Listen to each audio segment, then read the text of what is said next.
Solo.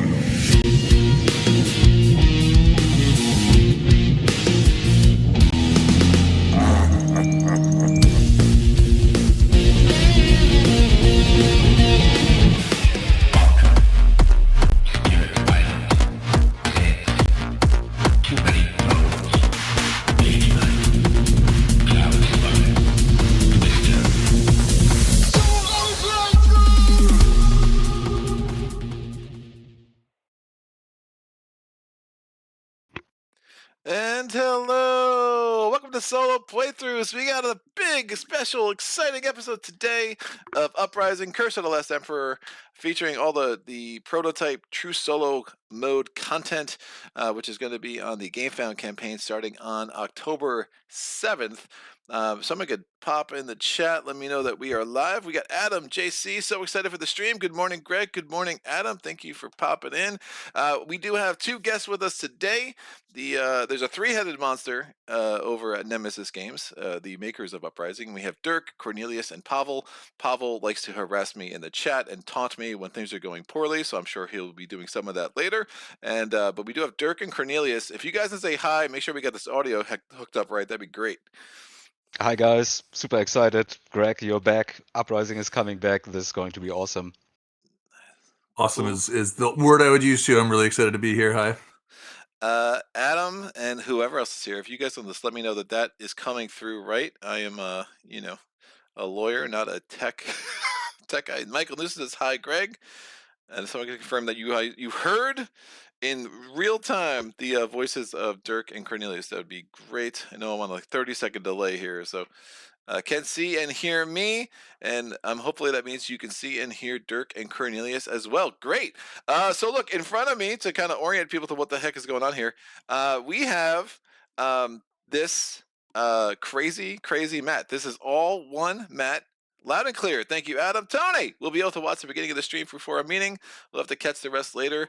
Tony, it's funny, off camera, Dirk and Cornelius and I have been talking for a little bit here, and Dirk is like, number of people who have bought this game because of me, which makes me feel good because I'm happy to really see this game succeed. And Tony definitely owns all of it, Dirk and Cornelius. So you can, I have played in his copy many times. We have gotten our ass kicked together many times as well. Milgauss, we love you, Tony. Tony seemed to have a great taste in games. Yeah, I agree.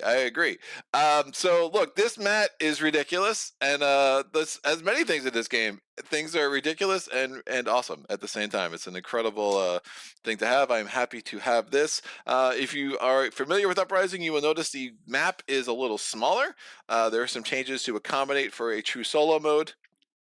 But you have spaces for everything. You got your events, you have your graveyards are over here, your Legion, your Horde, your Blessing deck, your quest, your active quests, and then down here is where you have spaces for your Legions and your Hordes. I do have the game trays. Again, thanks again to the guys from Uprising for sending me these for free. I have the trays and some of the upgraded components, which they sent me over the years. So I actually use 3 trays for the True Solo.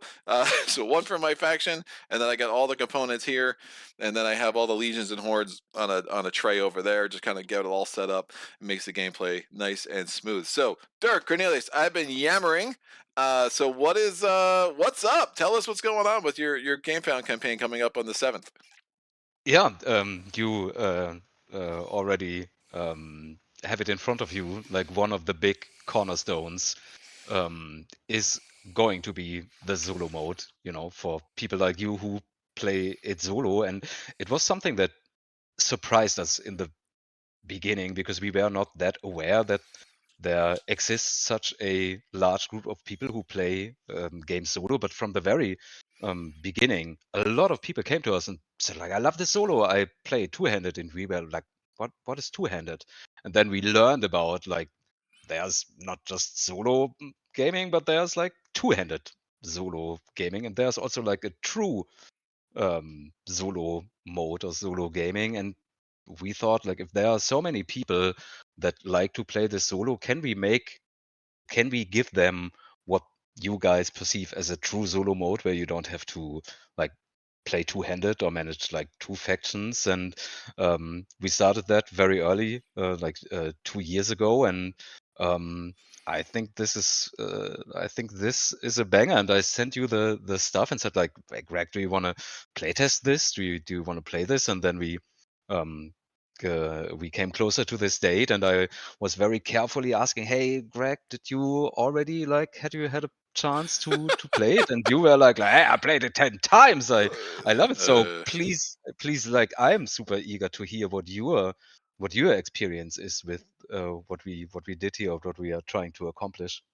yeah, I think it just it really does bring the. I mean, it's so similar to playing a two handed, but the overhead and the kind of the mental load management is so greatly reduced that I think it's just a much smoother, more streamlined experience in a way I really like.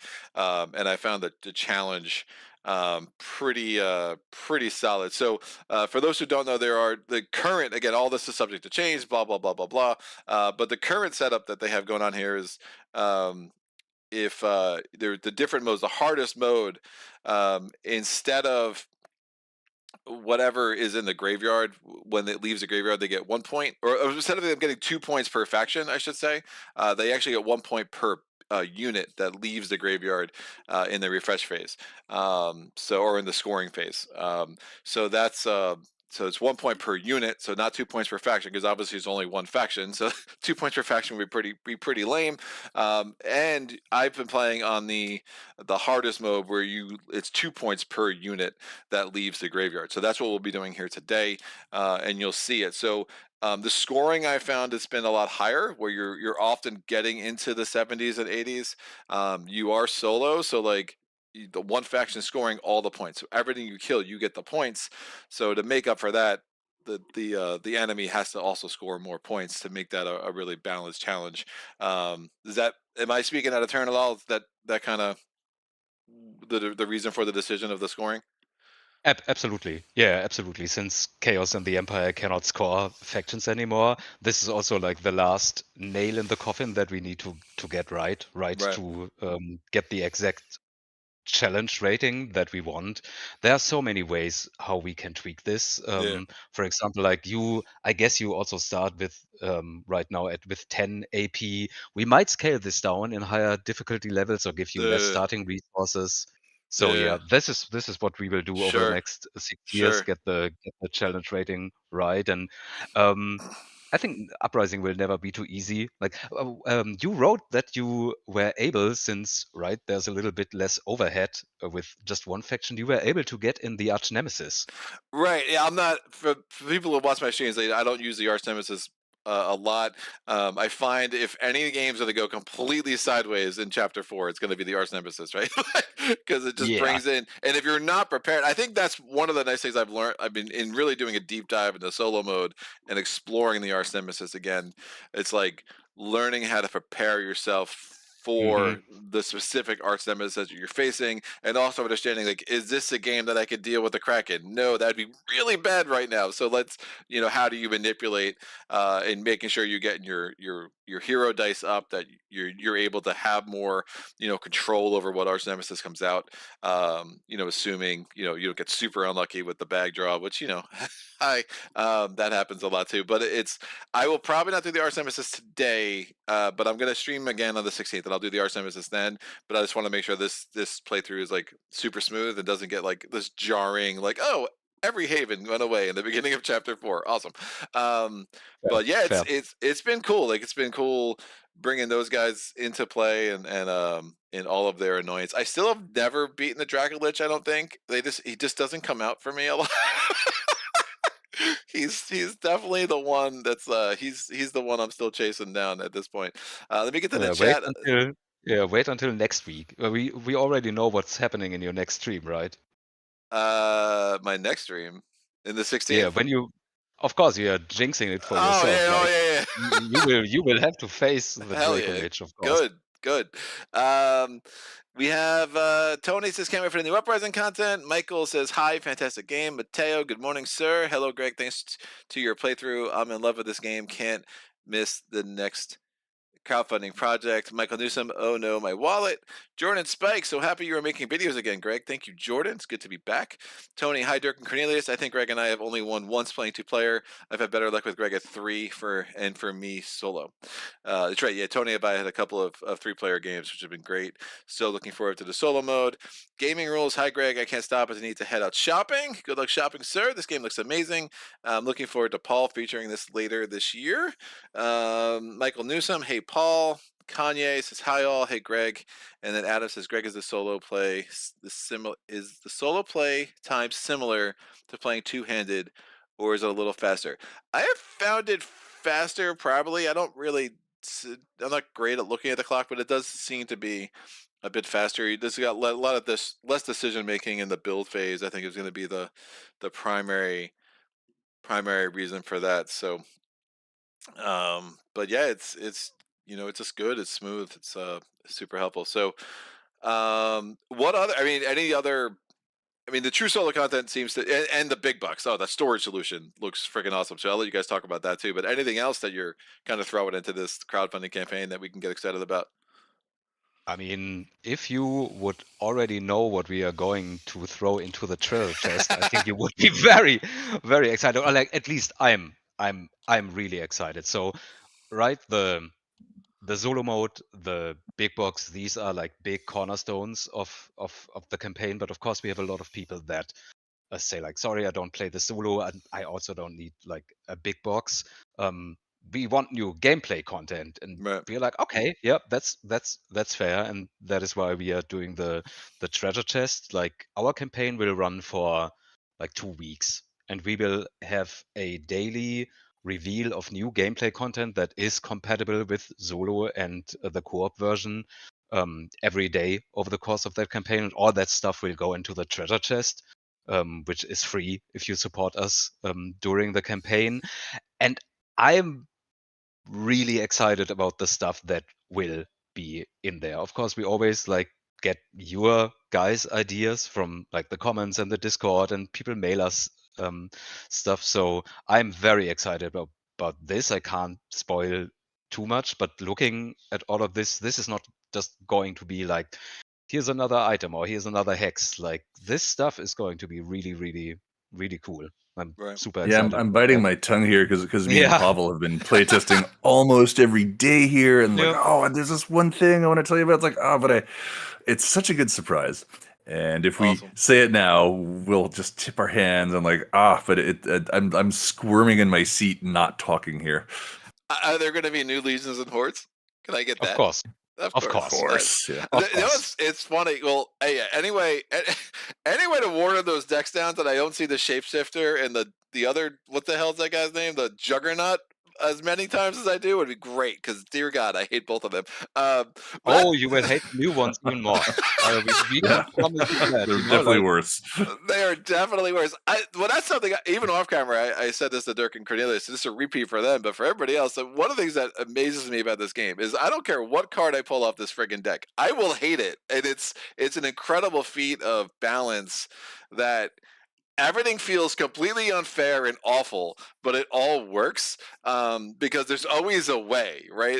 And it might not be the most obvious way. You might have to manipulate locations and hopefully have the right, you know, abilities and items and whatever. But it's just an incredible feat that none of these things feel completely like, they all feel unfair, but none of them are really that unfair. And how the heck did you land on that? Like, I mean, how many iterations of these Legion and Hordes did you have to go through until you kind of came down to what are there 24 that we currently have, but they all work? I'm 1,000. naturally a mean person, so it's no problem for me. That's not true. That's not true. But you know, like we played 1,000 games over the course uh, of the last 9 years, so a uh. lot, a lot. It just takes a lot of time. But like, yeah, we love them and we hate them as well. I mean, come on, you have a favorite? Is there one who's like, that's my guy, like that's my girl, I love her so much? Or I this is think, this is yeah. definitely going to be maybe like a bit weird, but the bloodworm is actually based on Right. a picture of my cat my cat Percy. So the bloodworm is my favorite. That's great to know, and I don't mind fighting the bloodworm as long as I can find a swamp to get them onto. But other than that, or a marsh. Give me find me. Give me where's the nearest marsh? I gotta get that guy there. Oh man, that's wild, man. That's absolutely Yeah, wild. Percy was also the plague of like the first 3 years, because like somehow he always came out first, and Right, like that's very horrible because like you can't hilarious. fight him. He will No. like spit out curses. He will speed up chaos so much. Oh Like yeah, yeah, yeah, I think yeah. the worst that you can get early might be the Stormbringer, Yeah, because that thing might just annihilate you in archery. I'm it's also really most bad. like I'm really afraid of the Imperial Guard. If the Imperial Guard comes at the wrong time Yeah, and just increases like the garrisons everywhere, it that's the real sucks, dude. problem. The Yeah, I spy think master it. sucks. Yeah, I think the Imperial Guard was also the only or the first Legion and Horde that we gave like 6 dice at the very Yes, highest rate. yeah, yeah. And then you throw the Banes on there. All of a sudden, you get the 7th or 8th die. You're like, oh dang, Yeah, this is rough. yeah, if someone ever says like Uprising is now too easy, like we No, have the Banes for them waiting. yeah, no. It's crazy, man. Like it's you know, like all the little tweaks. I mean, the Banes. Like one of the my favorite expansions are expansions that kind of add this little wrinkle that just do it in this cool way that it sometimes it doesn't matter, but when it does, it's like wolf, and it could really change the experience. And the expansions you guys, the ether we were talking about, I think it's a brilliant expansion. And gives you so much more flexibility with how you approach the game. And those banes, the banes are fun. I really do like how they change the experience of the game to game. Greg, I think you'll love the treasure chest. It's got a whole bunch of like new modular rules which slot right in, Right, just like the Banes. right. If you don't want them, you don't have to have them. But I think Dirk, you could play with everything. Like I don't Yeah, think there's a single thing that cancels yeah, itself out. So if you yeah, want, you know, a 6 hour bonanza of like yeah. every possible thing Hmm. being thrown Right, at you, this will Hmm. make it possible. right, right. Um, let's go to the comments. We got Brian and anybody in the chat that has questions, man, like throw them in. We'll get to them. I don't know how much more I can. We're 20 minutes in now, so I'll keep you guys on the line for a while for sure. But don't want to take up too much of your day here. But we got Brian Oh, Schultz. I was lucky well, enough. I was lucky enough to win this from your giveaway contest last year.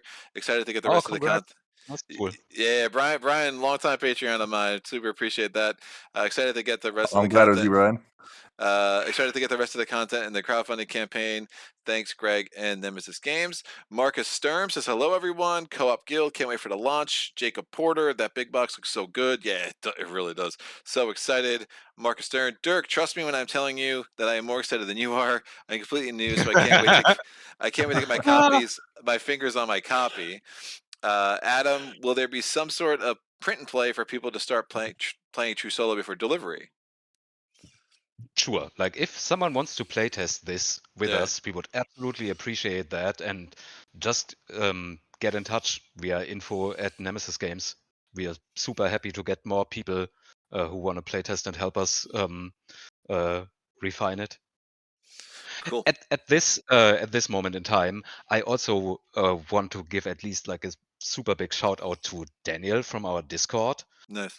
because he was so involved in making the solo mode what it is. Right, Like he's one of our most active members on our Discord, and he has a solo playing related term in his name. So at one point I was like, maybe I should ask Daniel if he wants to help us. And it turns right, out Daniel is, I don't know, like a world-class solo player right. who plays games solo since the 90s, and he's Nice. playing games not two-handed but nine-handed, if it's like that's like Oh we are man, so we are so blessed to have so passionate and competent people in our community, like it's great. Hextra for the tray design, which is absolutely stellar, and Yeah, Daniel, who I ended up then having a weekly meeting doing the solo mode, and like he's also responsible for like the new board setup, right? right, Because he right. he just started to rearrange all the cards, like we Yeah, all can see here in front of us. And then at one point we were like, yeah, like sure, we can also it like make works. the Yeah. sideboards um, for the solo mode. So like big shout out to him, absolutely fantastic. Like he elevated our initial ideas, I think, to like the state where we are now. And then, you know, when I heard you, Greg, like giving us the feedback that you already played 10 times and that you really love it, like I'm super Yeah. happy for him. That's also his work. So Daniel, thanks a lot. No, that's great. So yeah, Adam. So basically, reach out to Nemesis Games and try to get on their playtesting team. That would be great. Co-op Guild. I can't wait to see the other modules the team has in store. And Adam, back. I printed Hextra's insert. It is amazing. Cool. Yeah. So what was I to say? The idea for for those who don't know, so when you pick your faction, you can pick what leader you want as usual, and then you could pick any other leader in the game. The only faction that True Solo Mode does not work with is the Titans. So for you Titans fans out there, I'm sorry. There's just not enough hexes on the board for that really to work, which makes sense to me. But the other 9 factions that exist are all fair game. I have played with all of them. They are all, really just come to life a little bit more for in my experience with the True Solo. Like, 'cause you really, I mean, it's that faction. All you have is that faction to lean on. So it's not like, oh, this other faction can do that. It's like, no, it's got to be you. Figure it out. And I've really enjoyed that. But the so you could pick any other leader in the game that you want, or you could pick the other side of your card as your joint leader. I've got to be honest, I've only played with 2 leaders from the same faction. I've just enjoyed that thematically for me, like that real heavy deep dive into one faction. But what was the design reasoning behind the allowing people to choose from other factions? Because it's possible. Yeah, We figured out it's possible, and then like it just adds so much replayability to it. yeah, Like or like it just opens up for so many fun combos right, where you can play Carl, but then you're probably not the best in questing. And if you really want to go heavy questing, then you can just pick another hero that is good at that, or you can just like match what attributes you want. right. We just found out that this is probably the uh, like for me or for our playtesters, this just became the most favorite or best part, where Yeah, you yeah, think yeah. like, okay, I'm gonna take this faction and this is my alley because of that. Sure. No, I could definitely see that. I think there's like a natural balancing you all did with the faction leaders as they were. Like the two sides are just 2 different ways to play the same faction. Hmm. Hmm. So I've always enjoyed that like a lot about this game. So I think for me, it's like I get to lean heavy into that, like kind of see the natural synergies. But I guess a Spirit Island guy, like I know I want to. People love finding synergies that between the different spirits. So it's almost like a little bit more an element of that, where it's like, well, I could throw Hanzo does that thing, and I can bring him into the game with Call and kind of see what happens. Like that's a cool, yeah, it's Yeah, yeah. a cool idea. Maybe like speaking of the design decision behind it, right? We could just have said like you pick one faction and then you have one hero. Right. We just thought it's more fun because it gives you more tactical or strategic opportunities to just have 2 heroes, because Yeah. so much is decided on your hero, and if you just have to run around with one, Yeah. um, you will probably spend half your AP on moving. Yeah. So Oh we thought yeah. like, wouldn't it be cool if you have like the 2 heroes, and then Yeah. in the very beginning it was exactly like you are playing vanilla as being an early Uprising adopter, Right. Greg, and the next iteration was then like, hey, we could basically just slot every other hero in there. You just had to remove the feats that would be tied to the units of that Units. Right. specific other faction because they are Right. not present. Right. Um, yeah, like that was a surprise find, like just a random idea. Hey, wait a minute, we could just take any other hero, and then we played it and we loved it. Cool. What's been your? I mean, so this has been 9 years since the first Uprising came out. Is that right? Mhm. That No, seems it's no, it's nice. nine You started years playing it. Right. that Right. yeah that we started like developing it, But the and first Uprising was during COVID, right? So it was 2020, right? 2020 was the first Mhm. campaign. Yeah. Yeah. All right. So 5 years. Still, that's crazy. It's been dear God, how the world has gone in the last 5 years. So what's been your biggest surprise? Like, what's been? I mean, other than Dice Tower being unable to appreciate a good game, what's been your second biggest surprise in this game, and how you seeing it in the wild right now? I mean, I'll say for me, I think I'm just surprised by the game itself. We were talking earlier Right. about like the sort of like long, slow burn for people to get into the game because I think it Yeah. has so much like variability. And there's a lot of games that I've played that you just sort of play them out after a year or two. You're like, okay, that's done. Yeah. But after 1,000 games, this game still kicks me right in the pants really hard Yeah. every game. I'm like, wow, I can't believe that we designed this. So Yeah. for me, it's like an internal experience. But of course, I think I'm also surprised that people really want to play it. I love playing it, but that doesn't mean everyone else does. Dirk, what's your biggest surprise? Boah, that's a good question. My biggest surprise. I don't know. Like it's a surprise that we can just still do it. Or Right.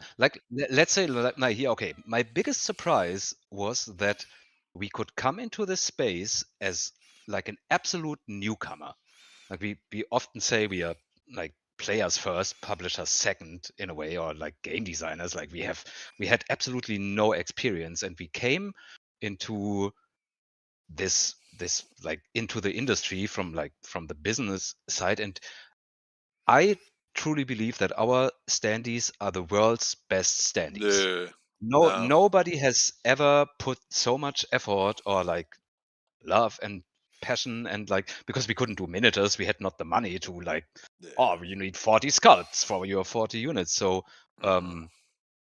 like that, and I think we did the world's best standees, and that we could just come into this industry as absolutely newcomers and raise the bar or set the standard or like Yeah. be world class in this little thing. That was a big surprise. Like that was like I find that amazing. We now try to make the best big box for a board game Right. in the world, and I think we have a shot at it, and that's Sure. surprising to me, For like sure.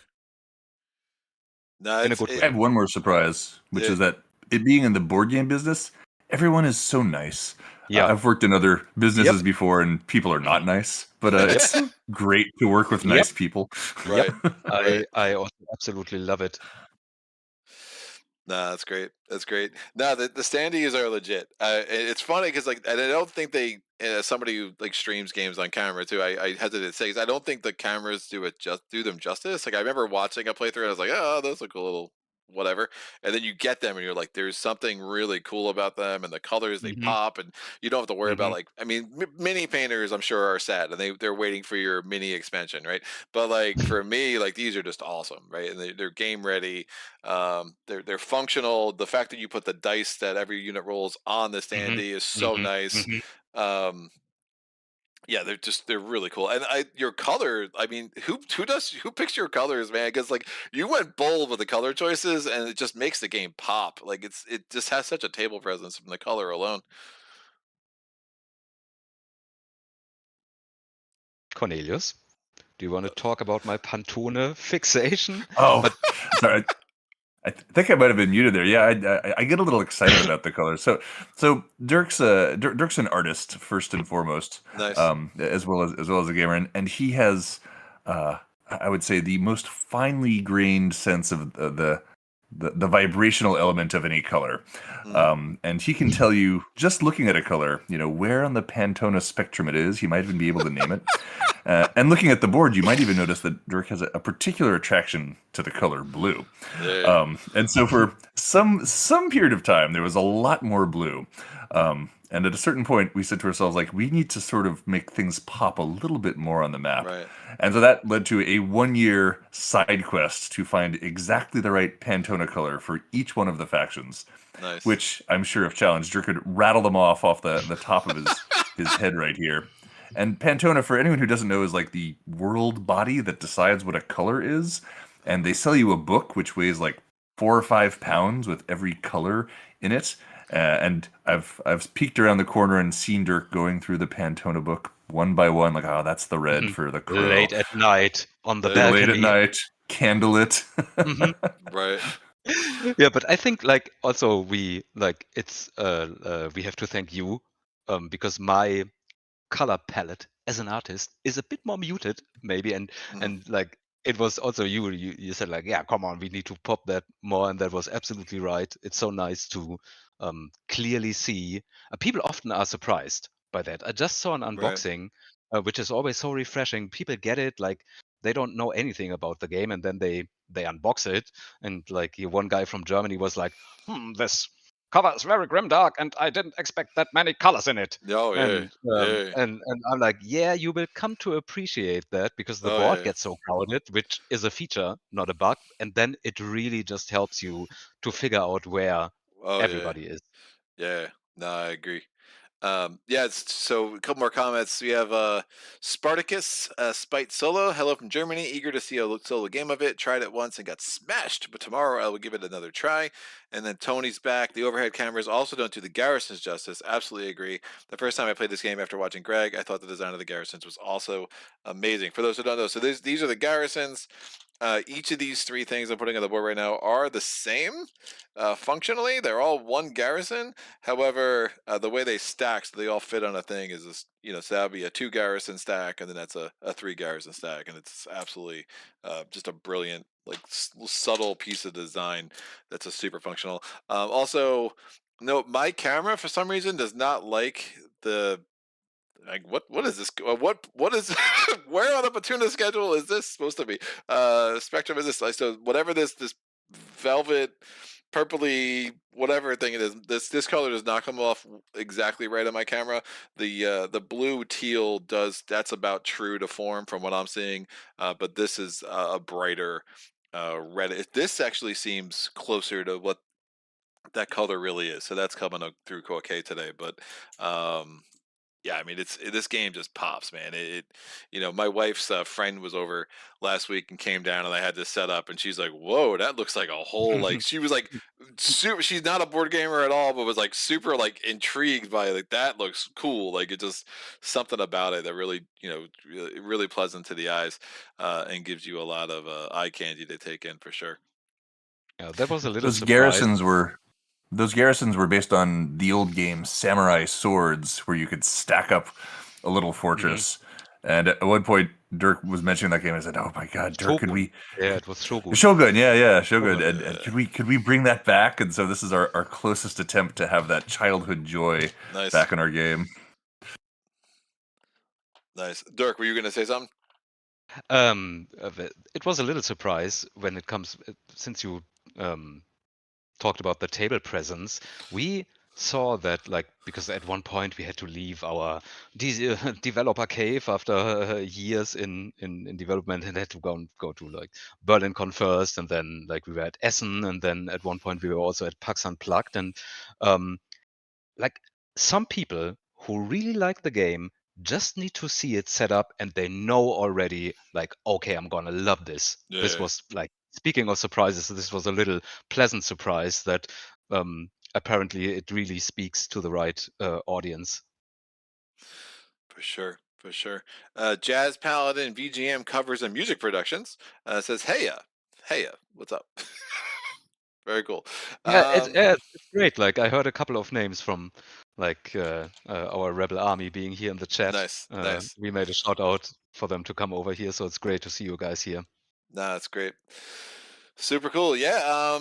So other solo mode stuff. So there's a new deck of event cards. So you're not using the same events. Obviously, you needed new events for a true solo mode. So I've probably seen I'm sure by some process of mathematical, whatever, I've missed out on one or two in my gameplays off camera, but they all really cool, all seem pretty balanced. Same thing, if you're playing with the Arch-Nemesis, you do not do the bottom half of the Chapter 4 card. So I will not be playing with the Arch-Nemesis on this playthrough. I will do that on the 16th, and looking forward to that.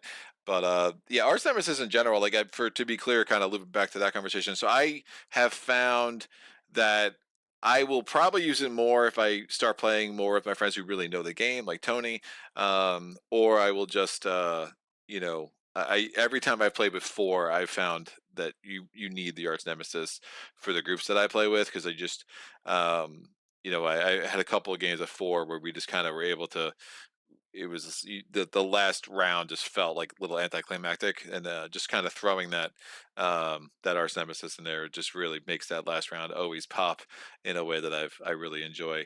But a 2 or 3, if people don't really know the game, I don't know if they're ready for the Kraken to start ruining their life. So want to slowly introduce them to that joyous experience. Mateo, multi-hand are not for me. I always play Spirit Island or Too Many Bones True Solo and love it. I love they found a way to put a True Solo mode in this amazing game. Tried only on TTS. Thank you, Mateo. Cool. What else, man? Anything else? I mean, I want to make sure you guys say everything you feel you need to say. I mean, the 7th is coming up. Crowdfunding campaigns are hectic to say the least. So We are excited. Yeah, I'm sure it's you're a little bit excited and nerve-wracking. Yeah, excited, little trip, little like, oh dear God, why are we doing this again? No, But we're really excited to do it again. I'm pretty thrilled to finally be able to put the big box out there. same here. If Dirk is a painter, I'm more of a carpenter, and that's what's up. we had a lot of nice long talks about what works in a box and what doesn't, and finally Right. we made a really good big box. So like I Nah, get to man. put a little bit of wood in people's hands, and I just want to Hmm. say hi to everyone who said hi there. I know who you guys are. Hey everybody, thanks for tuning in. Yeah, I mean, you think of it big boxes, right? You have the Chip Theory games, the Trove Chest. They're coming out with a new one for Cloudspire. But looking at what you guys produced, I can't think of anything that's even comparable. And the Trove Chest, obviously, through the years, there's a lot of problems with that. Hopefully, they learned some lessons with the Cloudspire one. But yeah, it just looks freaking awesome, man. It's definitely going to be a centerpiece of a gaming collection for sure. Mateo says Greg asked them for a discount for them watching you live. Yeah, I'm guessing you guys don't want to put a discount code in the chat. No, I'm it's not sure we great. have the technology for that. Yeah, right, right. No, I agree.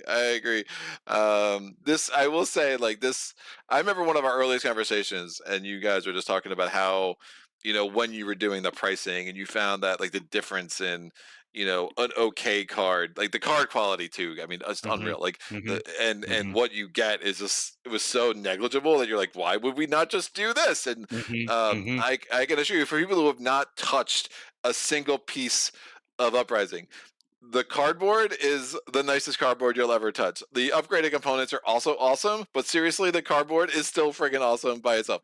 I mean, I mean, the cards, the pieces, the standees. I mean, everything just is so high end, that yeah, I'm assuming the profit margins are what they are, and for discount codes would not come easily, and it's definitely understandable. Um, and then Uprising. These guys also sent me the upgraded curses are really nice. For those who might not know the game, this is the original curse standee, and then this is the new improved tentacle, which is they're pretty a nice touch on the game board as well. But I'll put that back over here. Cool, cool. Jazz Baladin says, yeah, regarding Nemesis, with that and names, Merc, super easy to tailor various types of hard difficulty. And also says names equals Banes. Oh, got it. He was just correcting a little typo. Yeah, for sure. No, the mercenaries, whose idea was that? I mean, like, 'cause the mercenaries are probably one of my favorite little, I mean, for things that can save the day when they're going badly, it's nice to have that Hmm. ability to, like, if you can get the resources just to get that mercenary, because that's going to give you that extra unit and that little extra ability that can really turn a game around. I think it's such um a nice moment and a nice little wrinkle to the game.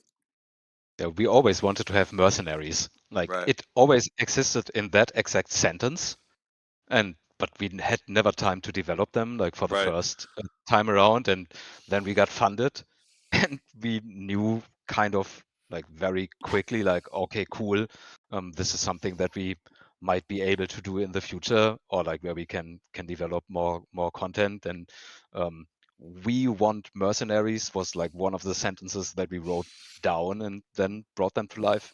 They're all super cool and just there's interesting ideas. I mean, what the fish dragon thing that can only be in icy waste was adjacent to all of their icy waste is like such a cool idea. The one that negates banes, the one that gives you extra points. I mean, it's just so cool and varied, and it's like, oh, I need that, and I don't have the resources for that, but how am I? I'm gonna find a way to get that. No, it's really, really, really good. But I definitely have some minor rules questions, but again, like I won't bog down. Like one of the questions is specifically the true solo mode. So anytime something says player, it's always Yeah, one, right? yeah. There's Ex- only one except for the player. Arch-Nemesis where it's 2 activation tokens, even though there's only one Exactly. player. Got it. Yeah. Which I appreciate that. And then another thing that comes up every once in a while, can the Nemesis or the Horde go into negative numbers? Can you go into negative No, score? no. So if anything ever says you need to spend a point or gives you the Yeah. option to spend the point, you can't choose that option. Yeah, exactly. I mean, if you're at 0 and a quest tells you that you lose a victory point, like that's Just a good time to right to attempt do this that. quest. Right. All right. So no zeros. Um, no, man. I mean, I think most of it. One of the things I learned about this game too is, and especially having Pavel in my chat's been really nice over the Yeah. years, and I know Dirk's Hmm. been in there Hmm. and Hmm. a couple times as well. It's like, you know, often in this game, what you think is the answer tends to be the answer. And I think there's something Very nice. true. It shows to me it's an intuitive design, right? And it's Hmm. and Hmm. some of the wording. I mean, there's only so much you could fit on these cards and stuff, but I Yeah. think you always kind of land with, well, that's what makes sense. Um, Yeah, and I this is enjoy absolutely that. right. Like most people, when they ask us a rule question and they're like, is this how this is meant? Like, and we are always, yes, trust your gamer senses. Like you will be right in 99% of the time. And Yeah, like for the other 1%, the game I think has such a, yeah, solid right, core, or like it's such a solid frame set. It's also fine. Like you can't right. derail it if you do a Oh yeah, little something wrong or right, right, or like right. it's very forgiving in that sense. Yeah, and often if you're doing something wrong, you're probably making it harder on yourself than easier. So it's Yeah. like, so this is one of those things. Another weird rules question. So the Conqueror is one of the banes. If people don't know, the Conqueror says that in activation, the Horde must move closer to the capital if possible. Is Hmm. that overriding normal preference to jump on Yeah. a haven? Yeah. This is overriding everything. I mean, Really? if on his path he has had two options, then he would still always prefer to go into a haven, right?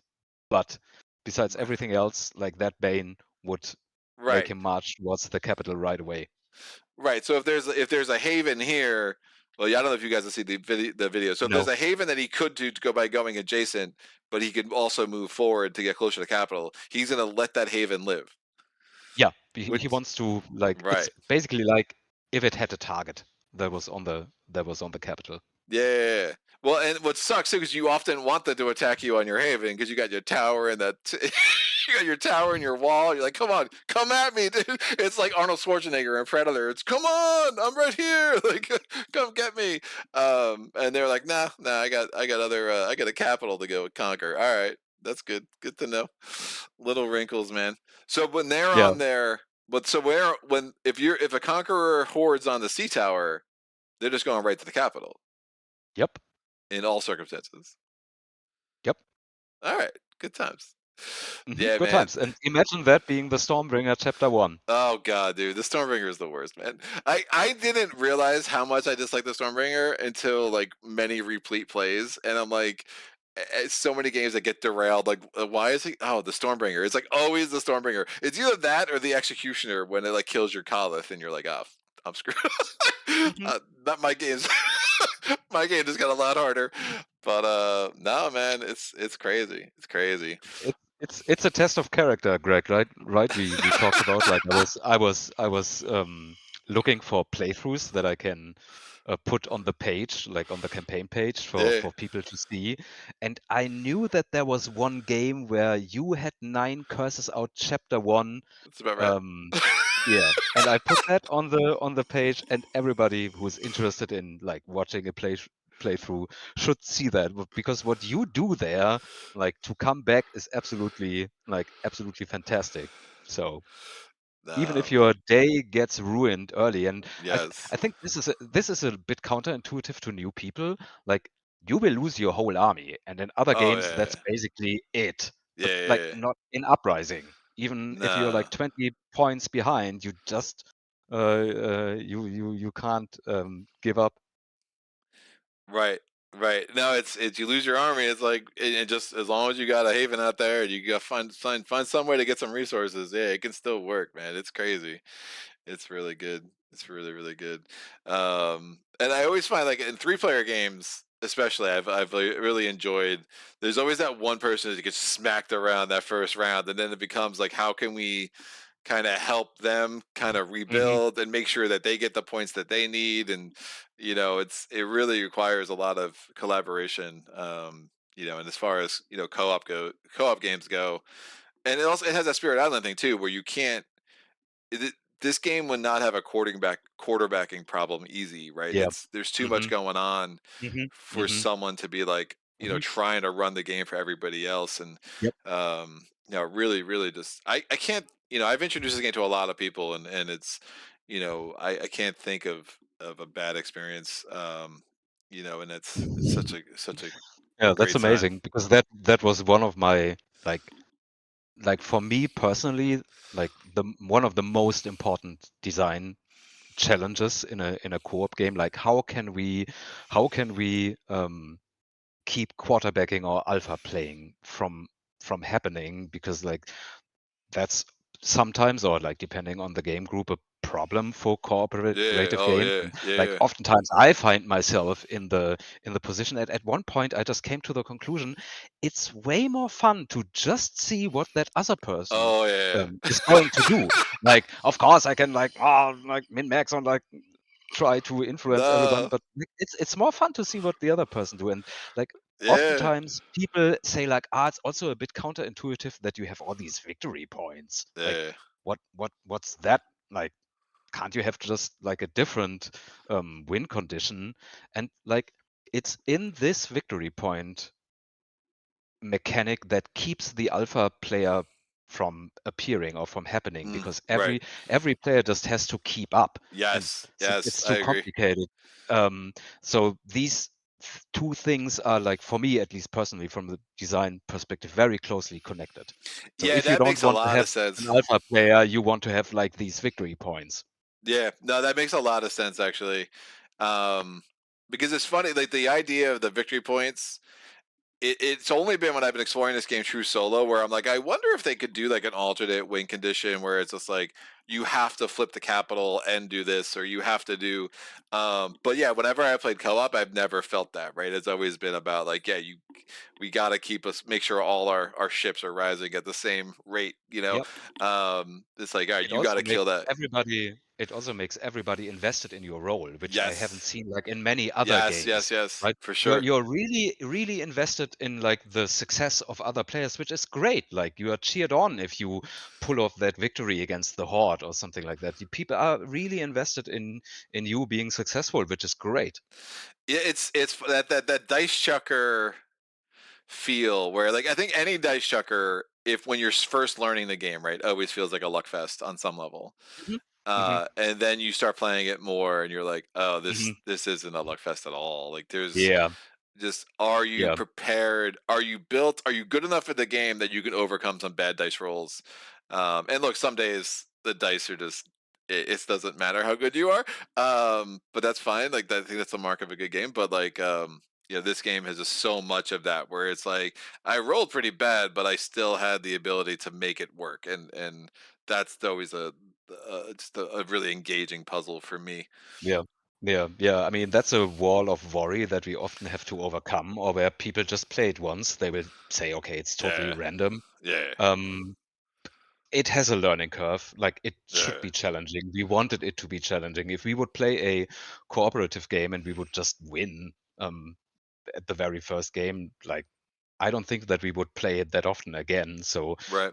like, a challenge is by design, and the learning curve is by design. It's also a longer game, and you Yeah. throw the dice a lot, which also means this kind of luck, it just levels out since you are rolling Right. dice so much. Right. At one point, you will hit the average. Right.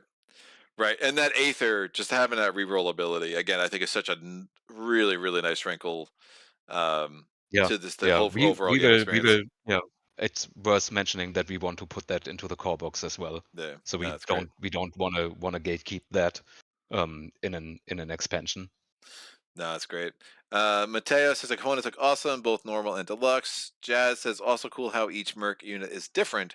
It is almost like they are an entire new faction, as I often have to really look at their abilities. Oh, absolutely agree. The way the Mercs make the pirate faction come to life, like, is so great. The items tower deck really misfits with the rest of the board. Oh, We have too many items. there are a lot of items. There are indeed a lot of items, but that's a good thing. Is True Solo available to try out via TTS? Are you guys a tabletop simulator with this yet? Yeah, unfortunately not yet, Not because yet. like we don't know why, but there's like an AWS issue where we want Right. to upload stuff, and there's some technical issue Sure. which we are trying to solve. So Pavel has to do that. Yeah. I hope we wanted to upload it. Like, it will be there, absolutely. I Sure. hope anytime. Sure. And Eric, you might have missed earlier. So Adam had asked a question about trying it out. So if you want to email the guys at Nemesis.Games and see about getting in some playtesting and they can send you some files or something, I think that could work out. Mateo, Eric, I can't see it in TTS, but maybe it will be available soon. Don't know. Thanks, Mateo, and totally agree. If you win first games, probably you will not play that game so much in the future. No, I totally agree. Yeah, no, this game just hits on a lot of levels. So, I'm gonna start getting into the Yeah, playthrough. We are at 50 minutes in. I definitely appreciate your time. You guys, going live October 7th, so that's Monday. You know what time the launch is? 5 p.m. like European, like Sure, 11 Eastern time, ET. got it. That's Cornelius, right. Cool, is that correct? Yeah. That's cool, totally correct. Yeah, cool. we would love to see all of you there. Like, it would mean a Bring your lot to us. friends. Yeah, and your cats. I gotta ask the promo video. What's up with the bike? The bike car. You mean the Oh beer God, bike?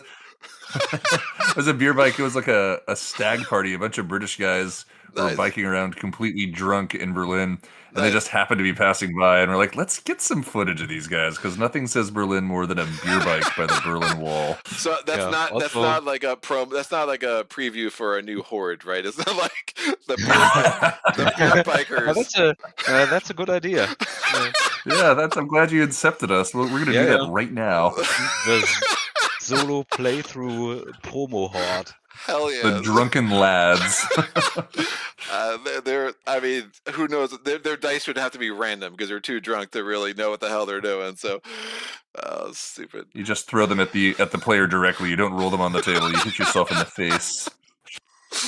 Nice. Spartacus is better at calendars than me because he's like the 7th would be Tuesday, not Monday. Yeah, that sounds right. Whatever. Yeah, Tuesday. It's like Monday. It's just different. They both end in day, so I was close. No, it's great. It's great. So yeah, I'm super stoked about this. I really appreciate you guys kind of getting me on board early because it's just been really fun to have this to dive into and hopefully I could do it some justice today. Honestly, I feel like I'm not sure if I do it more justice by winning or just getting my ass kicked because either way, it's just yes. That's what I happens. hope Uprising crushes you today. I hope you win. I hope you win by a big margin, and then you bring the Dracolich by the next time. We can Uh, also make a giveaway, like the first person that writes in your chat Dracolich the first time you encounter it, like gets something from that, us. That's that's the what's up. that's the big giveaway. First person who types Dracolich in the right way. Yeah, right. You have to spell that correctly. Good luck. I don't know if Yep. I can do that off the Mhm. top of my head. I'm looking at the No, you card though. That can't. helps. No, I had a game. Oh God, 2 days ago where I pulled the what faction was I? It was the faction where you could ignore their. You can discard this card to prevent their immediate ability. And I The was playing. Renegade Legion. Yeah, I was playing with the Renegades. I had the Nether Sea Capital in play, and I pulled the oh God, who's the guy that activates all legions? This is a new emperor, right? Yeah, I pulled the new Yep. emperor. He activated all legions and just ended up wiping out 3 of my havens in like one bull. And I didn't take the card. I was like, oh, I won't need this. We're good. I picked something else, and yeah, my life was ended in chapter 3. So something like that might happen today. It's like those moments though, but it's like so again, it's so cinematic, man. I would love to see an Uprising movie at some point because this thing is like Yeah, you it's will. just unbelievable world building on and that was like again I hate bringing it up but like anyone who's ever watched that Tom Vassell like review of this game, just none of it makes sense on any level where he's like, oh, it's generic. What? This is the most non-generic world. The world building is absolutely incredible. The stories that come out of this game, it's just like an absolute story generator. Because there's always moments, and I as a gamer, man, I so appreciate that, where I know I'm gonna, even setting this up, I get excited every time because I'm just like, what's gonna happen, right? Because it's Uh, always crazy. So yeah, I'm like I'm really happy to hear something like this. If we could have made something that brings a little bit more joy into the world for a couple of people that loves it, I like that's really awesome to hear. oh man, it's been good. It's been good. Well, any parting thoughts here before I get It's this thing great that set up? you are back for it. That's my parting thought. Like I was really excited. I was really like, I know that Greg has been absent for so long, but it would be Oh so great. yeah, Let's just write him a mail and see what he's doing. And then you said like, yeah, I'll do that. And like I'm super nah, excited that we have you on board. Like I gave a shout out to Hextra and to Daniel, to everybody here in the right, chat that know us, and like you are doing your part. So right. thank you very much for that. I'm excited that you are back and bring more Uprising. Sure. No, it was a 7th month absence of streaming, but yeah, I a couple times a month. It's really good to be back. So it was great timing. It was very Hmm. fortuitous. What's there's another word that's like slipping my head that I'm trying to think of. But yeah, it was nice. It's very nice. But cool. Well, Cornelius, Dirk, good luck on launch. I know day one's always the most important day. So anyone who's like looking to get in on Minute one. this, what's up? Minute one. Oh yeah. Minute one. Yeah. Anyone who's looking to More do like this more like minute Tuesday, one. right? Tuesday's the day. Let's want this campaign to be as successful as possible for y'all. I mean, you've been super generous with the channel and super appreciate for this to be very clear for everyone out there. I have been sent some free stuff. I have not paid for this. I really genuinely love this game. And big fan of just good guys doing good stuff, and women, in general, but not with Uprising.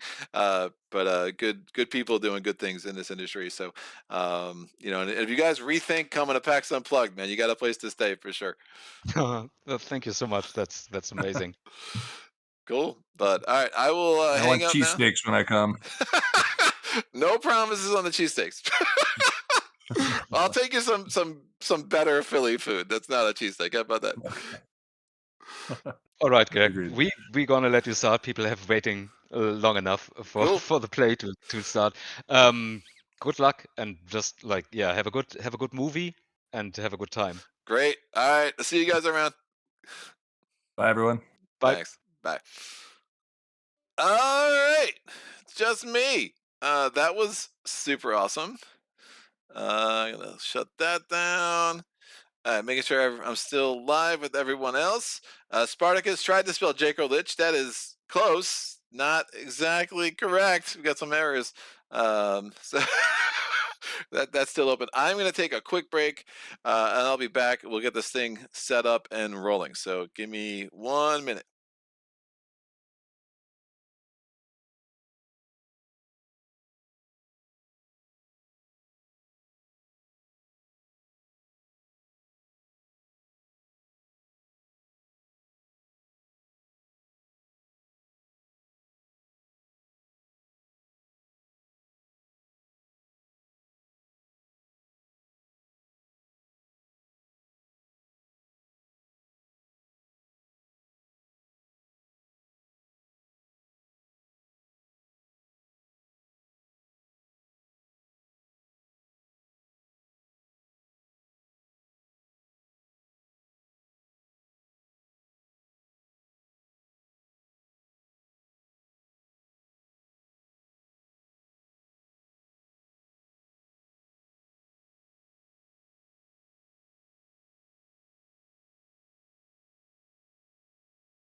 And we're back.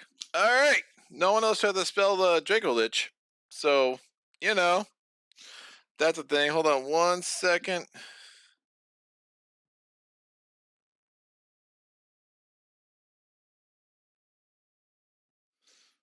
Okay. Okay. All right. Good times. I have 15 texts. That's entirely too many texts. What is going on? And I need some coffee. And the chat's still quiet. So I'm worried that I'll make sure when I shut down the Discord, I want to make sure I'm still alive here because y'all are making me nervous. Still alive. All right.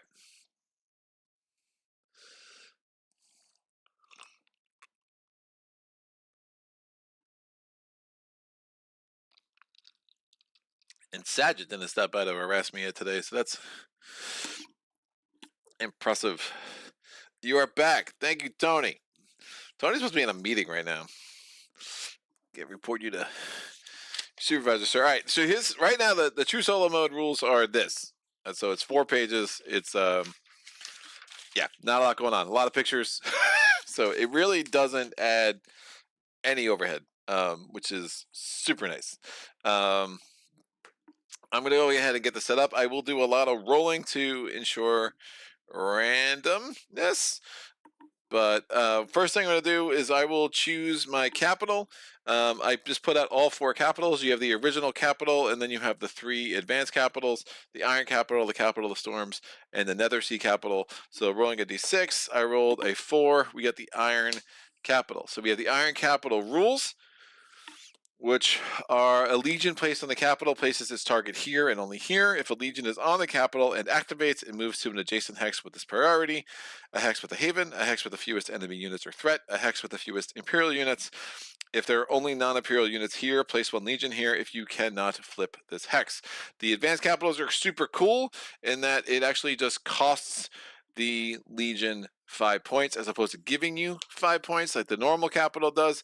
But one of the things I really like about that in a co-op game is that it's basically helps everyone 5 points each, whereas in a true solo game it matters less. It's like whether you get 5 points or they lose 5 points is essentially the same thing.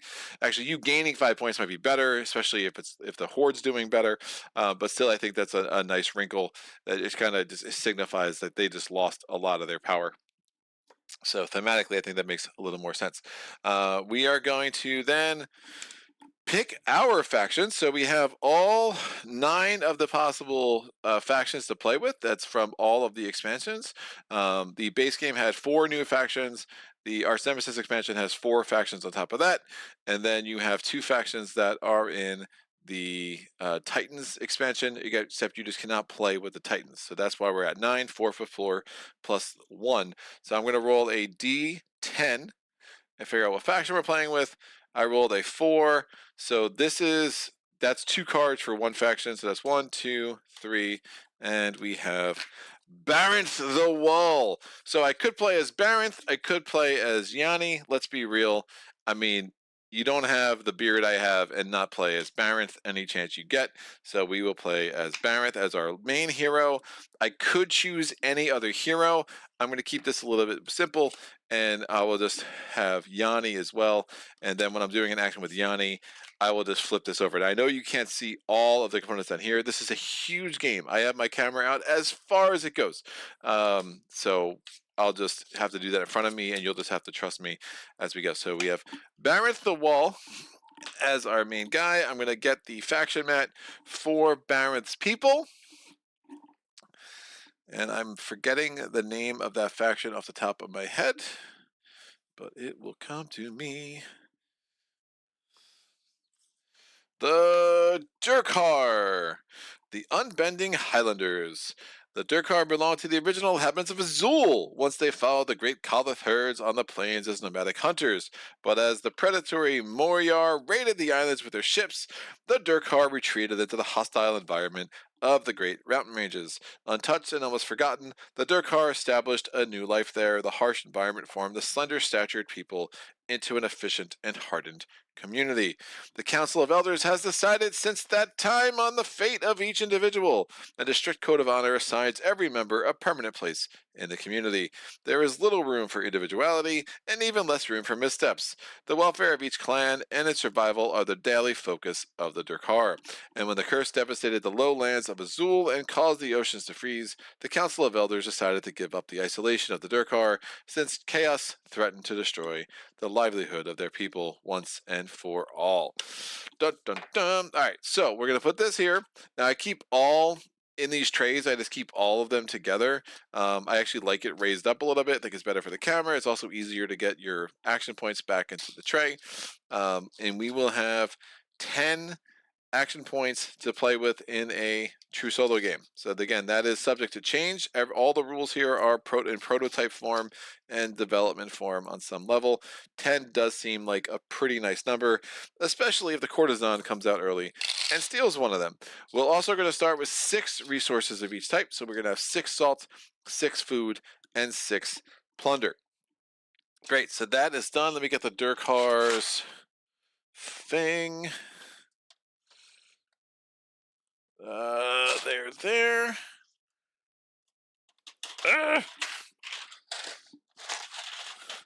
These trays, I just found out today, actually, talking to Dirk and Cornelius, that they are not game trays. I actually thought they were. They are really nice, but I'm not going to lie, I'm looking forward to the box to fit it all in the new campaign. All right, so this is open.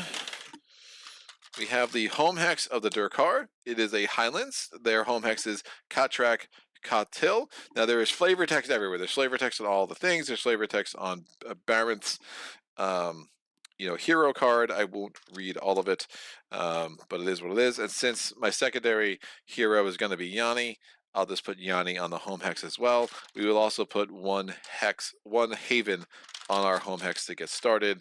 We have 4 other havens here on my board. I know that's below the camera, so you can't see that. And then we'll put all my units out as well. We start the game with 3 Oathsworn, 1 Kalith, which is an elite rider. We have 5 younglings and 3 spear singers. Spear singers roll a white die in archery and clash. The younglings roll a blue die. The Oathsworn roll a red die. And the Kalith is a rider, so it rolls a black die in clash. And then on Badlands hexes, it will also roll a black die in archery.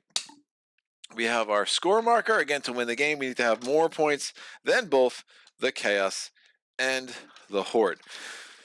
Now, feats. How do feats work in a true solo game? So the true solo game, we will have our normal starting feats. The rules at this point say you can keep the ally cards. I don't think that makes much sense, so I just take them out of the game. They just honestly just feel like they just give you a chance to throw away a feat that you really don't want anyway, especially when I'm playing with two heroes from the same faction. So I'm just going to put them both aside, pretend they don't exist. We're going to get Baron's starting cards. Now we can have 16 cards total. In a regular game, each faction can only have 10. In a true solo game, you're allowed up to 16. So that's all little cards. That includes mercenaries, that includes any stat bumps. Little cards, we can have 16 of them. Items, etc. His two starting abilities are, one is Phalanx, Archery and Clash. You may turn one of your dice to show one single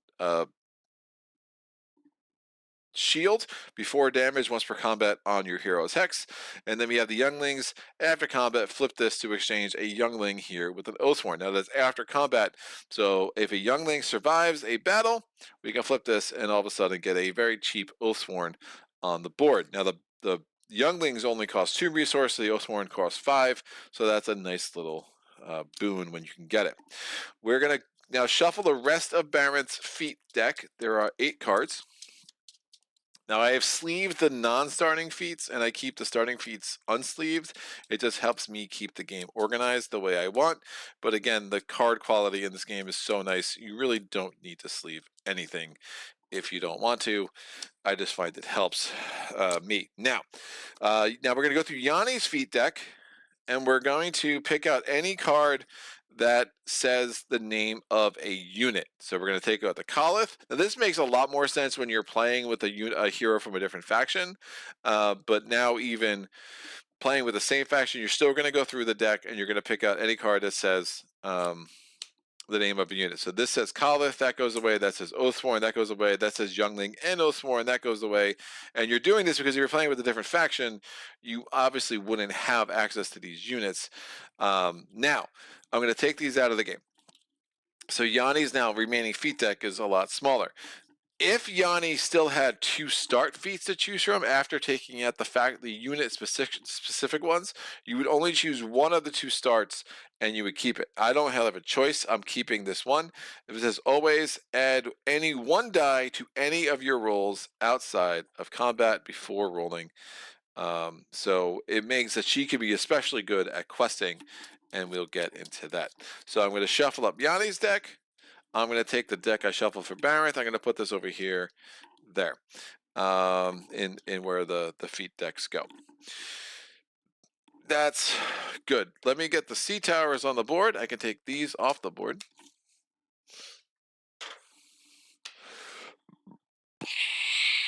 That will work. Shuffle up the feet or the sea towers. I'm going to roll a d8.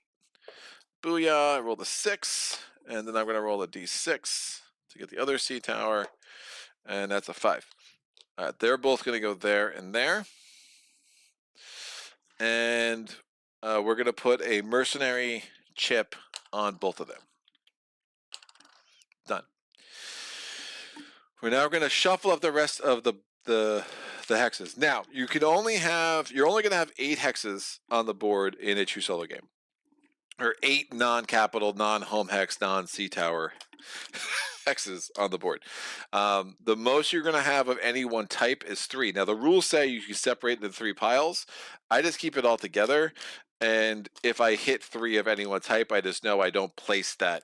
I just move on to the next thing in the pile. It just kind of keeps the game set up for me for true solo, for co-op, whatever. I just don't have to worry about sorting these and then unsorting them and blah blah blah blah. So we just shuffle the whole deck of hexes, and we're going to start placing them. I'm going to go here and then around. So right there we have one of our potentially 3 plunder hexes. We have another plunder hex. We have a food hex. We have a ice or salt. That's another plunder. So no more plunder can come on the board. That's our second food. That's our third food. And then here's our salt. So something again, just taking a deeper dive into this game, the anything that produces ice or produces salt is always going to be an icy waste. anything that produces plunder is either going to be a forest or a highlands, and anything that produces food is going to be a marsh or a badlands. And that kind of makes sense. You don't know exactly what's there, but you just know what it produces and you know what kind of terrain. But you think about it, you're exploring a land. You're not going to be totally shocked, like, oh, I thought I was going to a mountain and there was a marsh, right? So I actually kind of like that little bit of information. I think one of the plunder hexes is also an icy waste as well. So the game comes with I think 8 plunder. If you have all the content, it's like 8 plunder, 8 plunder hexes, 7 salt hexes, and 7 food hexes, I think, is the breakdown. Now, for the solo game at apocalyptic level, and I'm actually playing Ragnarok rules, we're going to have a curse here, a curse there, and a curse here. We're going to have a skeleton here, a skeleton here, a skeleton here. Now, I would thought about trying to set up my 3D camera, like have another camera from this angle, but it was it was there was just there's so much I'm trying to fit on this screen. I just didn't think it was going to work, and I haven't used that camera in a long time. But I might try to get that set up for the 16th when we get there. So. Tony says you are back. Meeting just ended. Great timing to watch the playthrough. Jazz says Iron Capital makes for an interesting type of blockade. Yeah, Yanni is great for showing a video. Her questing ability is unparalleled. Yeah, she's really good. Private Vendetta says, hey guys, and Spartacus says, hey Private, and Private says, hey Sparta. All right, good times. So we have my 9 Druid cards here. One of the things, and I said this to Dirk and Cornelius off camera, like one of my favorite designers who realize that they probably made a mistake and are willing to do a bigger rata to correct it is one of my favorite things. Like I just enjoy that. It's like, hey, you saw this game, you saw how you can make it better, and you weren't afraid to be like, yeah, we're gonna do that. The original rules for the game, the druids, you would only reveal one a round, a chapter, and that just made it so not interesting. This game's already really hard, and so there was, and some of the druids, like you really want them out more than just one chapter. So they changed that to all the druids are revealed at the beginning of the game, and that's such a huge positive move for this game. So I'm gonna roll the die. That's a 5. So this druid comes out. We have ourselves the Mountain Heart. You get to ignore all skulls showing on one die our enemy rolled, and that's once per round. That's a great ability. We have a D8 now. I rolled an 8, so this druid comes off. We have the shapeshifter. Gain the resources shown on this hex or get a point. The resources could be super nice early. Rolling the D8 again. We rolled a 7. That's once per combat, by the way, so that's not once per round. This is the Watcher. You may re-roll any of your dice that do not show lightning bolts or stars. And now I'm going to roll a d6 for the last druid. I rolled a 1. So that's once per round. That's once per combat, once per round. And the last but not least, we have the Wanderer. Draw one item from the item deck. You may keep it if you can use it. That's once per combat. Now, one thing I want to say to Dirk and Cornelius is I think that should be changed to one success per combat.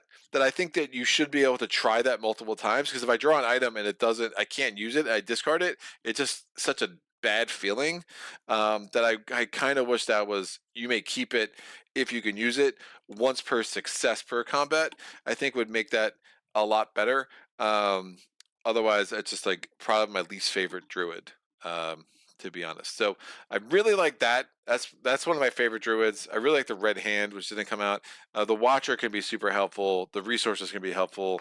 Yeah, this one I'm just like, nah, because like, why? If I have another choice for the Lightning Bolt, I don't want to risk using it on that, then not get an item, especially if I know I only have one chance at combat. And it depends on my leader and whatever, but in general, I have a much greater preference for other druids. Now, the other question I have is that really, if who could use it? Could that be either one? If I have both of my heroes in the same combat, can that apply to both of them, or am I stuck with just applying the hero that did the command action, Or can I be super flexible? Do I have to decide that? Can I just do a command action, have everyone there? Command actions can bring your other leader into a battle. So there's some rules clarifications that come up with the Wanderer for me. But you know, get right into some rules quagmires right off the bat. I am shuffling the mercenary deck. There are 13 mercenaries. I have over here on this tray to the left, I have the legions in the front, then the horde, then the mercenaries, all at attention and ready to rumble. So mercenary deck is shuffled. It'll go right there. We have the giant item deck. As Mateo pointed out, little bit out of place with the rest of this, but all good, all good. Iron Capital is a forest hex, so archery dice will get re-rolled. You can roll up to re-roll up to 2. Your opponent will re-roll up to 2 blanks. He only re-rolls blanks. We start on a Highlands hex, which means that we only can roll 1 die in archery.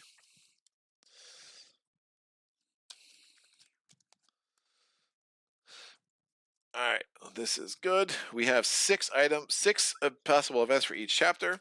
So I'm just going to shuffle them, roll a d6. Number 3, and I just kind of keep those decks together. So I just put the one I roll on top, and I just don't worry about having to put the others one off the back of the box or anything. I just keep it all together. Makes clean up a lot easier. So I rolled a 5 for chapter 2.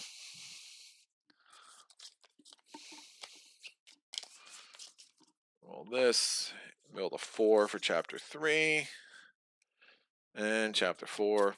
As always, you can always play a 1, 2, or 3 chapter version of Uprising. I really think the full game comes to life a lot more in 4 chapter game, and that's a 2. All right, let's get this quest deck shuffled.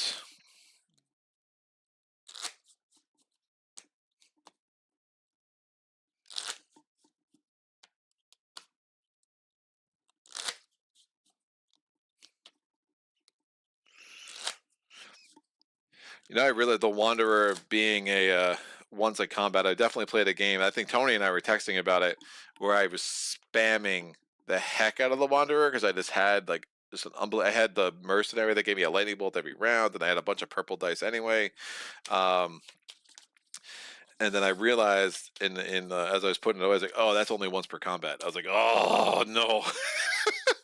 I cheated. Good times. All right. I'm going to shuffle the blessing deck. Now, the blessing deck was an add-on that really helped defray the added shipping costs that came up during COVID with the first campaign. The blessings are really, really nice. They're a small wrinkle. They don't always come into play every game, but hopefully we will see one of them. I have the rules for the blessings over here to the left of me, so we'll talk more about that if and when it comes up.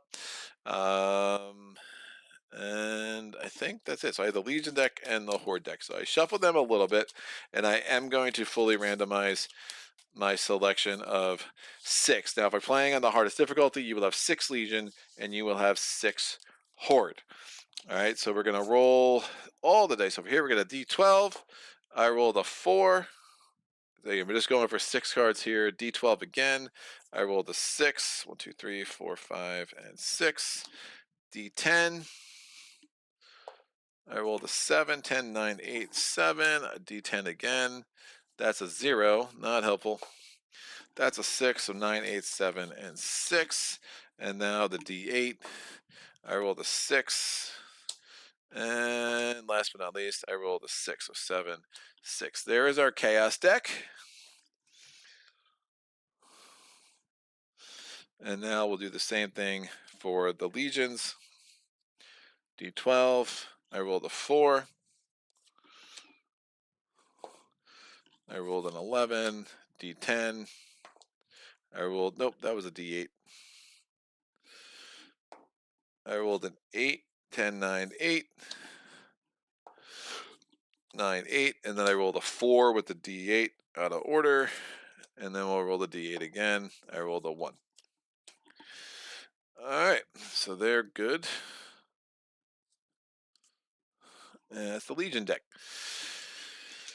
We're going to have You'll see I use this spot or this spot either way. I'll use as kind of like if you've played with the horde, the cows, whatever. Well, they have the herd. I'll often use this like the herds. I'll have this moving around the board, and then I'll have my units that are in the herd like on that spot. It just kind of helps keep things a little bit cleaner, and it's something you can do with True Solo because like with multiple players, it'd be harder to have stuff off the board and not know what the hell it is. Um, but you'll kind of see how I play with that and make the best use of the space that I can. We do need to have starting garrisons. So on apocalyptic mode, we're going to have 3 garrisons in the center. Boop. And then we're going to have 6 more hexes with 1 garrison each. All right, let's see the chat. Brandon, yeah, 4 chapters is really what you need. Sometimes by the end of chapter 2, you're getting destroyed, but you can pull it back. Marty, hey, how's it going? You haven't started yet. Well, yeah, I just spent an hour talking with Dirk and Cornelius. Well, 50 minutes with them, and then I had a bathroom break. But yeah, we're about to get going, man. So good timing for sure. I think that's it. Yes. If you're new to this game, one of the things I really do love is this chapter track. I mean, there's a lot of rules in this game. There's a lot of things you could forget and mess up. Like, there's always a learning curve. However, like as far as like designers that are like, hey, we are going to lower the bar of entry and make this as easy as possible to learn. Like they just did so many things to make the learning curve as simple as possible, and I really appreciate it. So we're going to start going to this chapter track. So flip all your face down cards back up. You don't have to do that the first chapter. Regain your 10 action points. You already have them.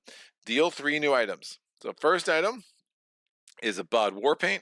Discard this to get a red die in Clash. Then we have the Bow of the Iceborn.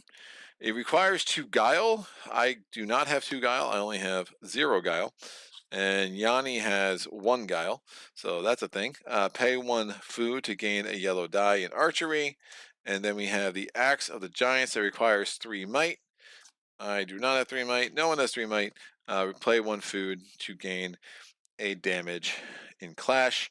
That's also very expensive. These are both very expensive. They both cost 3. They both cost 4 salt, 3 salt if you are on a revealed sea tower. All right, deal 3 new quests. The first quest we're going to deal is the Corrupted Druid. Now it has an immediate effect. Beacon of Despair. Place 1 activation token on the Horde deck. The next Horde you draw gets that token. Place 1 curse on any empty hex. Curses coming out, baby. So we can put this anywhere. So an empty hex is a hex without a curse, without a haven, without any units. And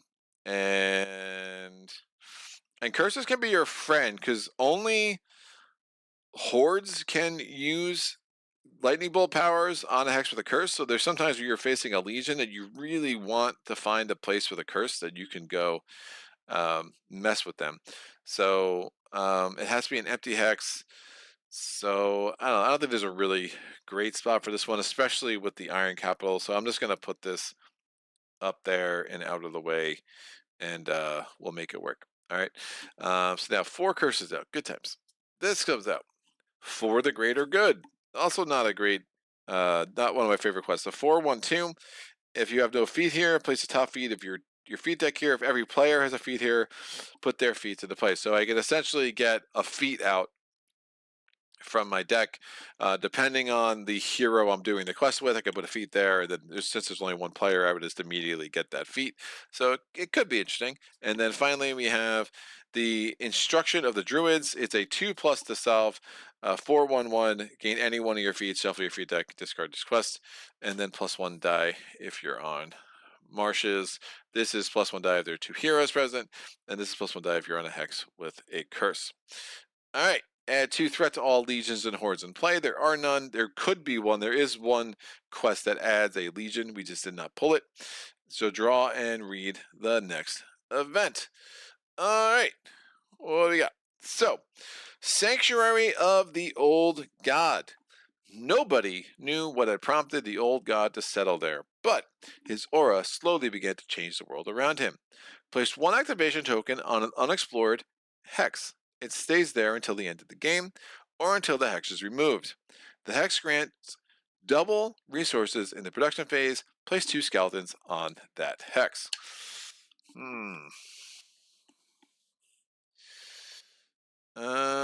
Do I want double? Not sure double salt makes a lot of sense, although the collis is real expensive.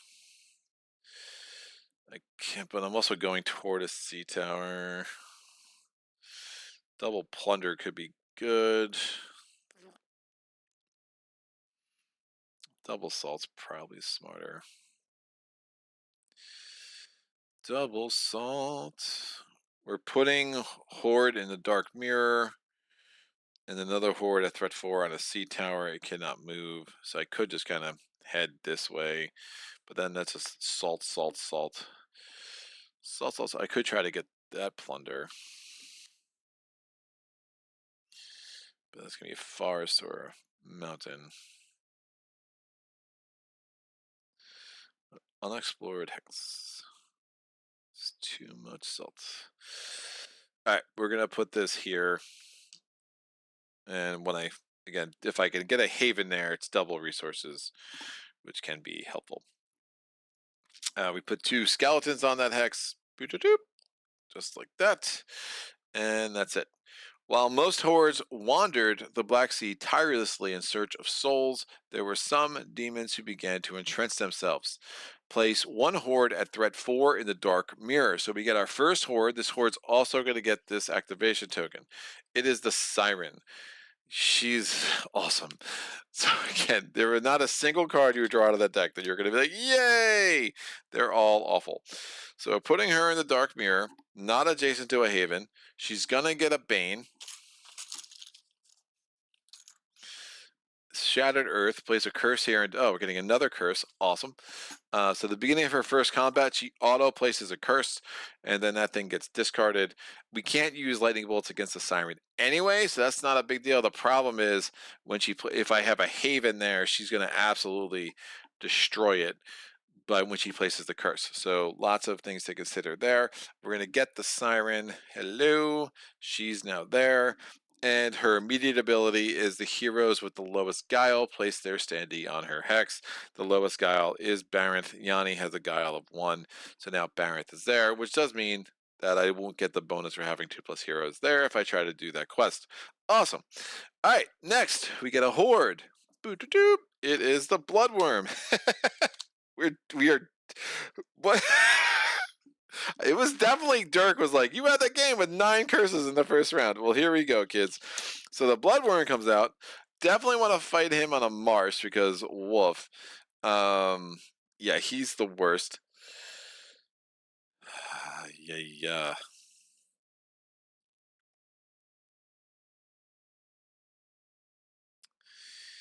And he's just gonna sit. Oh, it's really bad. All right, so he's coming here. We're gonna get him a Bane. This is a rough start, kids. It is the Call of Chaos. When destroyed, activate all skeletons. Oh, that's fun. This is going well. Now, he will not move from here. So we're going to get the Bloodworm, otherwise known as Cornelius's cat, apparently. I never disliked cats more than I do right now.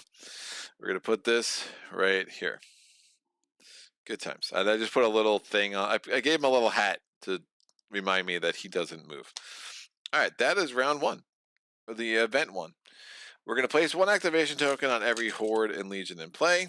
Oh, his immediate ability, I'm sorry, is place 1 curse to any hex with no X. So I'm going to put this curse here. Do I want to put that there?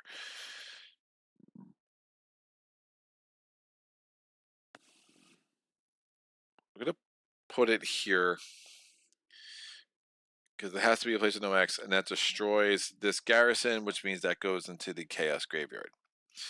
We're going to put a thing here, another thing here, checking the chat.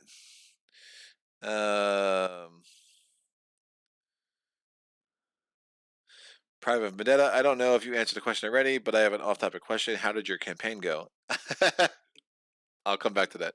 I just realized this isn't a regular layout for the board. Is this a special solo mat? It says Brandon. Yes, it is. Thank you, Jazz, for answering that question. Capital isn't directly in the middle anymore. Brandon says, man, I hate getting the Siren as the first horde. It really messes up your opening. Jazz says, Butcher screws me over as a first Legion in first chapter every time. Yeah, I feel that pain. I forgot to do the... I haven't forgotten your question, Vendetta.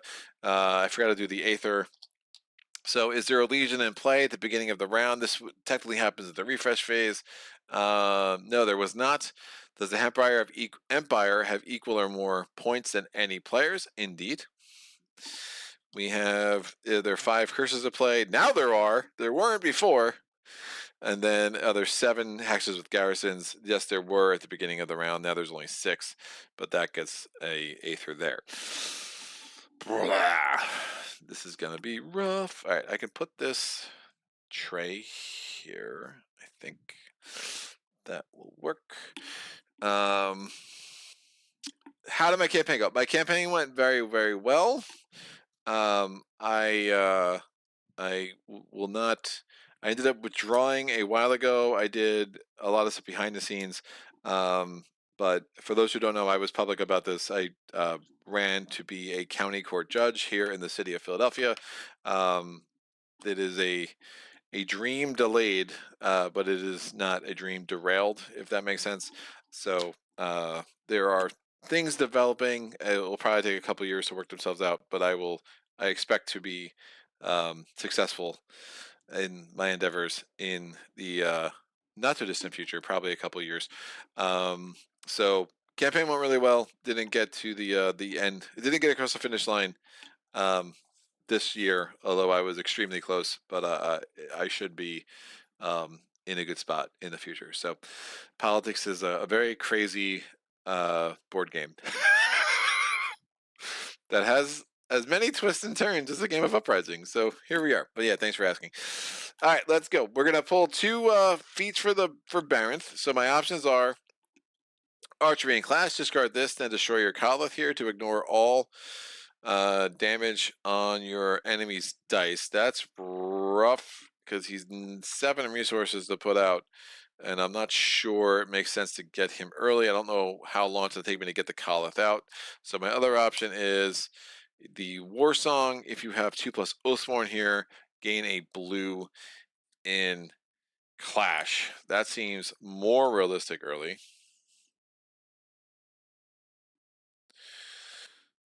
And I will take that extra blue. If I can get 2 Oathsworn up. So that's Baron's feat. We're going to get a feat for Yanni. Archery, ignore. Oh, man, I think I need the resources, but I also want her to really be good at those quests. I can remove all activations from 1 horde.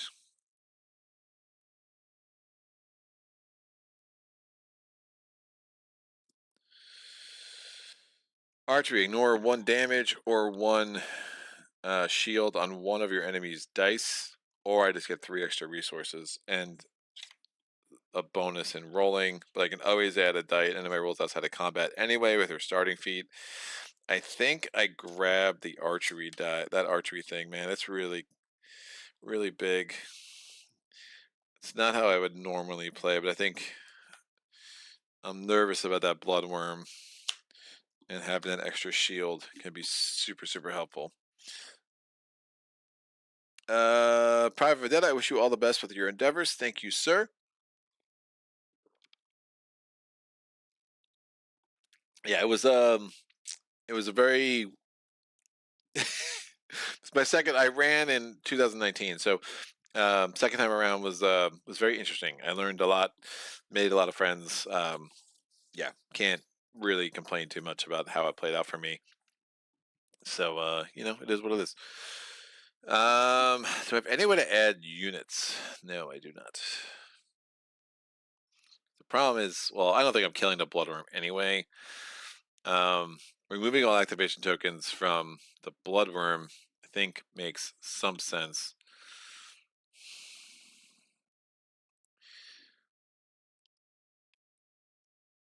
I mean, she's just plopping down a curse at the beginning of combat. So building a haven here makes no sense at all. And of course, that's where man, that's gross. I could have her combat me here, which makes some sense because I have that doubler on there. I just gotta make sure I don't have enemy units here. And I just won't be able to build a haven there this round. Because she would kill it. So I think I try to build a haven there. Maybe I explore and kill those skeletons and have all my units here. Try to kill the siren here. You know, hopefully she doesn't roll lightning bolts and keep running away from me, which is super annoying thing she tends to do.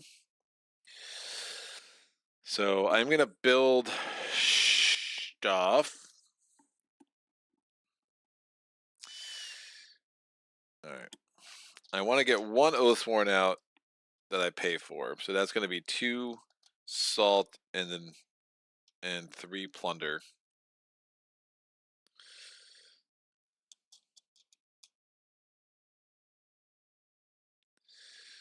Or maybe I don't. That's plunder. Let me do it this way. Because I'm going to get plunder there. I'm not buying anything from there anyway.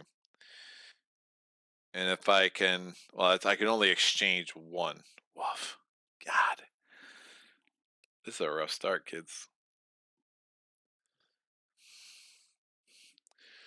This is a bad start. Yeah, so I have to build 1 if I want to get those 2 Oathsworn, which I do. And then if I spend 4 and 2, I can get some spear dudes.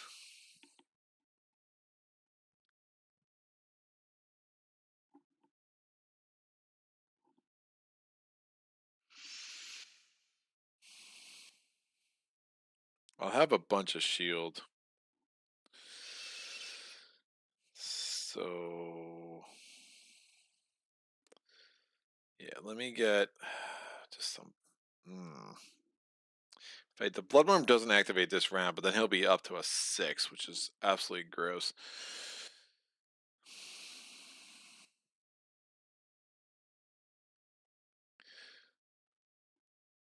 Two and 2.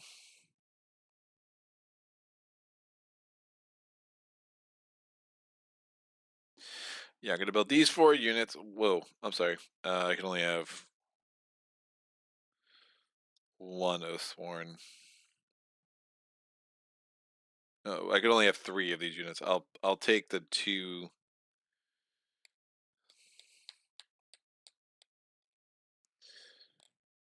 Yeah, I'll take the 2 younglings, and I'll take 1 spear singer.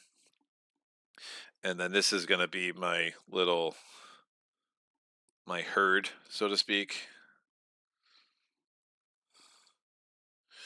And then I'm gonna spend this plunder to put a tower on my home hex. Just gonna have to figure out how the hell I'm getting someone back home to protect it. The good thing about the events too is the skeletons don't activate in event 2, and that's something they do in some of the normal event cards. So the skeletons don't activate in chapter 2, the chapter 2 event to be more specific. So that really does help. These things just aren't great. And I don't think I'm killing the Bloodworm this round, which is scary, but hopefully something comes up that helps me deal with him next round. So this is spent.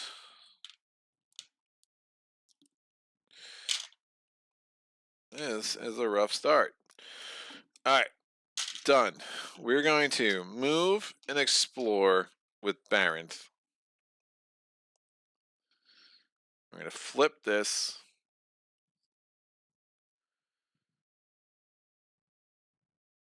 And those two skellies are great because, yeah, that's going to put another friggin' horde out.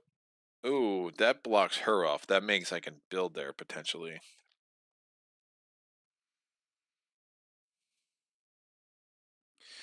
So I move and explore Baronth, and these skellies go away. Look at this. If empty, place a skeleton here. If not, reinforce here. So by reinforcing, I add a skeleton. That's the third skeleton that brings out our horde. So we get our third horde into the game. It's the Stormbringer. You have to be kidding me.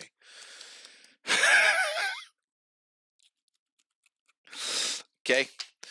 Stormbringer's in play. Awesome. So he comes into play. We might be resetting this real quick. So Stormbringer comes. Oh, so he's going to put a freaking curse there. Of course he is. Awesome. So 17 comes in. He doesn't get one of these. I'm sorry. I don't know why I put that on him. He gets a Bane. Activate this horde, discard this. He activates anyway, dummies.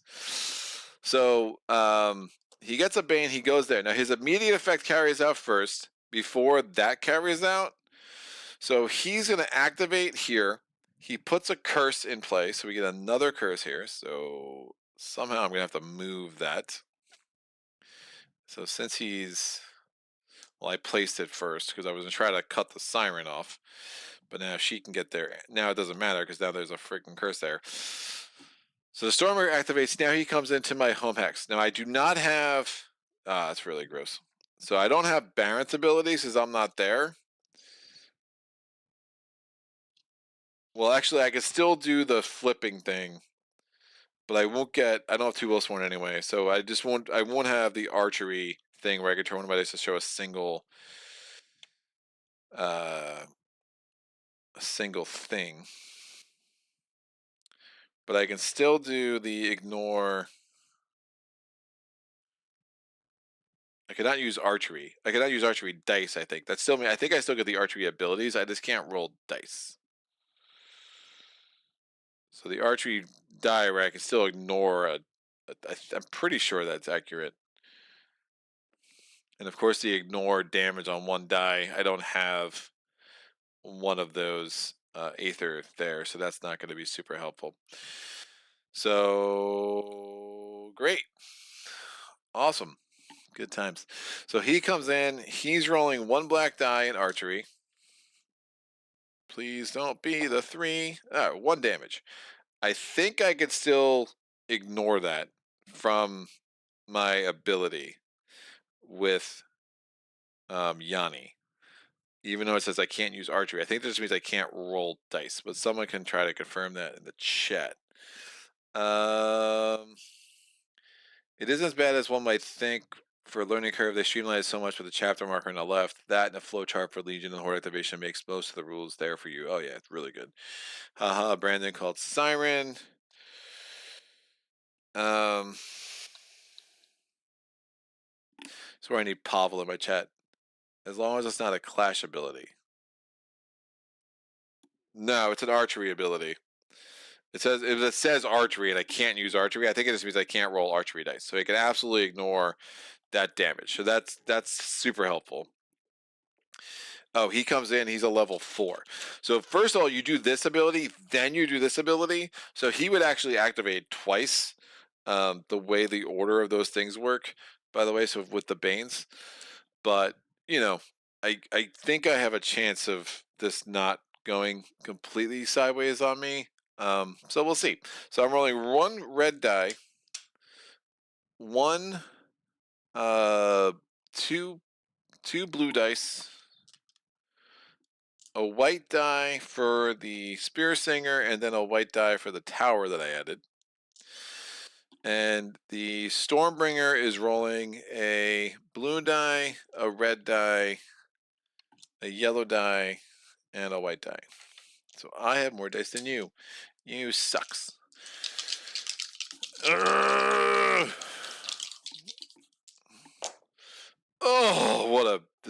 disgusting roll that was. So he does 4 damage and has 1 shield. That's just awful. That's hit with every single one. Are we resetting this? Alright, hopefully I kill him. I roll 2 damage and have 1 shield. That is not enough damage. Or shield, for that matter. Of course, I don't have Baron's starting ability. If I had 2 Wolfthorn, I could get another blue. It's just horrendous. It's absolutely horrendous. I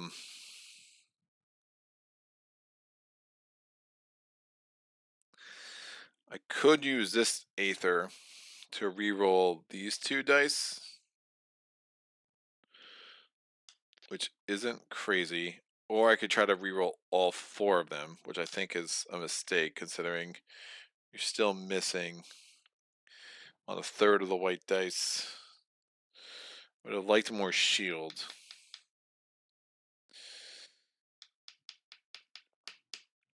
Yeah, I think I have to be a bit aggressive here. I either have to do more damage or I have to do more more shield. But I don't want to reroll the blues. I mean, the blues only miss on 1 out of 6. But if I can get the Stormbringer down, even to level 1, he's only rolling a white the next round. Right now, he's killing 3 of my units, which is awesome.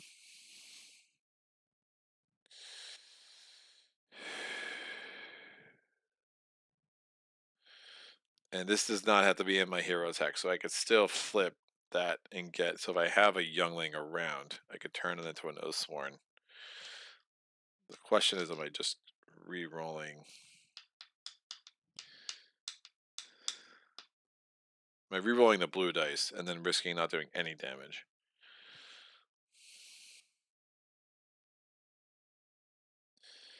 Because I really need to get him down to at least a 2. All right, I'm gonna let the blues stand as they are. I'm spending the Aether to re-roll this red and this white. It's good. It's not great. Missing on the red die kind of sucks. But I'm only gonna lose 2 units. So I do 3 damage. He has 1 shield, so he's down to this. So he has no chance of rolling a lightning bolt, which is super good. He does 4 damage. I have 2 shields, so I'm going to lose this guy and this guy. They both go into the Chaos Graveyard. Now we literally have 6 curses on the board. Awesome. All right, so I'm rolling the next round. I still get the 1 white die for the tower. I have a blue and I have a red. And he's rolling a blue and a white. God, if I had rolled any damage with that red, that would have been so much better. So blue and a white, just 1 damage. I'm rolling these 3 dice. 1 damage, 1 shield. Knock him down to 1. And now he's just rolling just a white die. It's Squadouche. It's just 1 damage. So Stormbringer's out. Saved my Haven. We have 3 points. And then even though Baron's not there, it does not require my hero to be on the hex. I could flip this to exchange my youngling for an Oathsworn. And he's part of my main army right now. Stormbringer comes over here.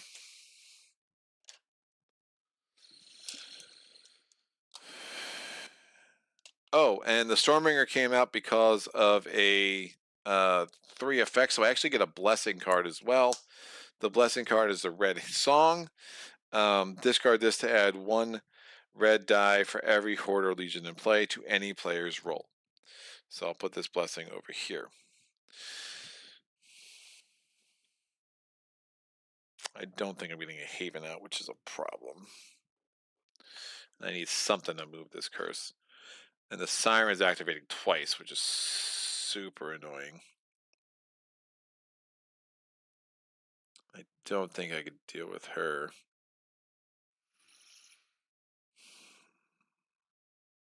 Yeah, this got a lot harder. Alright, this is over here.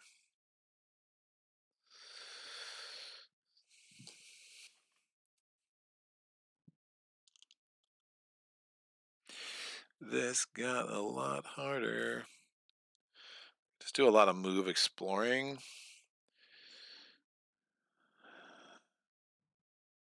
Get as many resources as I can, so in the build phase I can do some things.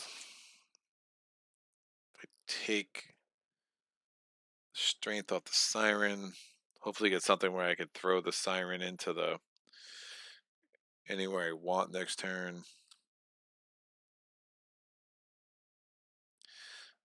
I'm on a hex with a curse, so I might as well do this now. So I'm going to quest. No, Yanni should be doing the questing.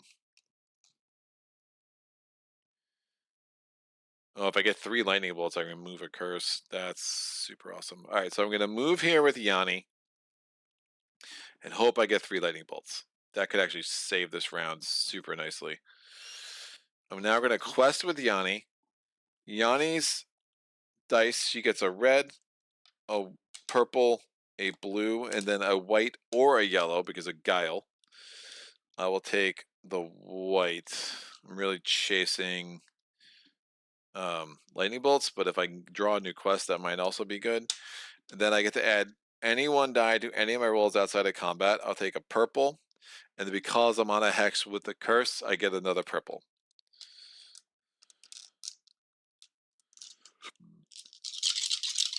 Three lightning bolts, please. Ugh. Did not get 3 lightning bolts. I think it's not worth spending an Aether to gamble for that. I did get this, so I get a point. I did get 1 shield, so I could draw a new quest. And this lets me remove all activation tokens from 1 horde. I mean, chances are Bloodworm is absolutely dropping a curse there no matter what the hell I do.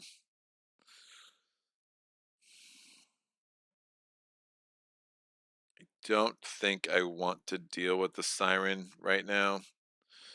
And I don't have the units to do that, so we're just going to remove the activation tokens from her.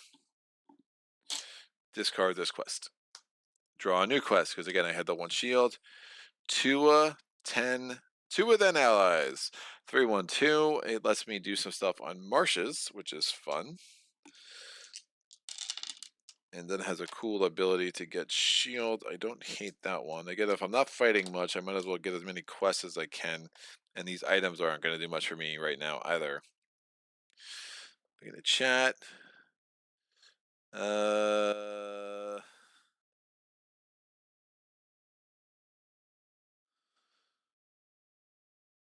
I was referencing the campaigning as a learning curve. I expect the solo rules are pretty good just as a regular game. Nemesis is good work. Aether time. Okay, could be worth rerolling the blues. Yeah, I hear that. Since you still have the red for damage, double blanks on red is unlucky. Well, have you seen me play before? Yeah, solo mode changes are small in my plays. Doesn't feel watered down compared to the original. Yeah, not at all. 2 units for the Stormbringer is a pretty good trade. Correct on archery ruling. Yanni, thank you.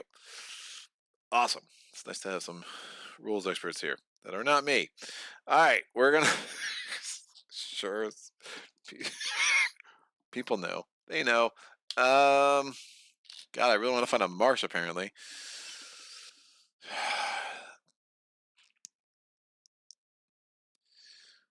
Still, I mean, I can seriously move Explorer 3 more times, which honestly isn't the craziest use of my round, but I do want to quest a little bit too. I'm going to need, well, I will get Plunder from this. I'm just not building a Haven, which is just feels bad. Gain any one of your feats. It just feels bad. Yeah, I don't think For the Greater Good makes enough sense. I do like this, and I do like this. I have so much food though, so I don't think it. I think 2 and allies is easy enough for me to do without having to explore there. So I think I explore here, and then I figure out which 1 or 2 of the quests I want to do. So I'm gonna move, explore. I'm actually gonna do this with Yanni. Zeegard. This is sometimes dangerous to do with a horde on the tower, but remember he can't freaking move, so it doesn't matter as much. But so I gain 2 salt. This could be actually really good. Gain 2 salt. The mercenary token goes away. We're gonna add a mercenary. It is the Druid Fanatic. He costs 5 salt. Yeah, good luck with that. Remove any skeletons here. There are no skellies. I'm gonna have this go this way, I guess. And add 3 garrisons here. So Yanni's standing there with the Bloodworm, and we're putting 3 garrisons on Zeegard.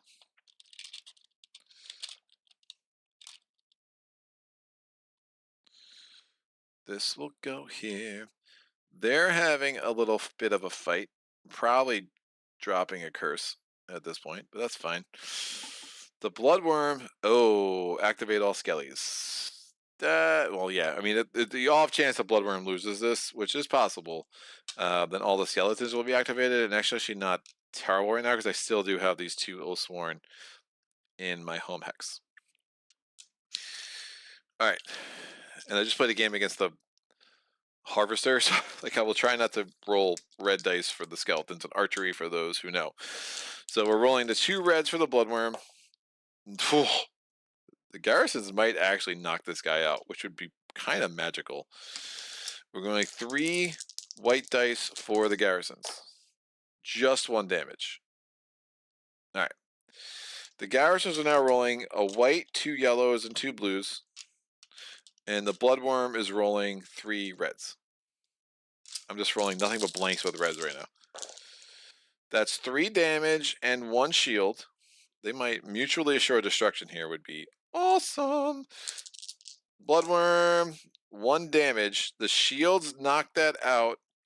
Do no damage to any of the garrisons despite 5 red dice. And the Bloodworm is dead. Unbelievable. Alright, 4 points for the Legion for killing the Bloodworm. The Bloodworm did not drop a curse. He goes away. And here we are. Call of Chaos. When he dies, immediately activate all skellies. So, this skeleton activates, comes to my home hex. I'm rolling a white die in archery. Please hit. No. Oh, God, I'm so tempted to. And I have no one there, dude. And my hero's not there, so I don't even. Oh, I might get a blue. I think, yeah, it doesn't say on my hero's hex, so actually I would get a blue die because I have 2 Oathsworn there. Fine. So I have 2 Oathsworn, so I'm rolling 2 reds, a blue because I have 2 Oathsworn. It doesn't say on my hero's hex. And I have the white die from the tower against 1 singular red. Red missed again. It flipped over in my hand as I was picking it out of the thing. And 1 damage kills that. I get 1 point. This Skelly is dead.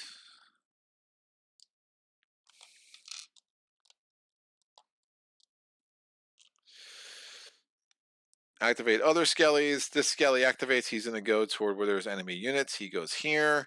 A white die against him. Still alive. White and a blue for the 1 garrison is 1 shield. The red rolls. It's 1 damage. They negate each other. White and a blue. 1 damage, 1 shield. The red rolls. Nothing. He's dead. Killed by a garrison. Then this guy activates. He'll go here. White die against him. Nothing. White and a blue. Just 1 shield. The red die. Nothing, white and a blue. Nothing, nothing, red die, dead.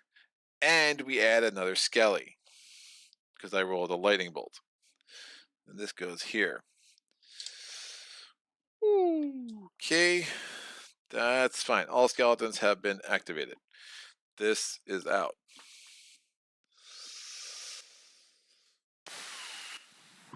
Nuts. I didn't see. Did you put a blessing under your Stormbringer? Did it spawn from revealing hex? Good luck. We'll catch the rest later. Yeah, he got the blessing. Cool. Yeah, I forgot about it until I killed it. I was like, wait 1 second. Yeah, we got the red song, which is definitely not terrible. All right. Well, that's one way for this to have played out. I kind of wish the Bloodworm had done some more damage there, because then I would have had resources to build a haven. At this point, I do not. And of course, I didn't roll the 3 lightning bolts I needed to remove that.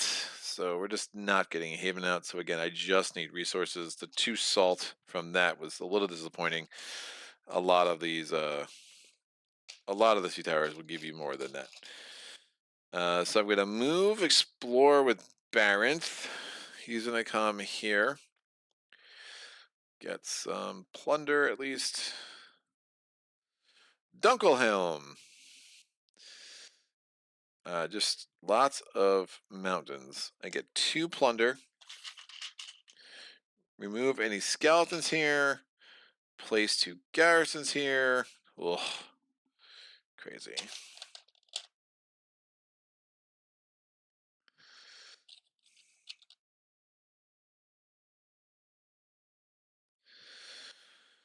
Each player, there's only me. I can draw a feat and discard a feat. I don't want to discard any of these.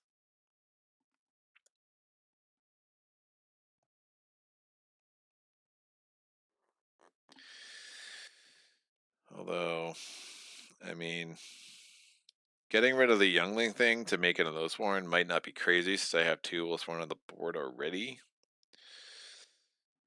And those red dice, I mean, blue dice are really, really good anyway.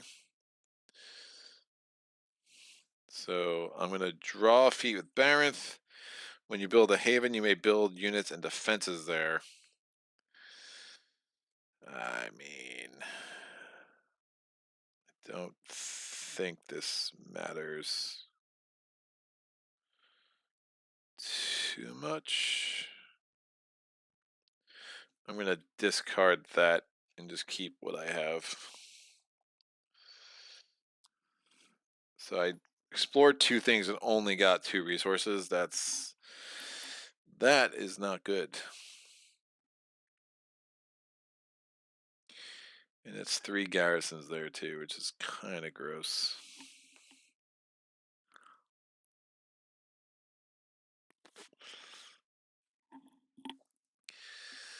The question is, am I doing these quests?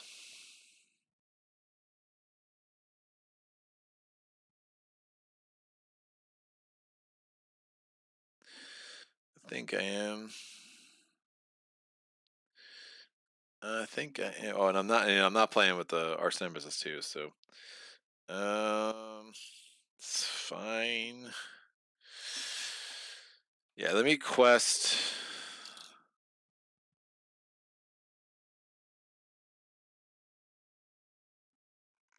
Destruction of the Druids. I'd be going for the 2+. Wouldn't it be crazy? All right, so Destruction of the Druids. Yeah, I'd rather the ability to choose what feat I want than to do that. So the upside of that's too good. So I'm going to quest. I get a purple, a red, a blue, and the die of my choice. I'm going to take a white. And then since I'm Yanni, I get to take any other die. I will take a purple.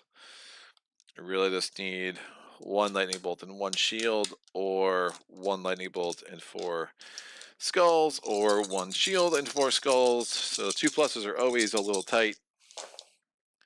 Ugh. Got 1 lightning bolt and 3 skulls.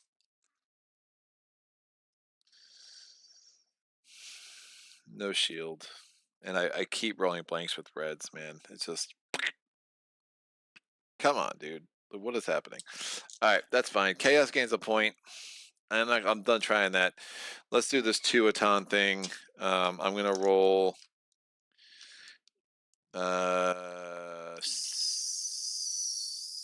I'll add a.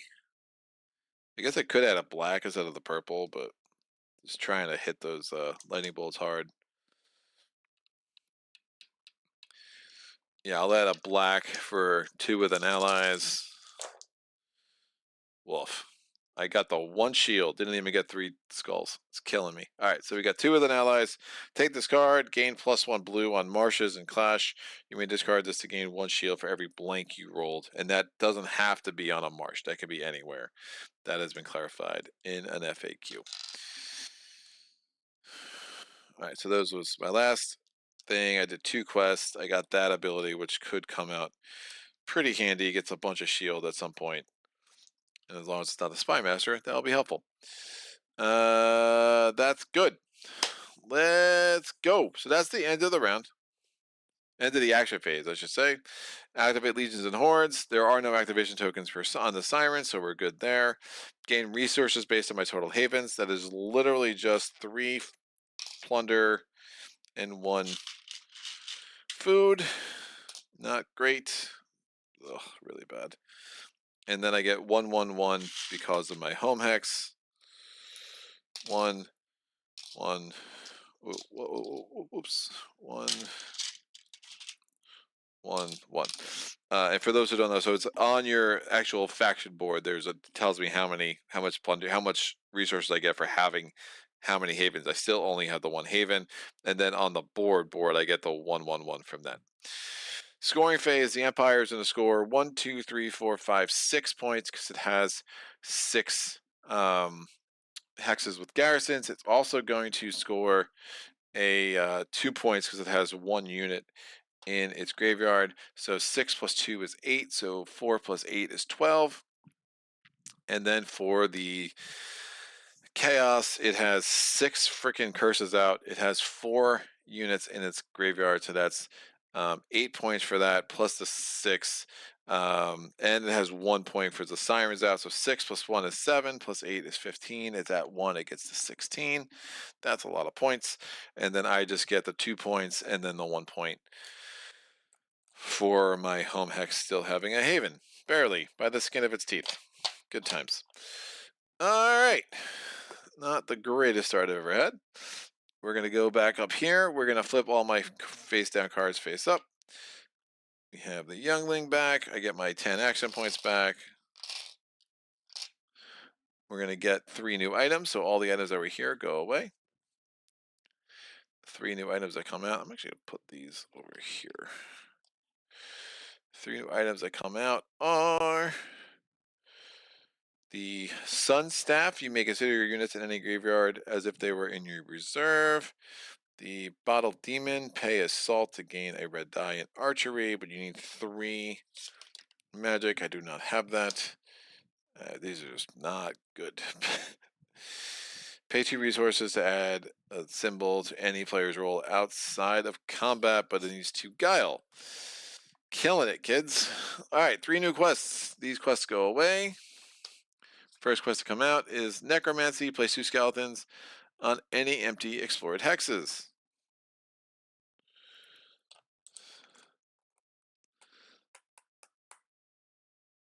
Any empty explored hex, sorry. Again, icy waste on the border, always considered explored. We'll just put them here. And that's a 3/2/3. Space exchange a skeleton with a basic unit from a graveyard. Oh, that's so. I wish that was that last time. I like it. Yeah, that could be really good. It's a little dangerous the way it plays out, but it's an interesting concept. And actually, that makes me want to put this here. All right, good. The Imperial Inquisition. Wait, beginning of the round, was there a Legion in play? No. Did the Empire have equal or more points than any player? It did. Are there 5 curses in play? Yes. Are there 7 hexes with garrisons? No. So, the Imperial Inquisition, immediate, no god but Aether. Place 2 face down, druids face flip, 2 face down, druids face up, or 2 face up, druids face down. Now, when a druid's face down, if it has Aether on it, the Aether stays, but you cannot use it for any purpose. So that is a clarification. So I think having access to Aether is going to be more important than the other options that I'm being shown here. So we're just going to flip these face down, and then hopefully I can get those back face up really quick. It's a rough card for sure. It's why it has a skull on it. And break the shackles. Place 1 Legion on threat 3 on the capital. So we get our first Legion of the game. It's the Inquisitor. Oh, the worst. That's a bad combo. So she comes in at threat 3. That came out because of a quest, so she gets a blessing. And she gets she's number 23 actually, so the siren's on the other side of her. She's going to gain a threat at the beginning of her combat.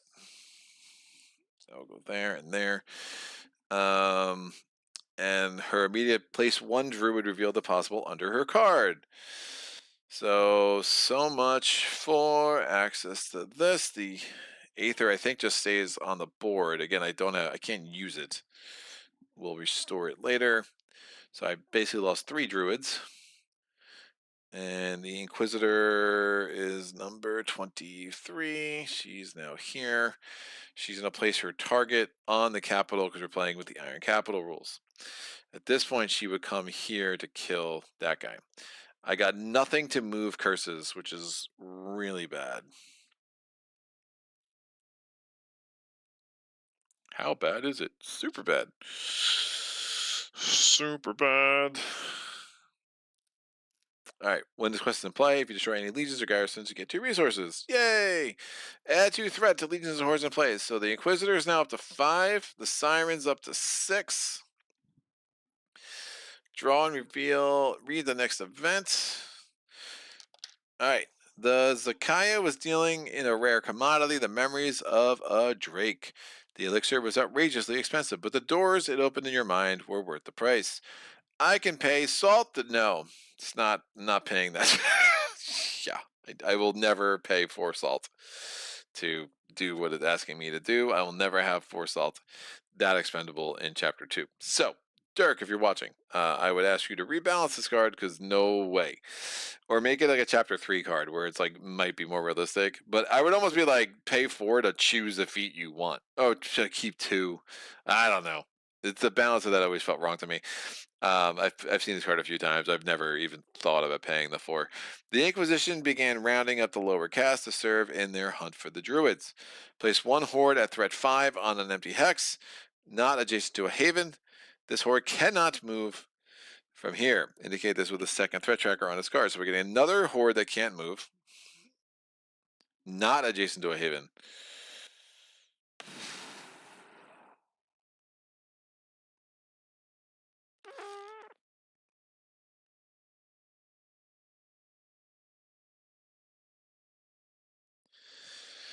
Huh. Okay. Oh, God.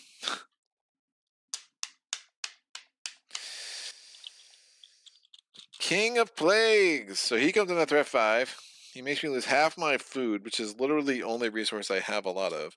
So 4. I have 8 food. I lose 4 of it. So not building the Khalith this round. He's number 6. He gets a Bane.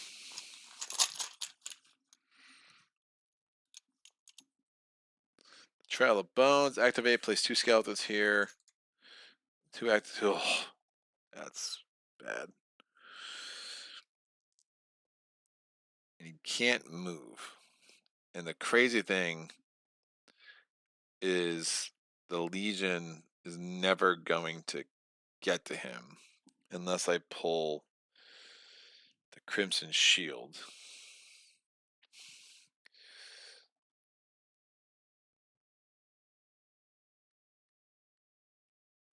It's gotta be an empty hex. It can't be adjacent to a haven. If it could be adjacent to a haven, I would actually put it right here and hope for the best. I think I need to try to kill him this round.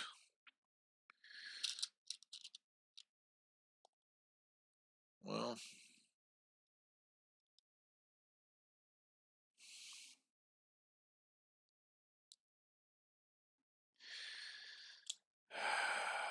man, I wish I didn't put those two.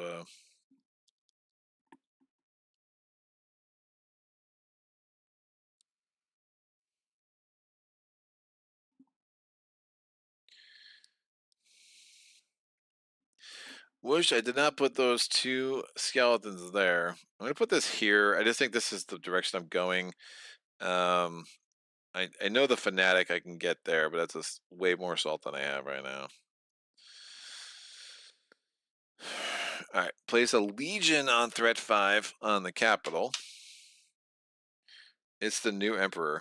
Oh my. It's just all coming out right now, man. Great. Threat 5. He's on the capital. This is it's going epically well. We're gonna get a Bane for him.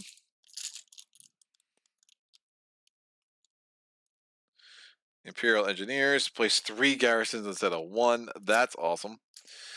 When he activates, and so he comes out, his immediate effect is that he makes, so he places target, again, targets always go on the thing, so we got the highest 2 leveled legions, that's always a good sign. Places target, activate every legion. So the Inquisitor activates. When she activates, she places a garrison. There's already 3 garrisons. The capital always has a special rule. So instead of adding a 4th garrison, which we can't, we would, if it was another hex, we'd give the legion a point, or Ragnarok mode, we'd do something else. We're actually going to add a garrison to an empty hex without a garrison that doesn't have an X, and then she's gonna go again Iron Capital mode. Let's go. Oh God, Iron Capital. I forgot when you a Legion is placed there.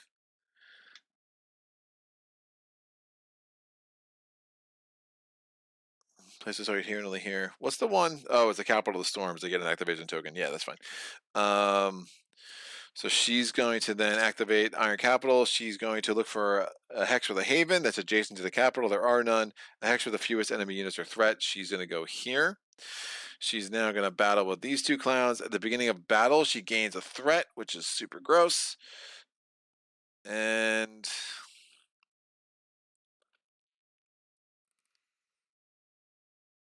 cannot move from here. It's gross. They're going to fight. She's rolling a blue, a purple, and a yellow. A blue, purple, and a red. It's like yellow, it's just totally different. She rolls 2 lightning bolts.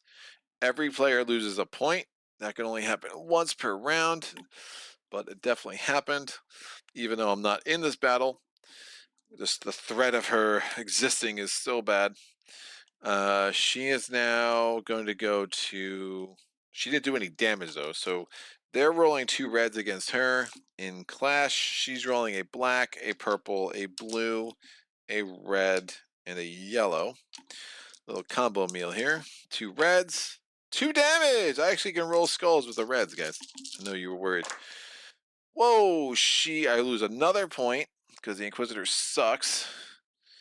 She takes 2 damage, which gets her down to 4, but as soon as she starts a battle, she's going back to 5, and these Skellies are both super dead and go to the Imperial Graveyard. I think I can go after her, man. I think I have to.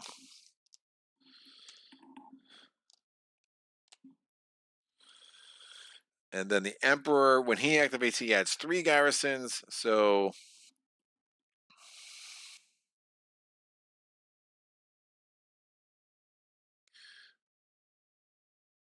Place an empty hex with no X. This is not empty or reinforcing of the garrison. So he's adding 3 garrisons. So the first garrison goes here, and then the next 2 we're just going to go to reinforce. So we'll go here and here.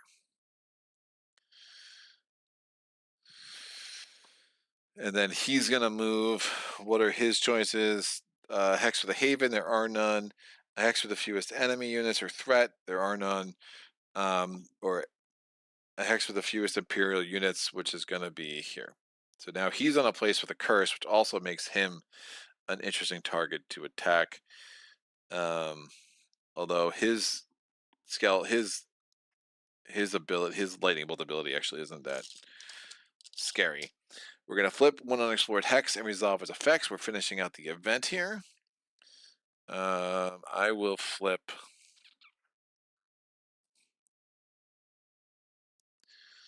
this hex because I think I'm still just going in this direction. I don't think I have much of a choice right now.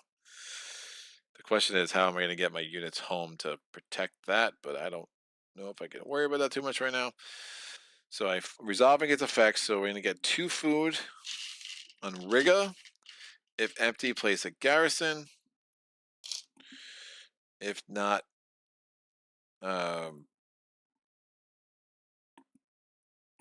is that right? Yeah, that's kind of what I want to do.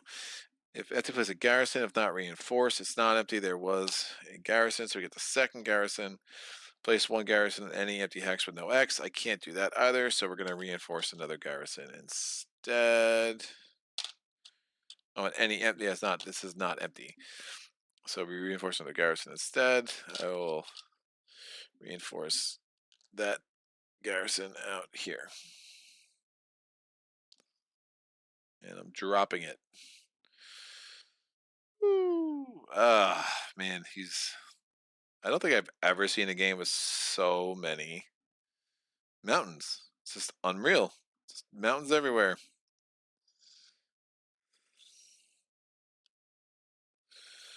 Cool. All right. Woo! As long as the reds are blank for Horde Legion as well, I guess it works out. Says Brandon. Bye bye food, says Jazz.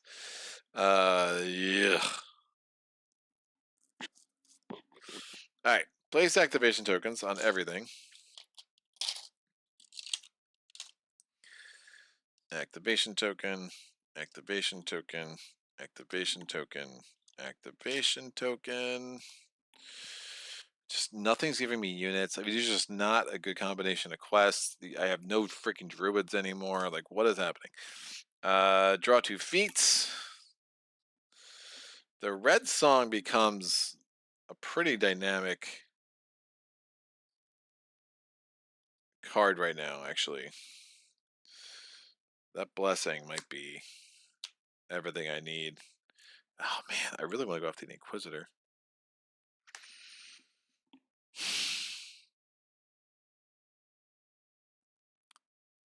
Switch this up. I think I need to get the Inquisitor. I'm going to try to get the Inquisitor and the King of Plagues and hopefully be defended enough to defend. Well, the Siren's not even reaching my place this round anyway, so I can wait on her a little bit. Yeah, I'm gonna do that. The Inquisitor is a little weakened, and I have the red song. I have the 2 with an allies quest. I think I can wipe both of those out potentially. So, all right. Feats. Archery, flip this to lose a shield and gain a lightning bolt before damage. Archery and clash, or flip this to place a basic unit on a haven. Yes, that is absolutely something I need because I am super broke. And when I build also I can only build 3. Yeah, I just need that. So the lightning bolt is interesting, but also I don't have any druids out right now anyway. Quest. Ooh, that's also interesting. If you solve a quest, gain the reward of a quest goal, even if you gained it already. Now I'll take this too, because I don't really love these quests. So I can double up on the call to arms. I did not take any stat. I literally haven't pulled any of my stat bumps, which is, well, I pulled the one and didn't take it, which is unusual. All right, we're now building. I only have room to build 3 things, and I'm not building the Oathsworn or the Khalith because I am poor. So I'm spending that. So I'm putting out. I spent 6 resources. Again, the Spear Singer costs 2 salt or 2 plunder. The Youngling score 2 salt or 2 plunder. I spent 4 plunder and 2 salt. And I only have room for 3 more in my home hex anyway. That's my only hex for the Haven, so I have to build there. Yeah, I think I'm gonna march, command, move, explore. I have something I can potentially do with the necromancy, which intrigues me.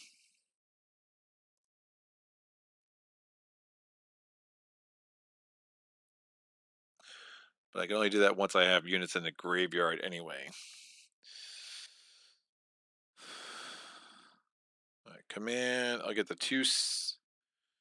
I'll put 2 younglings and a spear singer out again.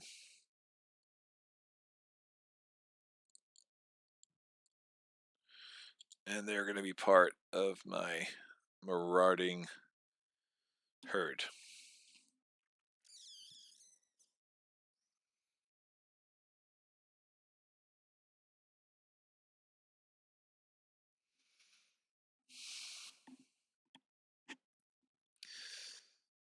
All right. Good times. I want to get those druids back.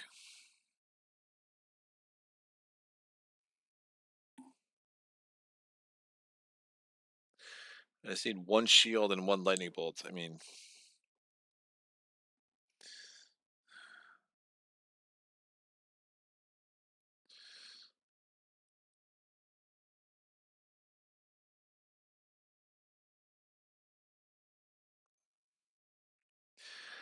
get those druids back. Oh, man. Just not sure they're going to be that helpful for me right now. Not really rolling a lot of purples anyway. Oh, that's what I want. Yeah, that's what I need. All right, let me give 1 shot at the Imperial Inquisition because I want it. So 1/1, white, blue, and then I'm going to add a die of my choice. I'm doing this with Yanni. I will not get the extra die. The 5/1's impossible. So I think I take the blue. Just hope this purple die hits. No, I think I take a.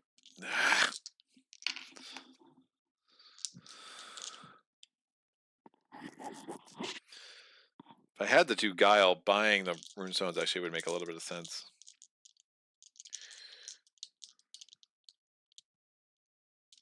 I'll take the purple. I think just trying to get the 1 gives me a slight more chance of getting a lightning bolt than a shield, but I need 1 of each anyway, so. Oh, dude. I took the purple, still didn't get a lightning bolt. I got a shield though.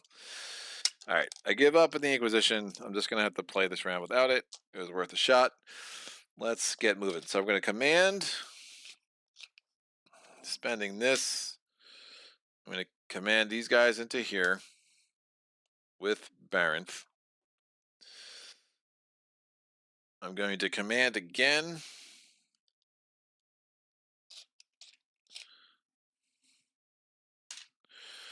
We're now all here. Baranth and Yanni are both there. I'm going to roll my archery dice. I have 1 white because I have 1 spear singer against 2 whites because there are 2 dudes there. So I roll my 1 white. I roll the blank. They roll 2. I can ignore that thing with Yanni's traps ability, which is awesome. All right, now I have 2 Wolfsworn there, so I'm going to get 2 whites. The reds become whites on marshes. I get a blue, and then I have 2 more little guys, so I get 2 blues and then another white. So I'm rolling 3 blues and 2 whites. I'm up against 2 yellows, a white, and a blue because of the 2 garrisons. 3 damage, 1 shield. That's just gross. 3 shield, 1 damage. So nothing. All right, going again. 2 damage, no shield. That's slightly better. I would like to roll at least 1 shield. All right, there's 1 shield. I could turn this into a shield using my phalanx ability. So I block all damage. I kill both of you. I get 2 points of up to 8.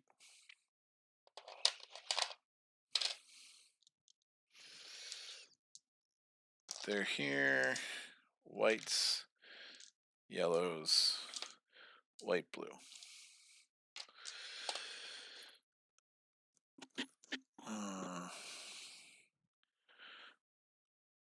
I'm going to spend an activation to spend 2 plunder to build a haven. Look at me, so haveny. Going to in combat with break the shackles, I can get some resources. I will get 2 more plunder.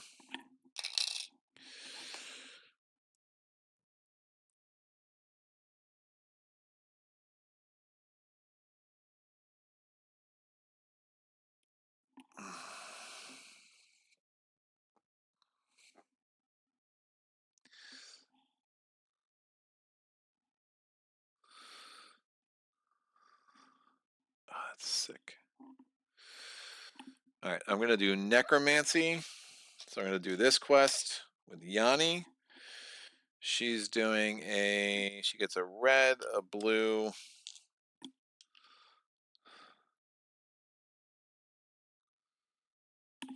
I'm going to take a white again and a purple, and then I can add a dye of my choice because she's Yanni.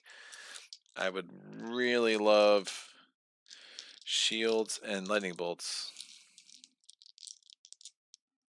So I'm going to add a shield or lightning bolt or a purple, because if I could choose elite units, that would be super awesome.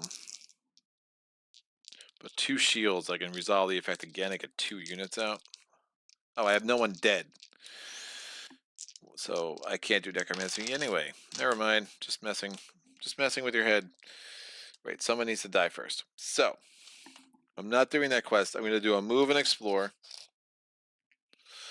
And go here with Baronth. Flip this. It's Bruthgard.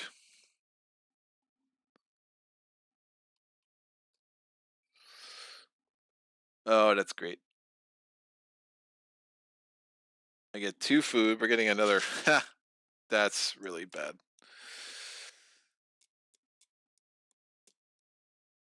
That's horrendous. Yeah, no one. It would be better if somebody had died there, because then I could actually have a reason to do that. So I get 2 food. If empty, place 2 skeletons here.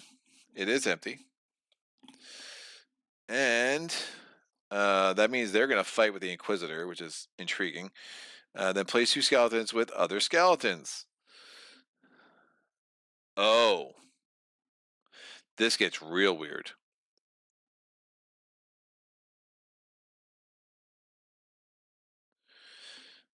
Oh, it's not empty. I'm sorry. It's not empty. If not reinforced, I'm reinforcing by adding, because again, Inquisitor means it's not empty. So I'm putting a garrison there, and then I'll place 2 skeletons, other skeletons. So I place 1. This becomes a horde now. The Unsister. Wow. She's coming in at level 5. She sucks. Number 27. I'm just going to have to get creative over here. This is more than is usually on the board. 23, 25, 27. We get a blessing.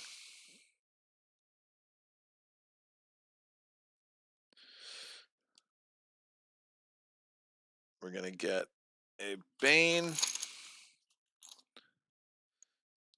a lightning bolt, and oh, that's bad. That means I can never kill her. I can never kill her.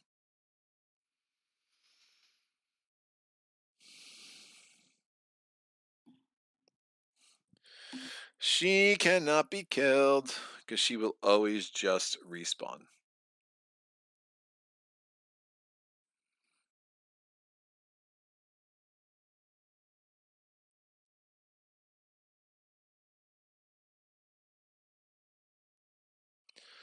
And then I'm placing a skeleton with other skeletons. There are no places to put other skeletons, so then you just place it on empty hex.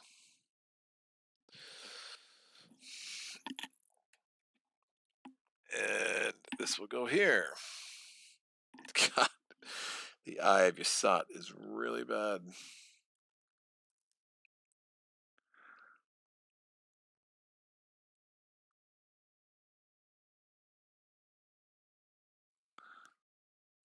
Unless I kill it in archery, which is possible.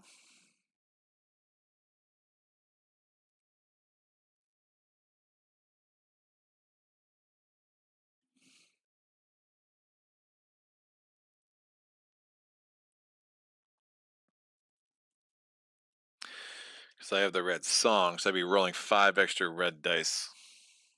I just need to do 5 damage. Yeah, I have to kill that in archery. That's the only way right now. Alright, let's do this. I'm going to command again. That's so backwards.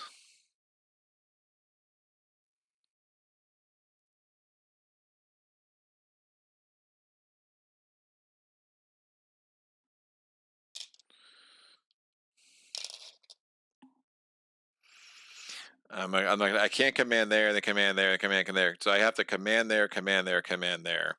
I have 4 activations up. So if I can command, quest, command, I think that makes a lot of sense. And I think the red song gives me a chance to kill the unsister.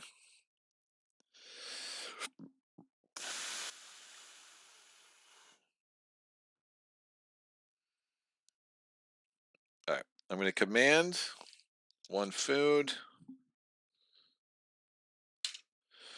I'm going here, so my whole army is now there. I'm going to battle against that 1 garrison. I have a white and a white alone. Nothing. I'm rolling up against a white. I can ignore that because of traps. Traps is amazing. Now I'm rolling. I have no riders, so I'm not adding an extra dice. So I'm rolling 2 reds, a blue, 2 more blues, and a white. I add the second blue because of the war song. So I'm rolling 6 dice against a white and a blue. Just 1 damage. Oh. Do I want to flip you? I could have done this last turn, and it actually makes sense. I'll turn this into this. Although, like, the red, whatever. So, so I'm rolling 3 red, 2 blue, and a white now. There's my shield. I do enough damage to kill it. I get 1 point. I get 2 resources. I think I need salt to get the Kolith out.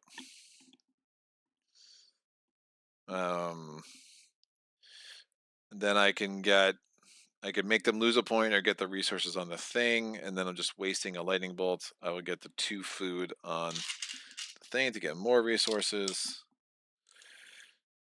And I got the 2 resources from that. And then I got 2 more. I got the 2 resources from that. Break the shackles. I kill the garrison. I get the 2 resources from. I get the resources on the hex from that. Now, I'm up against the Inquisitor. The Inquisitor rerolls blanks once in archery. At the beginning of combat with the Inquisitor, she gains a threat, so she's back to 5, which is where she started the round. She went 5 to 6 to 4, back to 5. She's rolling a blue, a purple, and a red. I'm rolling just a white. Seems totally fair. So, bam. She rerolls blanks. Oh, that's really bad. So 3 damage. I roll this. A blank. I can ignore 1 damage with this. And then I can discard the 2 Atan to get a blank for each. Oh, on the marsh, I should actually have a blue in archery. No one died. I missed that benefit, but I can get a blank for every blank I rolled. Oh, is that clash?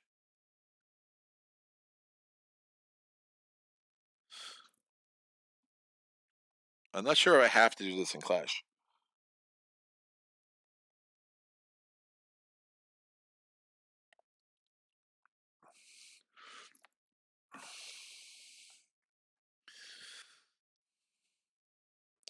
I'm not sure if 2 with an allies has to be done in clash because it says you gain a thing in clash, or you may discard this to gain a shield for every blank you rolled. I want to discard this to get a shield for every blank I rolled. Oh, I rolled, so I'd only get 1. So that's probably not even worth it.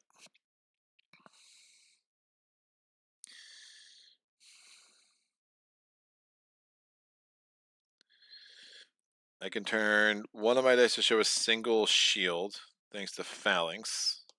So I'm only losing 1 unit, which is fine. Sure, I'll just lose him. And it goes into the Imperial Graveyard.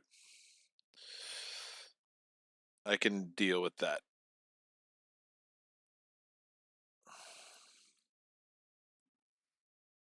All right, now I have 3 Oathsworn, so I get 3 reds and a blue because of War Song. And then I'm going to get another blue because I still have 1 Youngling there. And I'm up against something that's not good. Purple, blue, red, yellow, yellow. I'm trying to save the red song to kill the Unsister. Please stop rolling good. Oh, that's freaking great. Only 3 damage and nothing else. So good opportunity here. 5 damage, please. Oh, that's it's a lot. I'm going to shield this. I do 5 damage. Yeah. I'm taking 2. I really need that druid that lets me just cancel stuff, but it's not happening. But that's fine. So I'm gonna get 5 damage. I take 2 damage. I'm gonna kill my youngling and one of my Oathsworn in the Imperial Graveyard. I'm doing 1,000,000,000 damage. I kill the Inquisitor. Very timely roll there. This druid comes back on the board. I get access to this Aether again. I get access to another thing. Discard this to give any item to any player who can use it. Oh, hello. That opens this up, which would be pretty awesome. I get 0 points, which is so annoying, and I forget about it every time. Forget about it every time. Yeah, but she's dead at least, because she could have been a big problem. And now all my 2 remaining Oathsworn are there.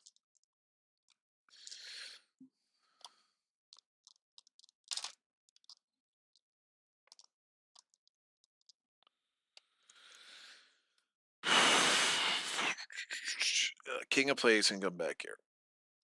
And I get 2 more resources, which I will take this. I kind of want to kill the King of Plagues.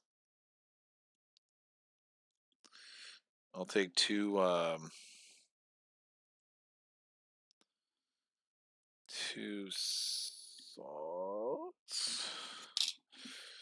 Before I forget, I just want to get that curse out. Um,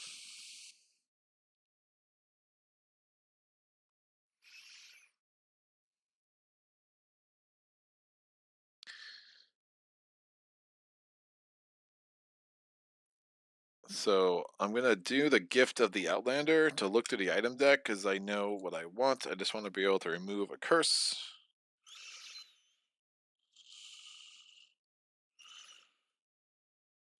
And then build there. I won't do it this turn, but yeah. I mean, there's some really good ones, but I just know I want to get those 4 resources. It'd be super helpful. I'm worried about the chaos running away with this because they're gonna just get so many points every round. I mean, there's some really. I mean, there are some really good things here, but I just think it makes the most sense to be able to have that hex back. Get places for my havens that are going to be reasonable.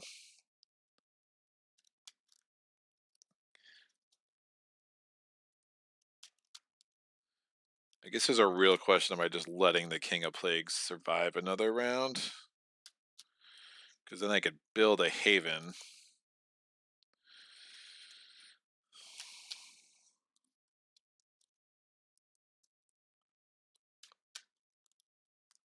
I do want to do that quest.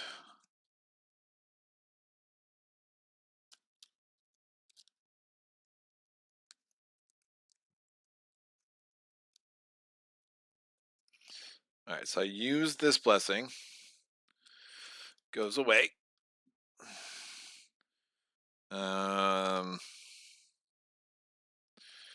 Don't think I build a haven there.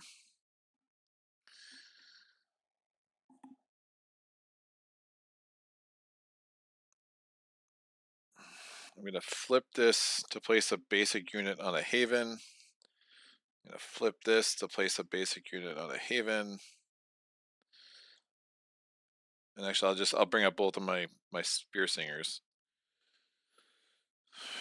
We're going to do this quest. So purple. I'm only get 1 unit of that, but that's fine. So purple, red, blue.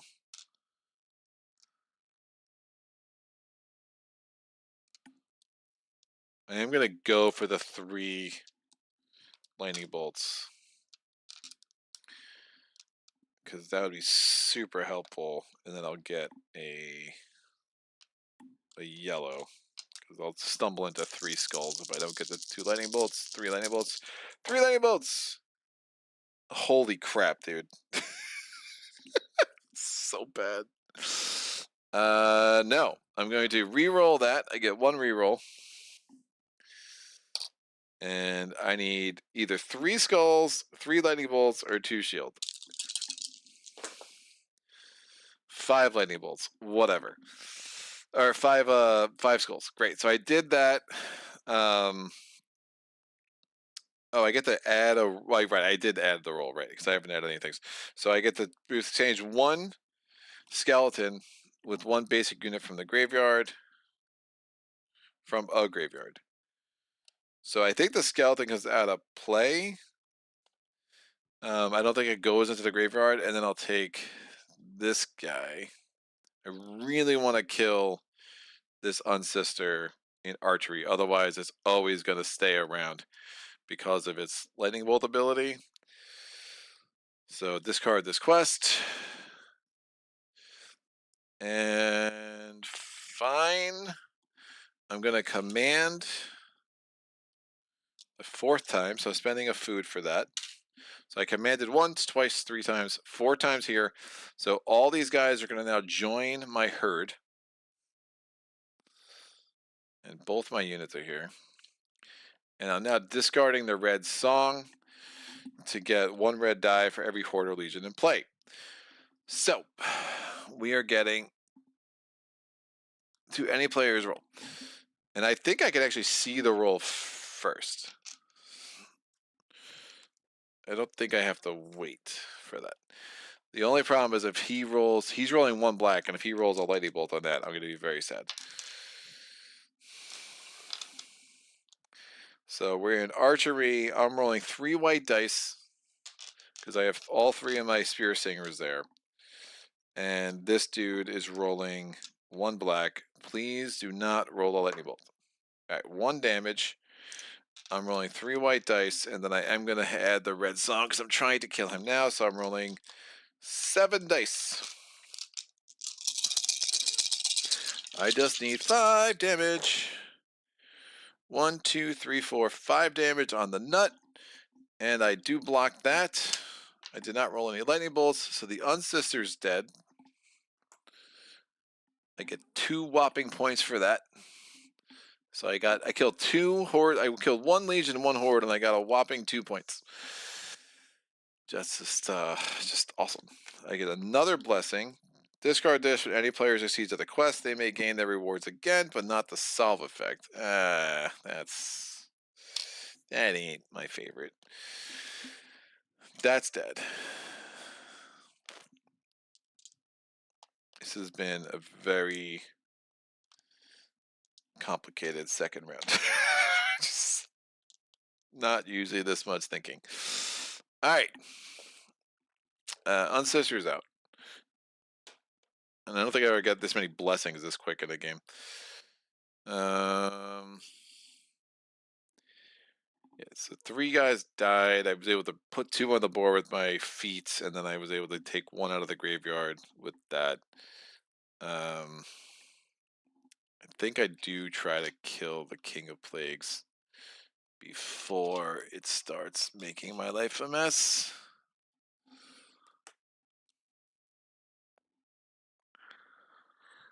I still only have 2 havens out. It's not great, but I think I can get. Well, definitely have places to put havens next time. The new Emperor. We still have 4 cards in this deck. Woof. And we only have 1 horde left. That's crazy. So horde might not be a problem. Siren's gonna put a curse there and go there. Her first combat, she is placing a curse, and there's nothing I can do about that. So I really want to try to kill her there. So I think next round, if I can come down here, remove this curse, put a haven there, and then fight the siren there. But the problem with the siren is you could be dealing with her 1,200 times, and there's nothing you can do about it. But if I can keep her moving back and forth, well, that won't be empty anymore. That's the problem.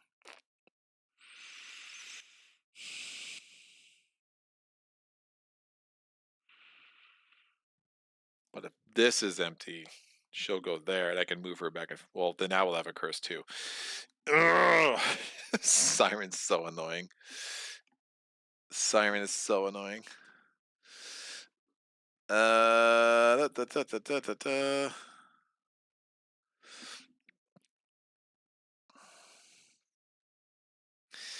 Yeah, I think I just really. So my 5th command of the round, we're gonna move everyone into here. Yanni's there, Baron's there, and we go from there. All right, we got a bunch of chat. Good luck. Yeah, he got the blessing. Bye food. Hearing rumors about the blowworm and the Stormbringer, that's bollocks. You can kill her since she is losing the Bane when you destroy her the first time.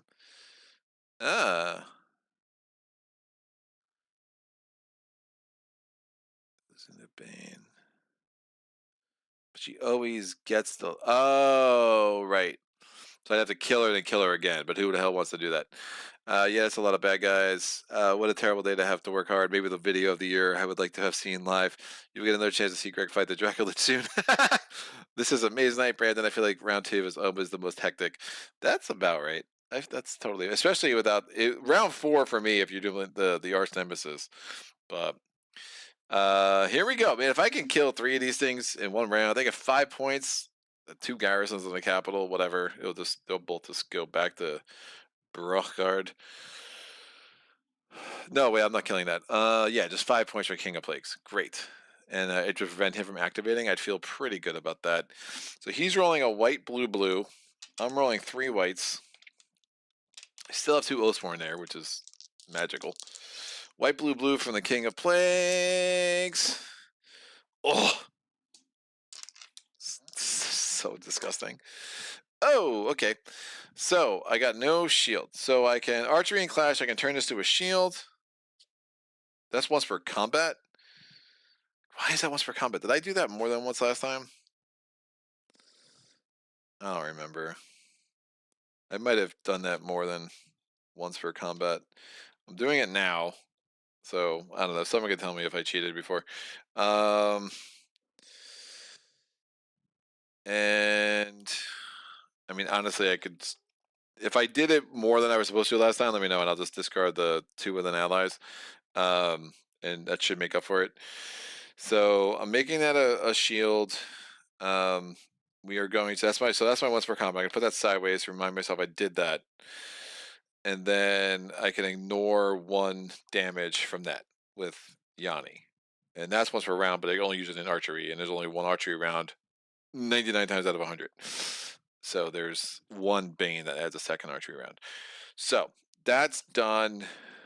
I do 1 damage. I shield that, and the King of Plagues is down to 4 health.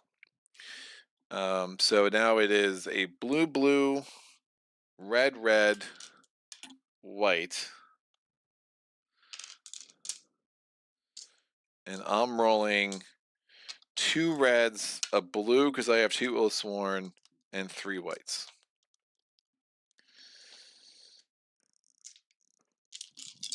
All right. Oh! 3 damage and a shield and a lightning bolt. I need to do 5 damage to kill this donkey. That is 3. Ugh.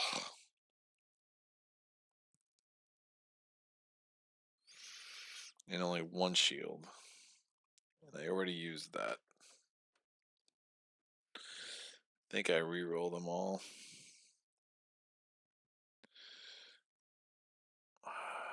Two gets through. I rolled 3 blanks. Now I can use a 2 with an allies. All right, I'm going to assume I didn't cheat before. I don't know, man. Someone could tell me if I did. But I'm going to get 3 more shield with that. That's the play. So now I have 4 shields, so I take no damage.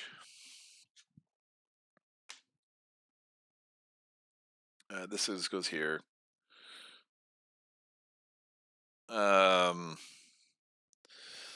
But his thing, King of Plagues, I destroy 1 of their units, put them in the Chaos Graveyard. I will destroy you. And I did 3 damage. He has 1 shield, so I only get 2 through. And now he's red, white, and blue. And I'm rolling 2 whites, and that I just lost 1 white.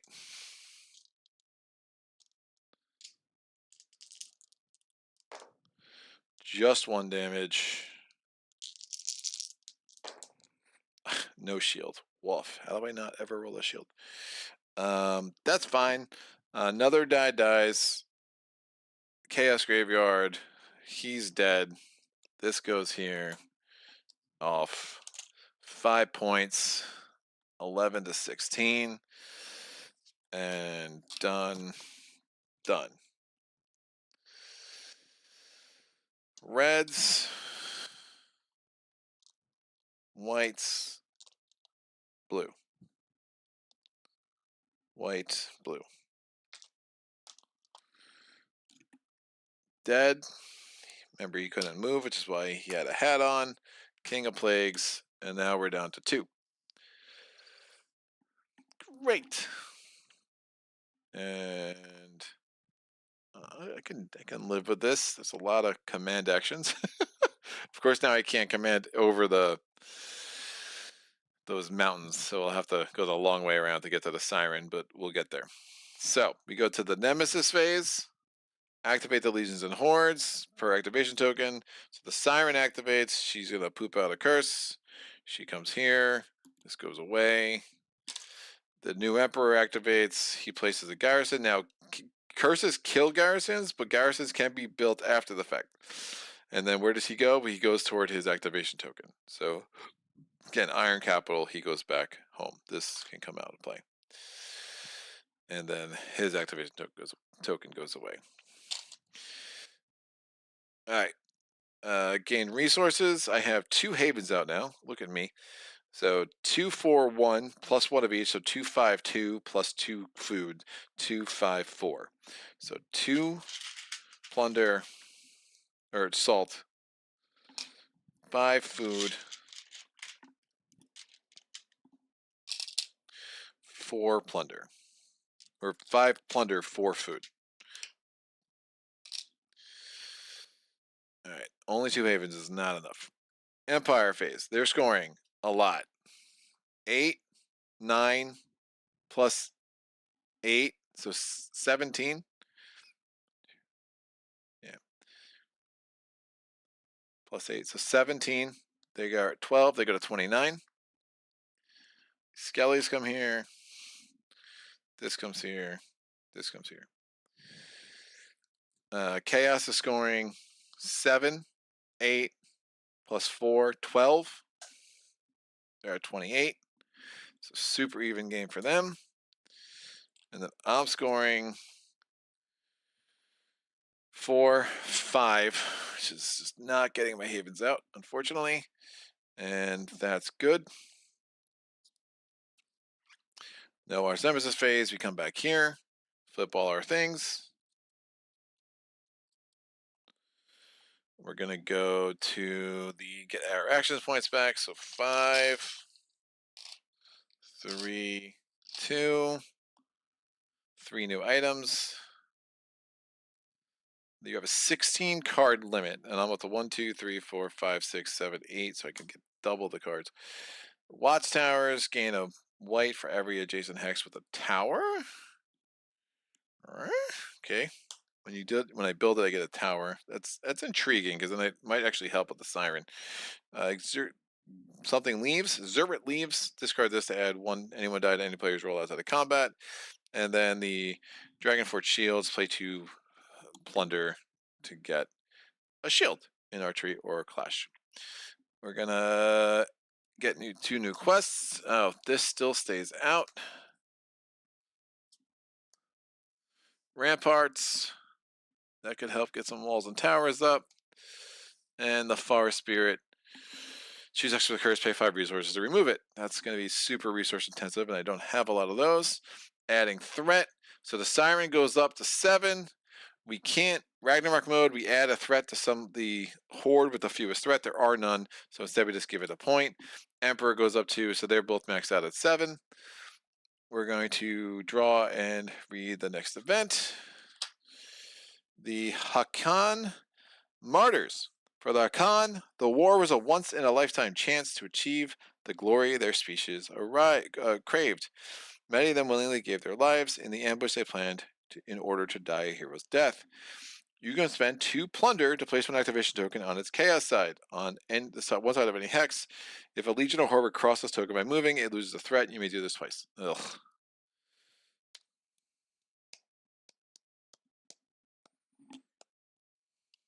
Ah, man, I am just so not resource. So I can make the Emperor lose 2 threat when it's coming into here. I really don't hate that. It's a good place to fight it, too. Great, so I'm going to spend 4 plunder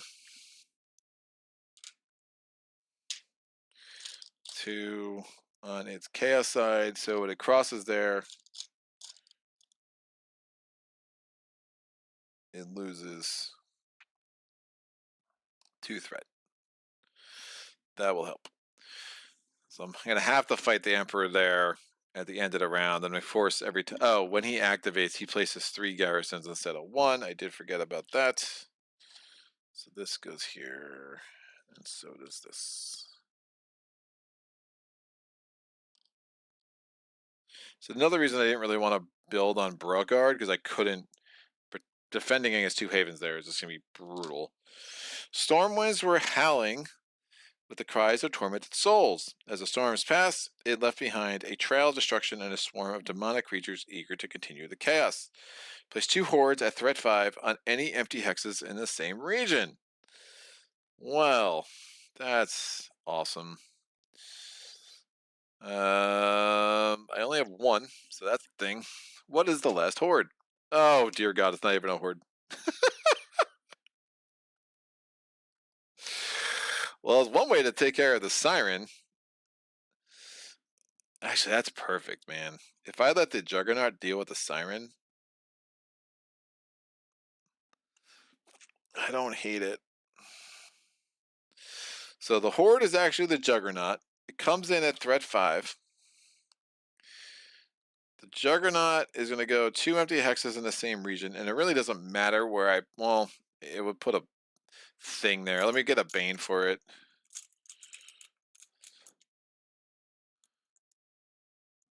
Wow. Well, it doesn't matter. Nethersea Ambush, place this thing on its target. There, it doesn't have a target, so it's just a nothing burger. The Juggernaut, I'll put this. Where do I want? Well, there's no other horde coming out. Man, I went through 6 horde like crazy. So we will put this literally anywhere.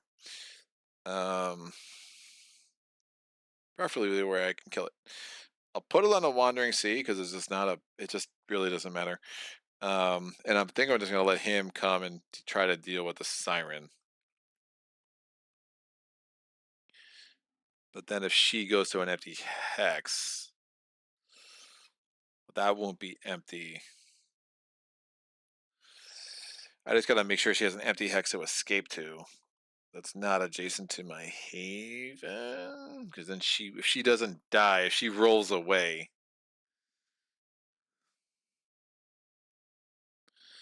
then she's gonna attack me. Where would be the closest empty hex? 1, 2, 3. So this would be the closest. So I could get her to go there and then attack me there, which I'm planning to have that well defended anyway. So I think that will all work.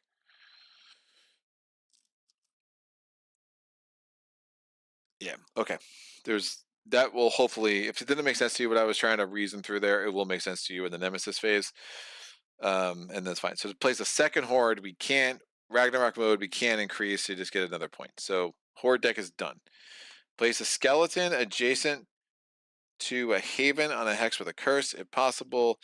Activate all skellies. That sucks.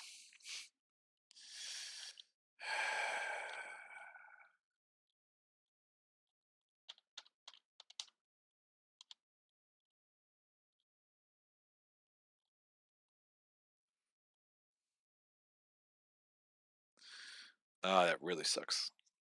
Nah, whatever. I'll put it here and just have it come here. It kills this haven. And oh lord, do I need resources? Activate all skellies. That's the only skelly to activate, so that's done. So I lost my haven. So I definitely want to just build havens. I was hoping to have that better defended, but I have ways of getting walls and towers on it, and it is what it is.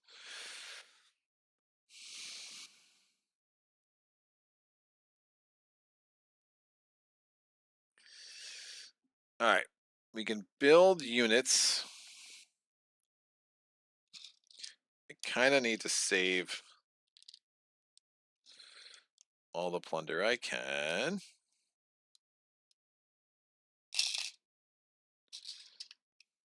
I don't think I'm getting my Kolith out ever.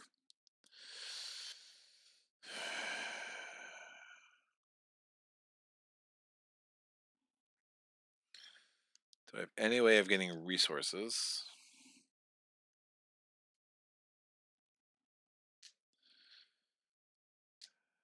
No, I really don't.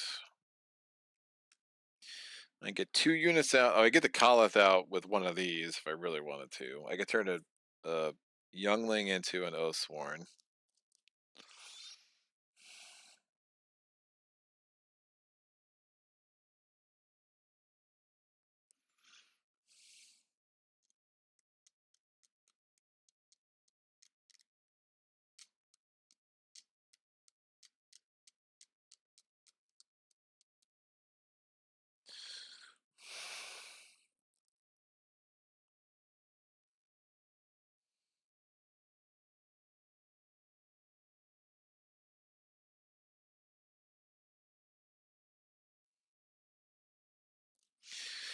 one path. I don't want this to be empty.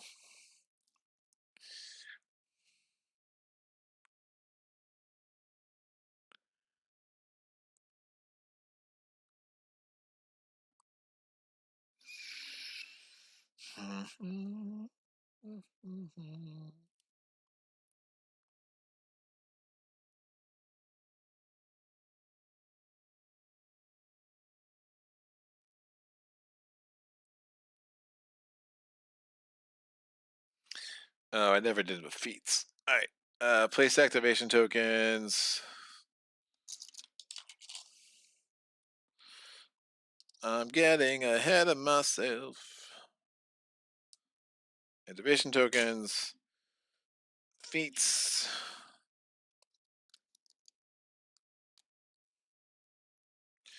There's some resources. Great. I'm going to take a leadership bump. There's 3 resources. And I'll probably get 6 extra resources. I'm assuming I'm going to get a similar thing for her. Ooh, flip this to lose a thing. Get a lightning bolt. No, thank you. More resources. So I'm going to put this at the top because those are hers.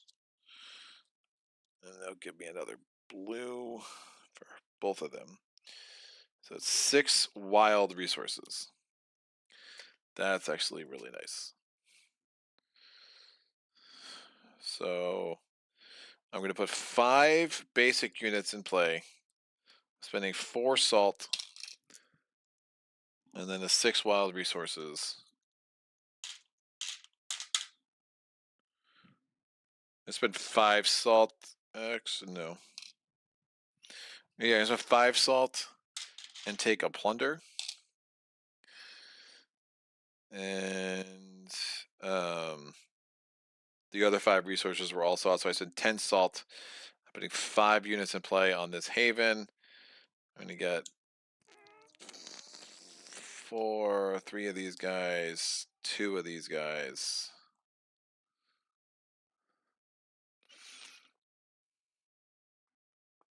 And I have to place them on my haven, so I didn't have many choices.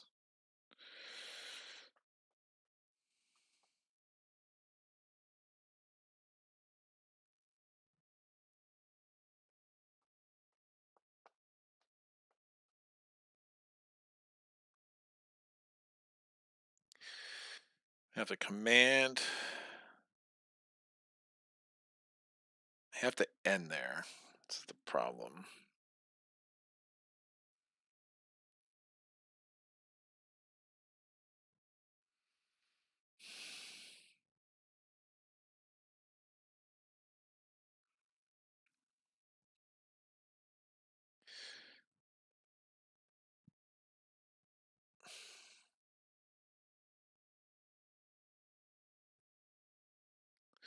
And that is a lot of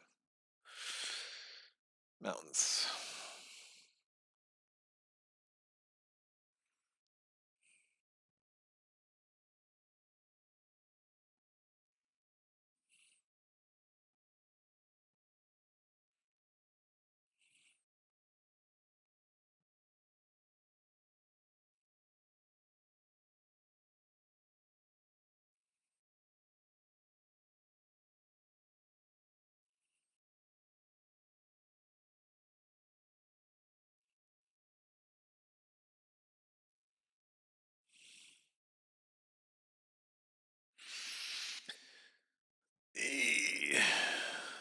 All right, if I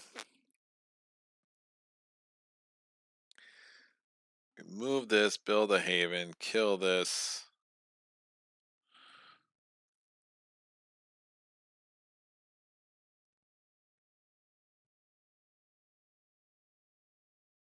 The question is, how the heck am I getting 5 units back there?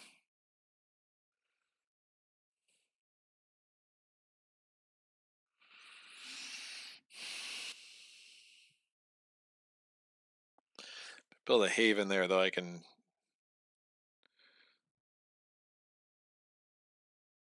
drop some things. All right, we are going to. Oh man, she's her Well, that gets discarded after the first time, so that will be out of the play there, which is good. All right, great. So we're going to use this thing, discard this, remove a curse, gain a point. Done. We're going to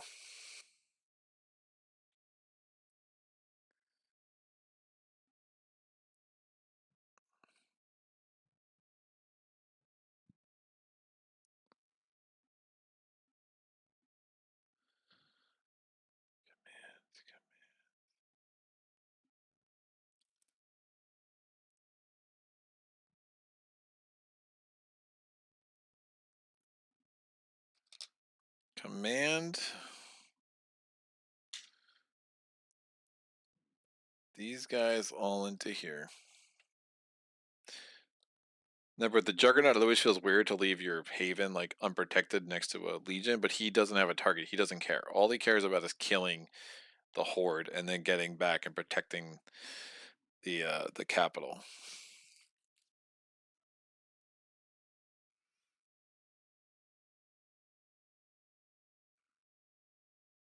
My hero has to be there to build there.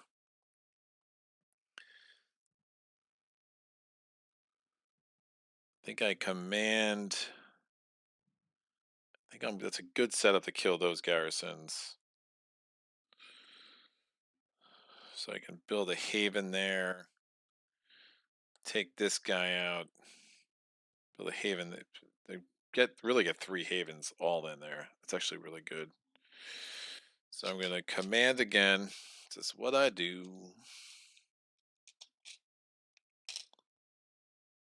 Yeah, I don't know if I'm ever getting those druids back. I don't want to spend the action. So moving these 5 guys in here. So they're my secondary combat unit.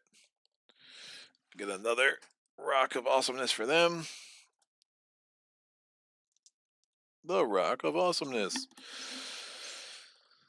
Alright, so they're all in here with Baranth and Yanni. And I didn't get a Merc because who can afford that? Cool. Alright. Give me a sec. I'm gonna take a quick break.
And we're back. All right. Whoo. What are we doing? We're battling these guys. I got 2 whites. Yep. Against 3 whites. So the 3 whites for the garrisons. Nice. You suck. 2 whites for me. Nice. I also suck. Woof.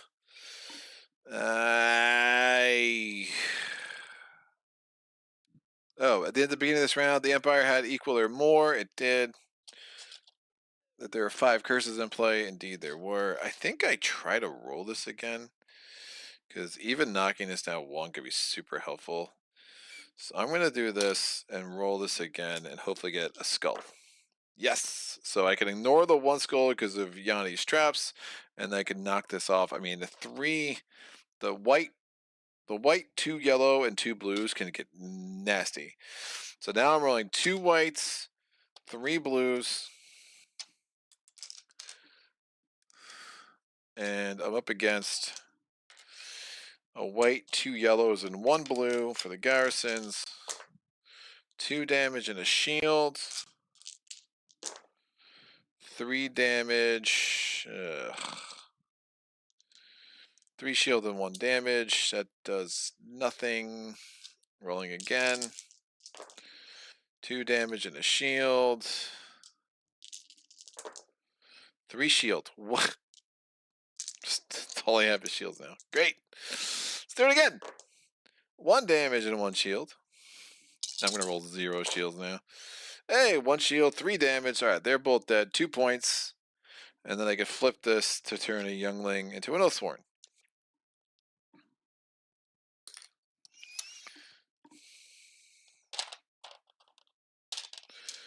My secondary army up here. And actually, let me make it super clear. So this is the I get 2 blues. So this is the blue rock army, and this is the white rock army, which is still out in the middle of nowhere. All right, so now all these guys are adjacent to everywhere. I'm going to build a haven while we're here. Get a haven on a sea tower.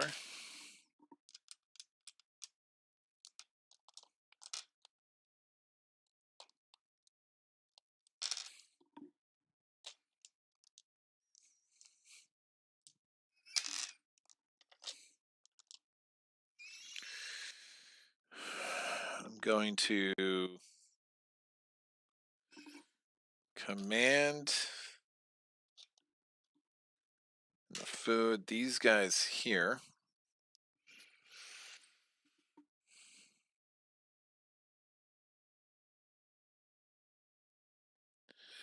I'm going to command.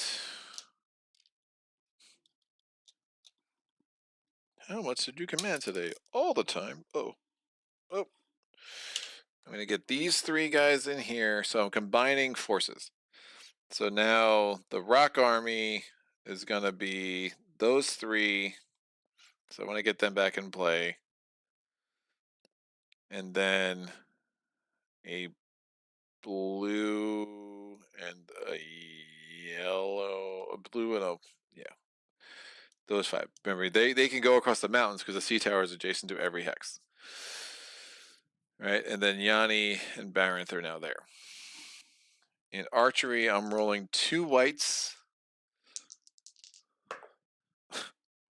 Just nothing. They're rolling a red and they're rolling a white in clash. Nothing. I'm rolling 2 whites, 2 more whites, and a blue, and another blue because I have 2 Oathsworn. 1 damage. Don't show off. 1 point. I'm going to build a haven.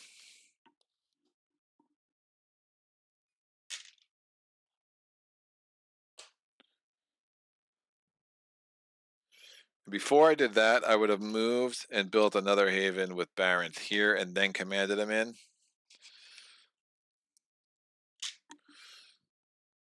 Oh, I put a garrison instead of a haven because I'm a goober.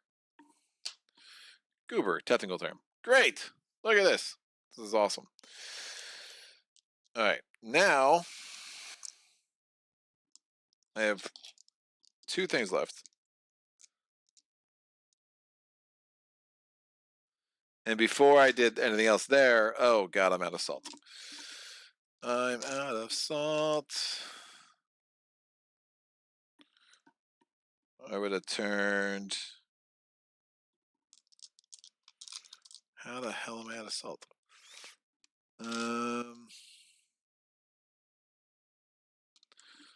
I'll turn 3 food into a salt. So before I moved, Barons would have moved here and built a haven. Before I commanded, I would have also I spent the salt in a market action to get this. So when I build this, I place a tower on any haven. That tower would have been built. Again, adjacent towers are super good. And this is going to give me some extra goodness in archery. And Yanni would have bought that for sure. Why not? I dig this, and now Yanni's also. And so the order of operations, to be clear, would have been move, build a haven, market, and then command everyone to there like I did. And then that will work. And then these guys, I don't really need a second army anymore because they're not commanding. So these guys are sitting on this sea tower. Do have to worry about the siren winning this combat, but I don't think there's anything I can do about it. She's more likely to get scared and go away than before she fully beats the Juggernaut. I just think I need to trust that's what's going to happen. Yeah, that's going to get weird. All right. So now with my last thing, I'm going to do this quest. So I'm still not doing the Inquisition. I'm questing. I'm questing with Yanni. So she gets 1 of each. So purple, red, blue, and the white or yellow. I'll take a yellow. She gets another blue. I need towers like crazy, so I'm going to get a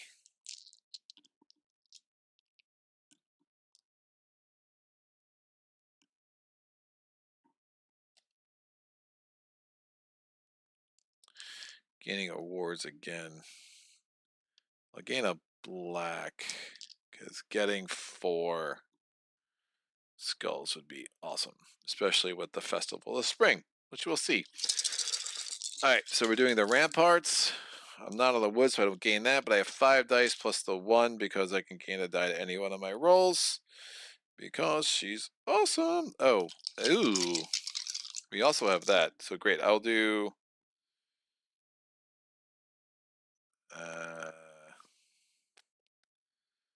flip this to get these 2 basic units here.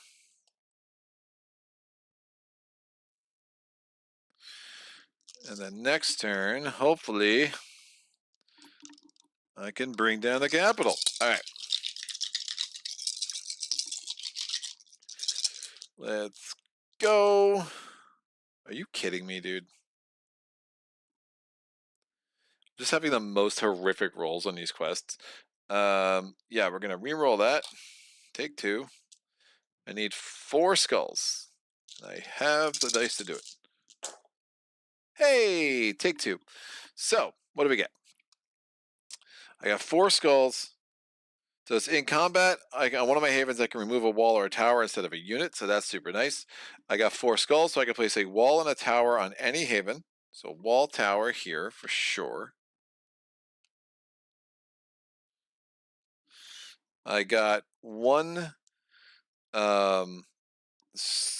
shield, so I can put a wall on any haven, and then I'm going to discard the Festival of Spring to see they gain the rewards again. So the rewards, I don't get the result again, not the salve effect, but I get the reward. So I get a wall, a tower, and any haven, and then a wall on any haven. So that worked out super well. These blessings have been, some might say they've been a blessing. All right, blues, done. Yellow, purple, red, black, awesome. Ramparts, still here. Cannot watch live, but I will make sure to catch up. Recruit the scouts. What's up, Saget? This should have been replaced. Yeah, not the resources for that. But we'll see how this Nemesis phase goes. It's gonna be wild. All right, Nemesis, the Juggernaut. This gets discarded without any effect as he doesn't have a target. So he's gonna drop a garrison like normal. So that's a lot of garrisons, and then he's gonna go where? Place it on the horde with the lowest threat. There's only one horde. Boop, there. Beginning of combat, the horde places a curse, and then this gets discarded.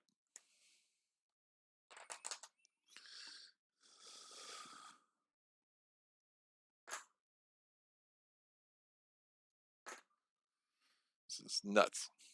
All right. Now they're fighting. Can't use lightning bolts against the siren anyway, but there's a curse there anyway, so none of it matters.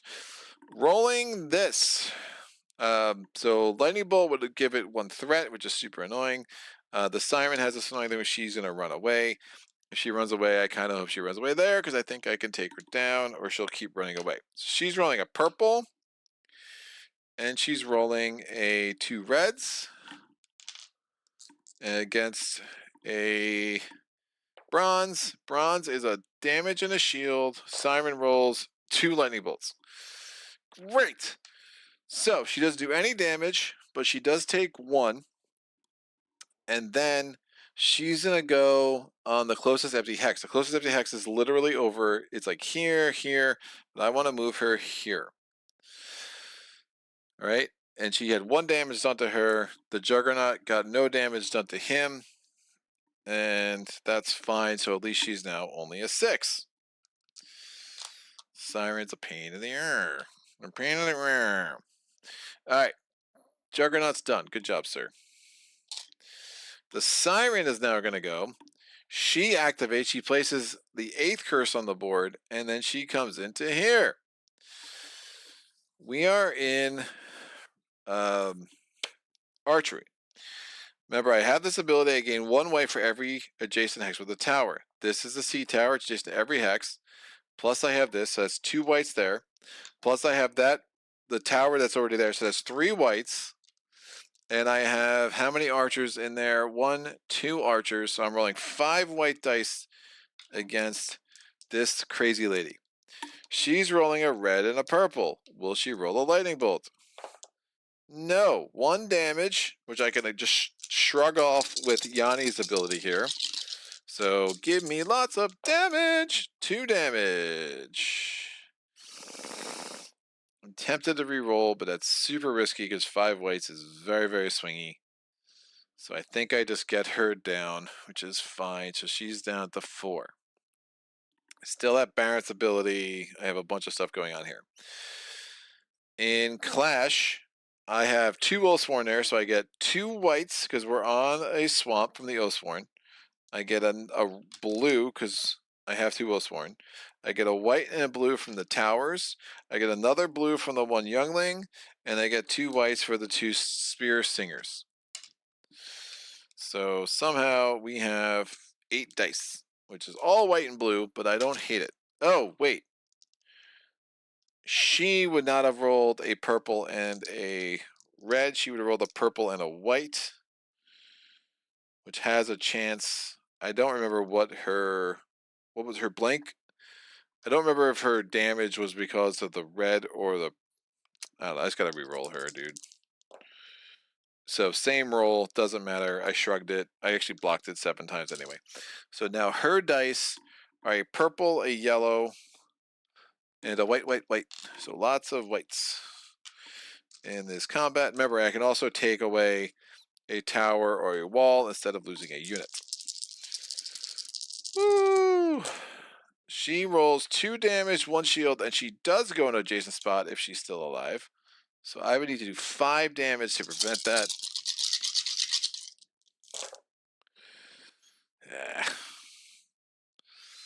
Nope.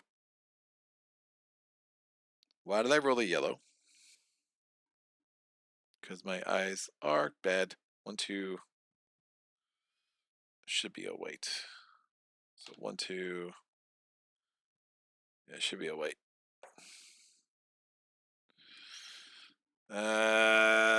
Garbage.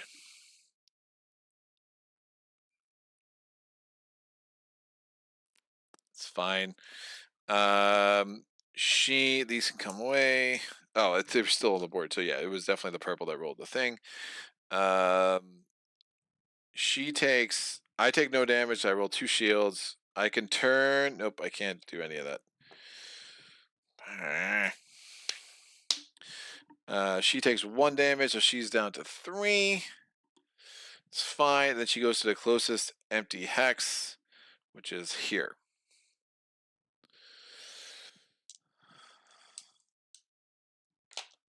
It's just gonna keep pooping out curses. These come away. I lost no units. Kind of worked out the way I thought it might, and I'm not too upset about that. All right.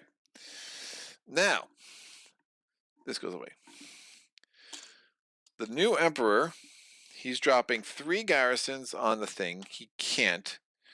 So he's going to reinforce 3 places with garrisons. Legion's getting a lot of points this round. So 1, 2. No, this is fine. And 3. And he activates and come across here. Now those stay. So it's coming across here. It loses 2 threat immediately. Nice.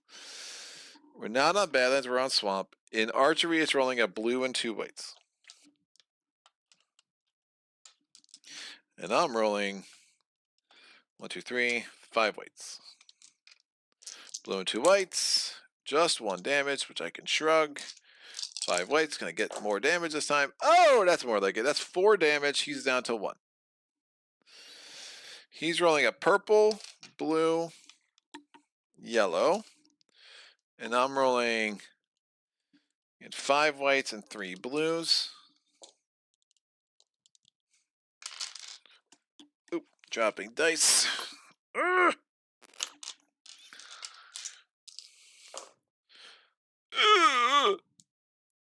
That was a sound I just made. Whoa. So once per round, so they're going to get 2 points. I shrug everything. There's really nothing I can do. I don't want to do anything else, so that's fine. It's just going to roll again. That's once per round. It's so stupid. They go again. Oh, did it again. 2 points. Okay. I'm going to remove the wall and turn this into a shield.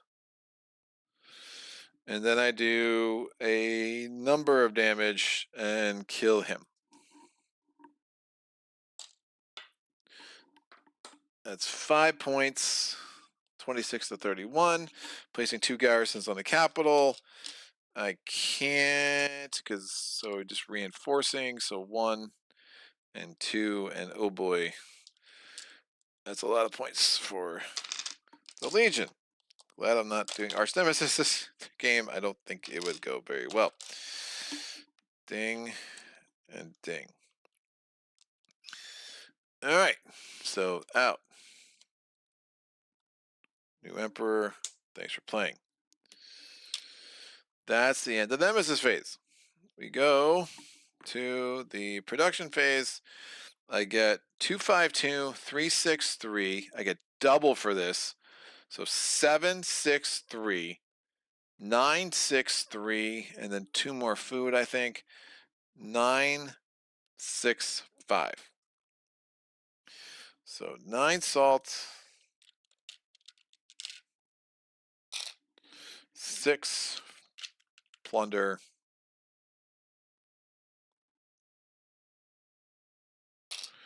5 food. Remember, I can use these to bring these suckers into play too, so I don't even need to buy anything in the resource phase. So that's all resources, which is awesome. The Empire scores 8 points, 9 points. No, he's out. So 8 points, 9 points. So 9 points gets up to 42. The Chaos is scoring 8 points, 9 points. Again, nothing in either graveyard, which is really unusual. That goes there. Every game has a totally different feel. It's wild. And I'm getting 8 points, 9 points, 10 points, 41. Oh, look at me. I'm so close. That's crazy. Done. Done. All right. Flip all my stuff face up. We go to get the 10 activation points back. The good thing too is like when we start going to this Legion deck, which I plan on doing this round, we've already had the Inquisitor and the new Emperor. It doesn't really get much worse than that. So I feel pretty decent about that. So 3 new items. Item 1, Traveling Merchants. Now the Crimson Shield could be really, no, the Imperial Guard could be real bad. Drums of Terror, no. So I can't get this. Archery and Clash. The Urn of Malice is intriguing. We go to 3 new quests, except the Imperial Inquisition stays. We get the Hakan Scouts. Don't hate it. A deal with demons. Huh.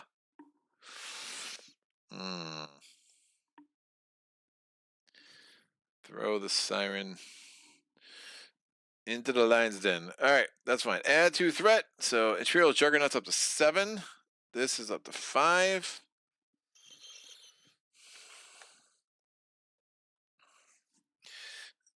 Draw and read the next event. So we're doing the top and the bottom. The strategic relocation. So that's the art. Is the actually one of the shark whatever dudes from the pirate faction. It was not entirely clear whether Kuki was a traitor or a pirate, but his blade chips always brought your troops reliably to the agreed location. You place 1 of your units from play on any explored hex without enemy units.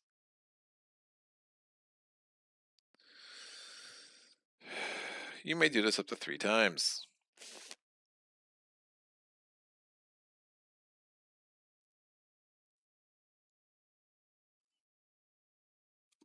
We're activating all skeletons.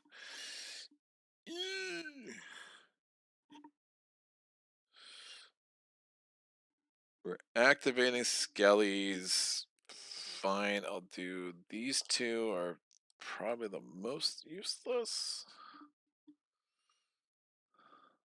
Definitely just trying to storm the capital right now.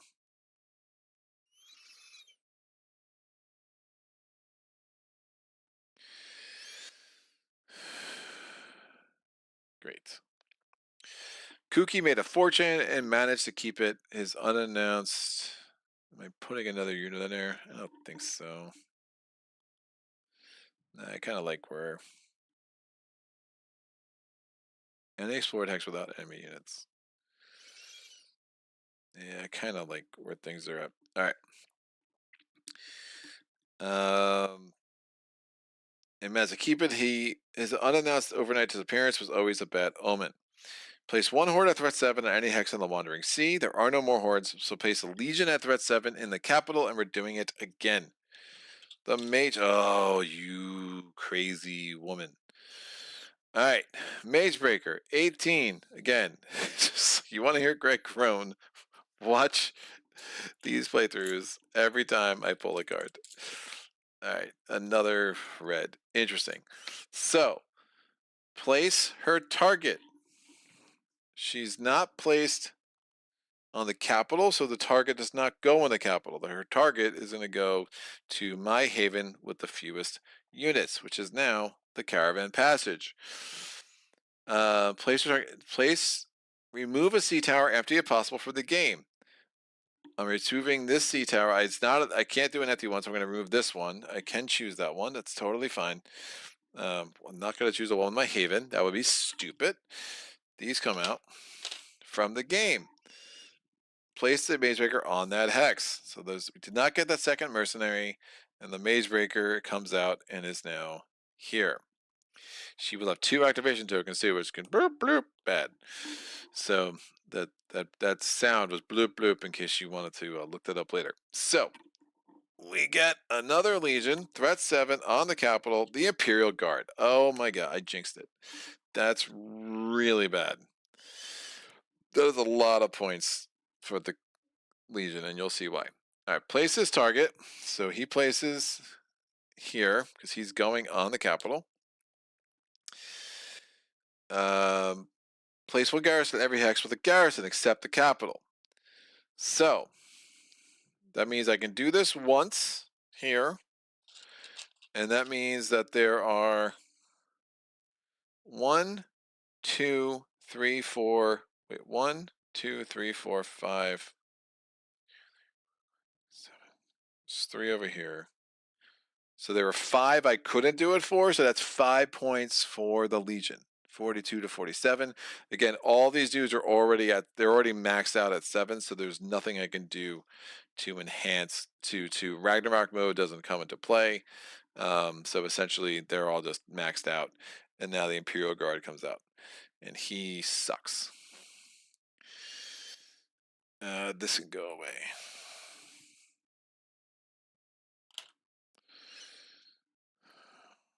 All right, place 2 skeletons on an empty hex adjacent to a haven. On an empty hex. Doesn't say with a curse. It's just an empty hex. That might be something they're going to correct. Adjacent to a haven. There are no empty hexes adjacent to a haven. None of these things are empty. I think that's going to usually say with a curse.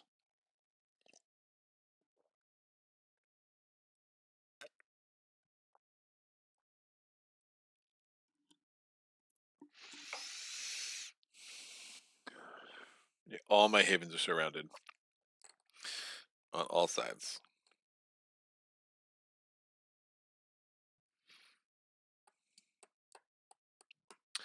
So since it's not possible,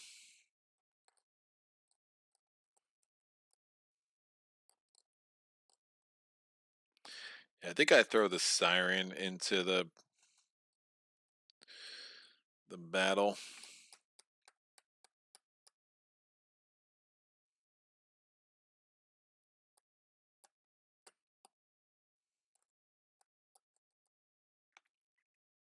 I think I do that deal with demons.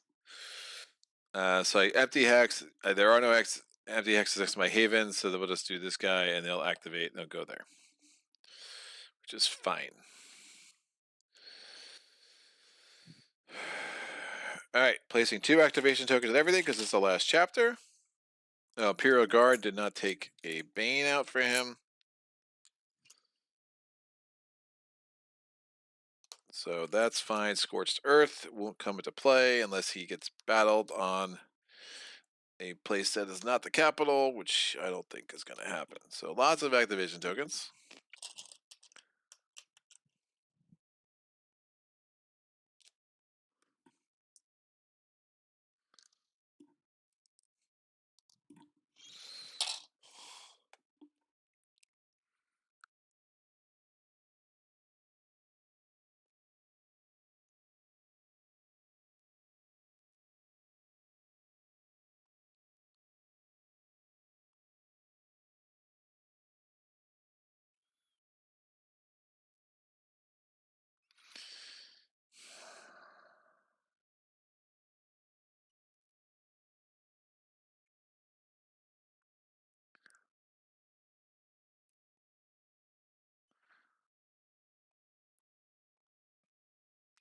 Not building anything.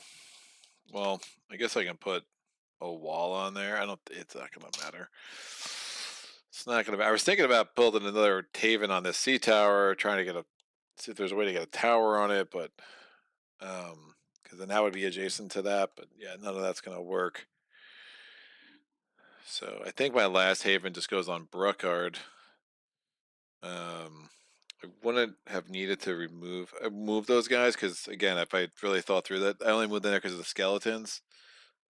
Any explored hex. So these guys can go here, which makes everyone available to siege the capital, which is clearly where this is going. He's either going to go on her if she's alive or go to the capital. I really just want to flip the capital right now. And if I can flip the capital, then I can maybe go on a killing spree and just wipe out as many garrisons as possible. You just have to be careful because if I'm losing units, I get 3 points for killing the garrisons. They lose a point if there's no garrisons left, but for every unit of mine they kill, they get 2. Now again, my archery skills are pretty good. I actually do like the con scouts makes some sense because it doesn't add any more garrisons. I just think I'm giving up on those druids. Oh, the Hempire did have more than me, and there were 5 curses in play.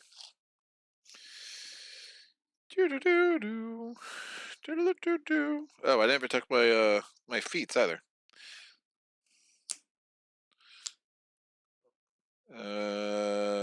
Feats, we're here. Destroy your Colith, ignore, and that probably makes some sense as a late game play. And then Yanni.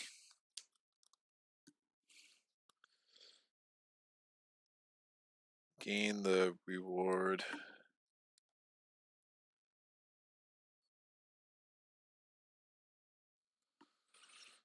Of a quest. 3 resources. What?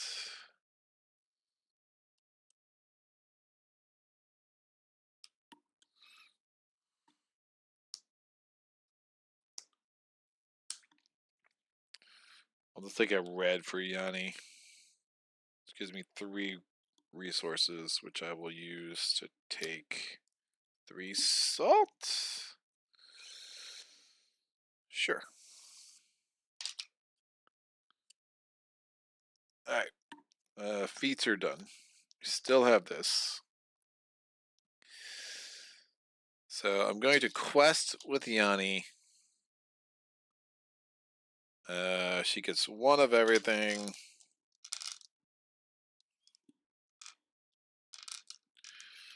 I think I'm just gonna go. Oh, she gets another blue, another red. And I'll just. Man, I might lose 3 points for this, but I think it's worth it.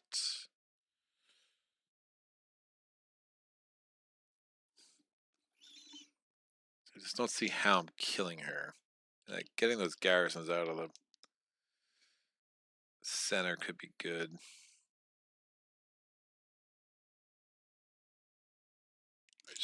I try to kill her.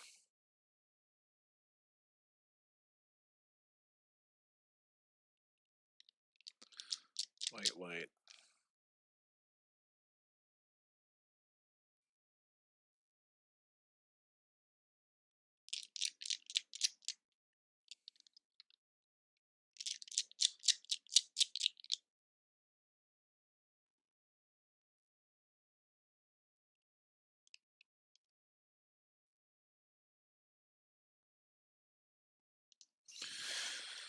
Let me try to kill her before I send her in there. I don't feel like we're losing those points. So I'm not questing, I'm commanding.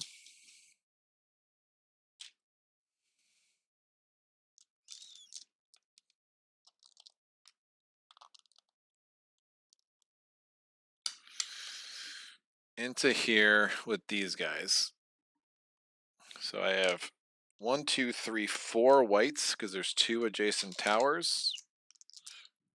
Yanni and Barinth are in there. Dead. 2 points. Done. Remember, I placed them there and they activated there, which made sense. Would they have not have activated there? They might not have activated there. Play skeletons. Any empty hex. They wouldn't have activated there. They would have actually activated there.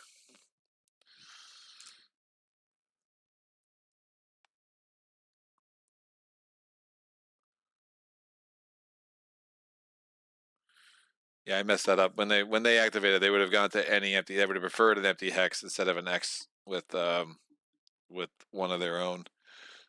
So this roll is actually against the siren, which makes sense. So 3 damage. She's rolling 2 reds.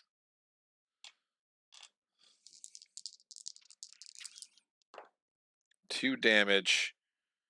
I can shrug 1, and then once around I could do this. So no damage to me, 3 damage to her. She's now down to 2. And then she's rolling a purple, yellow, yellow. A purple, white, white. It's like yellow, it's just different. And then I'm rolling 1, 2, 2 reds, a blue, and a blue. I get the blue again because of the war song. So white, purple, white. So again, if anyone's not clear, the roll I used, I rolled 3 skulls to kill those guys. I realized that I was cheating. So I could not. They shouldn't have been there. They should have been there when they activated. So 2 lightning bolts and a shield. Please get me 3 damage.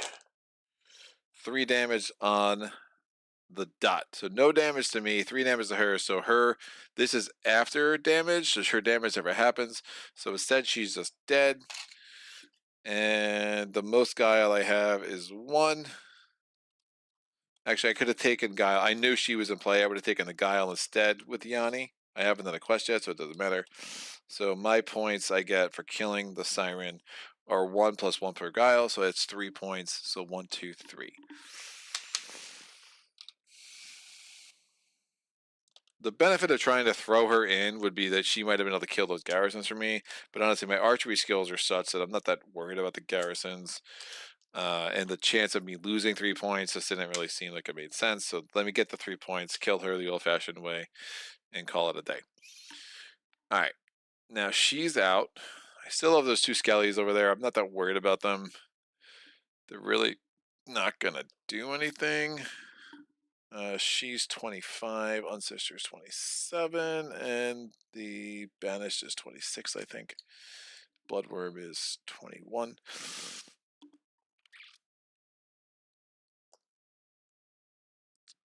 I think I build there. I mean, really, these things are still alive. I'm in trouble. So I'm going to discard this to put the Colith here. I'm going to flip this to put the other youngling here. I'm going to...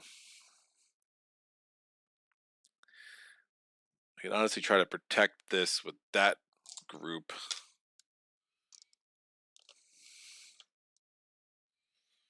So this is out.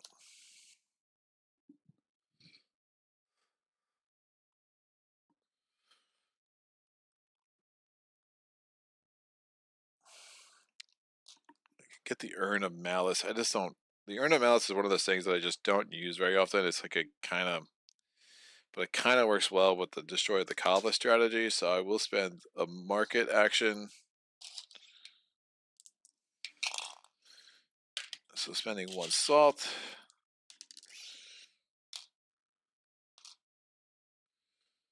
To get this. That gets replaced.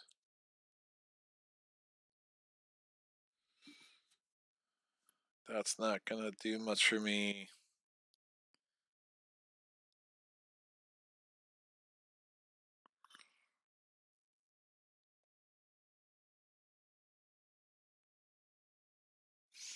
I'll do a Haven action there.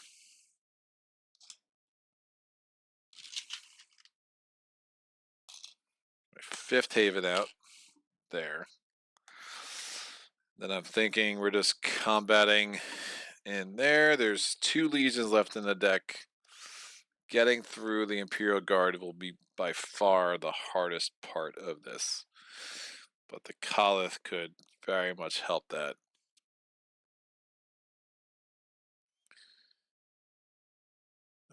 I have 2 adjacent towers. No way to add a tower now.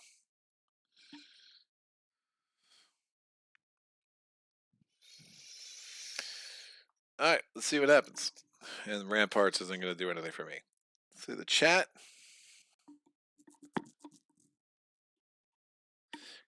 Well, nice roll. No lightning bolt there is very good. And now for the final chapter showdown. Wait, am I the first to spell Dracula's correct in the stream? Well, free stuff. Really good listening to your chat with Dirk and Cornelius. I think you are, man. I think you are. I'll make sure Cornelius remembers. All right. I mean, I'm tempted to see if I draw an item I could use with Yanni at this point. I could have done that during the last combat, but I'm like, nah, it's fine. It's not that much I'm dominant in. It's like I'm literally at 1. Yeah, we'll figure it out. I'm just not rolling a lot of purples. So we're going to command again. Very commandy. And I got to figure out what I want in this. So 2 Oathsworn.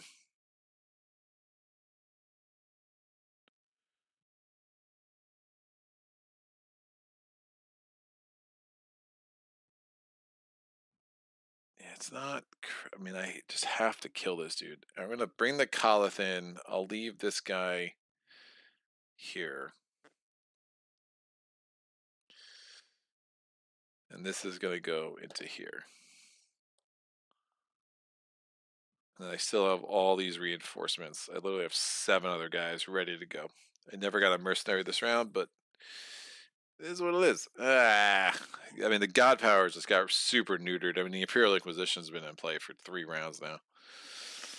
It's not a good sign. But I'm trying to keep these guys here so I can just command them into my home to protect against the Maze Breaker. Is kind of where we're at right now. So, all right. So Yanni and Barrett are in the capital, hanging out with the Imperial Guard and 3 garrisons because that's always a good time. I'm rolling. I have this sea tower is adjacent to the capital. This tower is adjacent to the capital. That's 2 whites. I get 2 more whites. And that's it. So I'm rolling 4 whites. And I could add a black to every round. I don't want to do that yet. The Imperial Guard is rolling a white, blue, blue. Remember, we are on a farce, so they will re-roll 2 blanks. They didn't roll any blanks, so that was a shield. So 2 damage and a shield. I'm rolling that, and then I could shrug off a damage.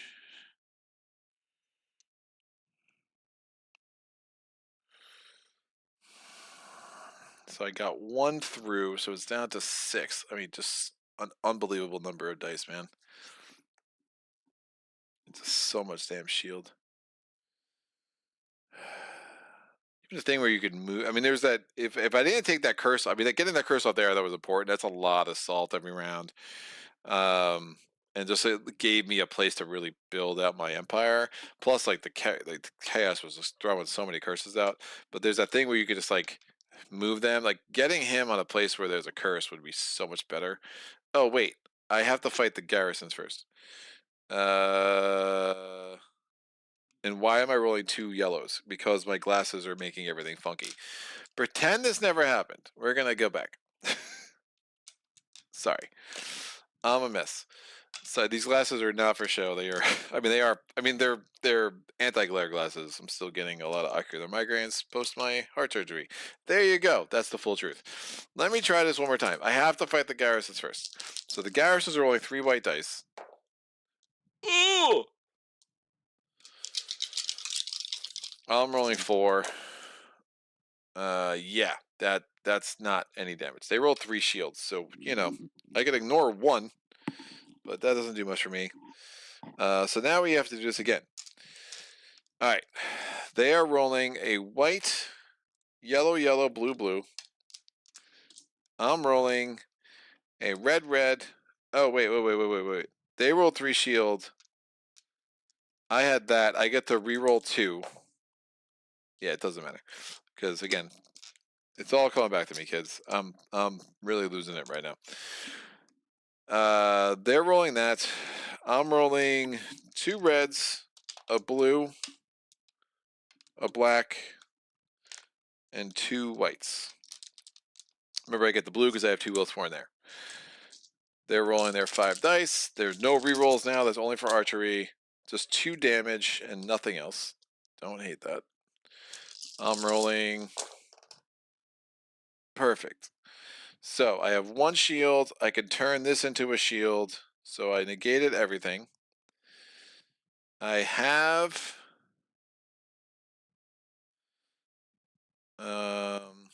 a lightning bolt, which I can draw an item, see if I can use it. And I'm doing this with Yanni. I have a leadership. I can flip this to place a wall or tower. Any of my havens. Perfect. It's great. In between combats, I will do that. That's going to give me an extra archery die against Dingbat. So that worked out well. I do 3 damage. I get 3 points. 1, 2, 3. And now the garrisons are gone, and now we can actually go against. Dude, I forget what he rolled last time. It was my own fault. We're just going to move forward. Roll it again. So now I'm rolling 5 dice because I have 3 adjacent towers. Right? I think I can use that. It says actions. And I could do it. It's not like an ambush. So some things you can't do in between combat, but in the middle of a combat. I think I can do this now.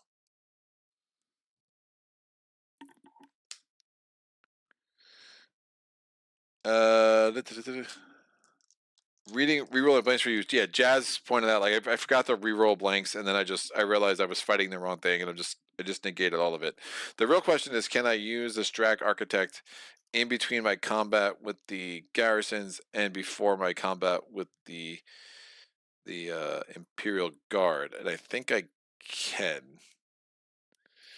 I think I can. I don't know. We'll find out. I'm gonna do it, and then someone can tell me if I'm wrong. So, Imperial Guard is rolling a white, blue, blue, and then they have to re-roll blanks because I'm just getting a little tired, so I'm starting to get a little sloppy. So I will try to keep it together. Keep it together, man. Yeah. 3 damage. So no blanks. So he doesn't re-roll. I'm rolling my 5 white dice, which I'm not in the middle of combat. But there are some rulings that they jump on you. You wouldn't have the chance. I think I can do that. It's so weird that it matters. It wouldn't matter often. All right, I get the reroll blanks. Well, actually, yeah. Wonder how much it costs. If also, always been interested in this game. Wonder how much it'll cost. Also, if it's worth the all in. Yeah, this is the all in with the storage and everything is 500, based on the current pricing. So 500 before shipping. Whether it's worth it, it's hard to say, man. I absolutely love it. So extra shields, awesome. So I got 1 damage through. I block everything. So he's down to 6, which is ironically exactly where we were at last time. I guess it's not ironic. I don't know. Which is fortuitously exactly what we were at last time. It's almost like I was predicting the future.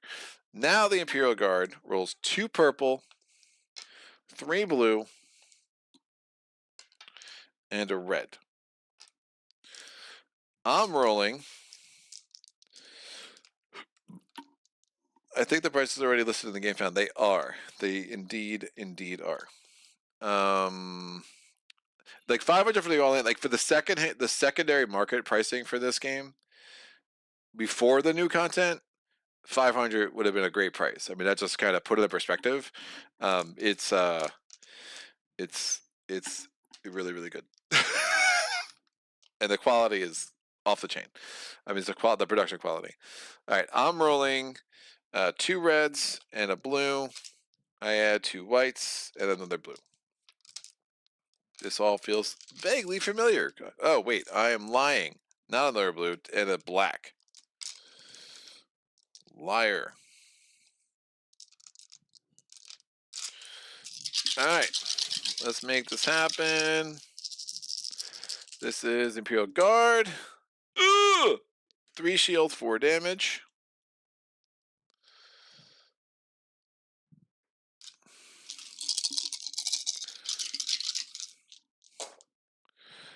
Wow. 2 shield. 1, 2, 3, 4, 5 damage. And a lightning bolt.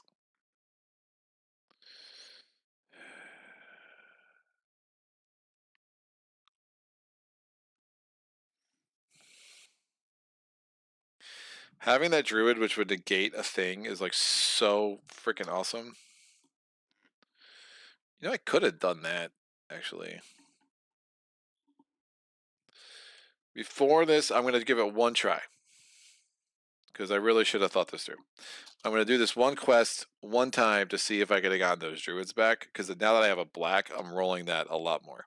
So with Yanni's dice, plus I'm not as worried about my action economy this round. So, and I have an extra thing for her too, which is super big. So she's rolling a purple, a red, a blue, another red. I'm also, well, I wouldn't have been in the capital before I did it. So she has, and then a white. I can add any die I want. Adding a purple. I'm still going for the 1 and 1. I think is going to be the easiest. So she has 7 dice here. I suck. I just absolutely suck at this. I would have re-rolled it, because why wouldn't I have? 1 and 1, please. Oh, 5 and 1. Hell yeah. All right, these are back up. Hell yeah. This makes more sense. Now, I can proceed. Yeah, trying to have those back would have been so much better. I should have done that before I went in. Appreciate the retcon. I apologize. So, what the heck are these from? I don't know, but they're nothing to do with this round. No, that was him. Yeah, he had.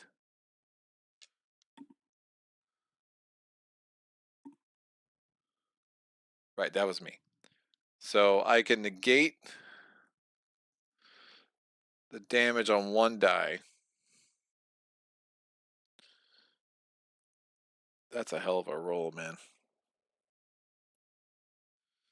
I negate the damage on one die. I block 2. He has 3 shield. I'm doing 5 damage. So one of my guys is dead. Imperial Graveyard. My 5 damage becomes 2 damage. And he's down to 4. He's just an unbelievable pain in the arse.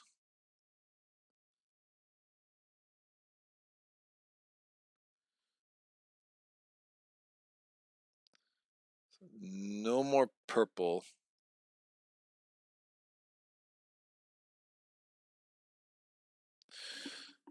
Three shield, 5 damage becomes 3. 5 damage becomes 2.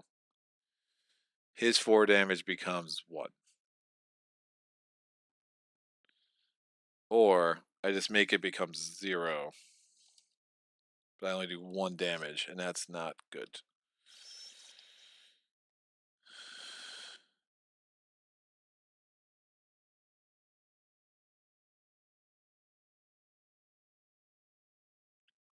No, I think I do this.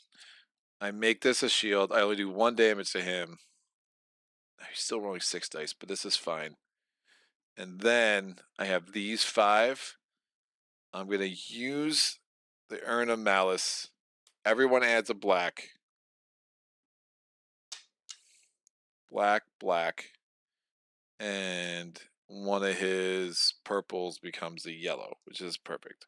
So probably just going to destroy the Colith this turn. So he's rolling 7 dice, but most of that. Oh, and this blue also becomes a yellow. And these yellow dice are only damage doing, and that's the perfect time to do this. So I'm going to use the Urn of Malice. I'm rolling these 5 dice plus the Urn of Malice plus the blue from having 2 Oathsworn.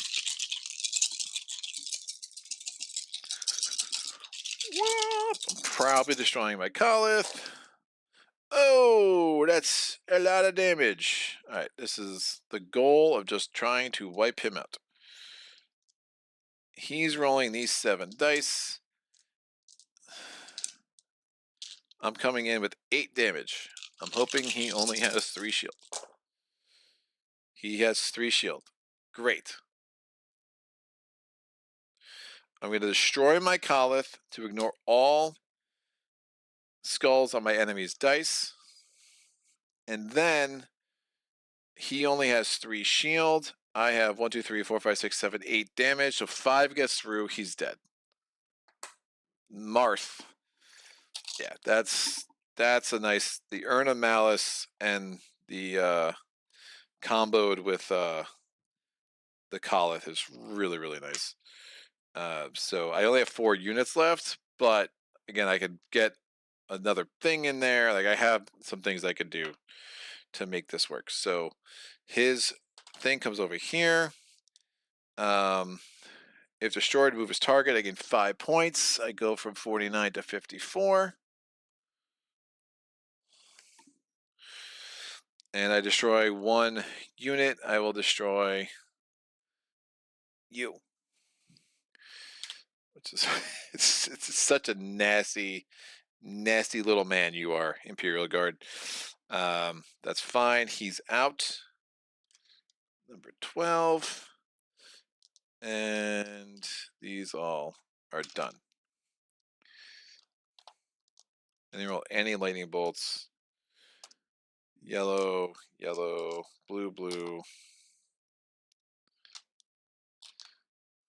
red, black, black, blue, white, white. I hope my retcons are actually helpful. People say what I could have done and what I should have done, what I did and then what I undid and redid. It's like, wait a second, I probably should have done that first. Let me do that. Great. So there's only non-imperial units there. Again, I have 3. If it was just my heroes, this wouldn't count, but I do have 3 units still there.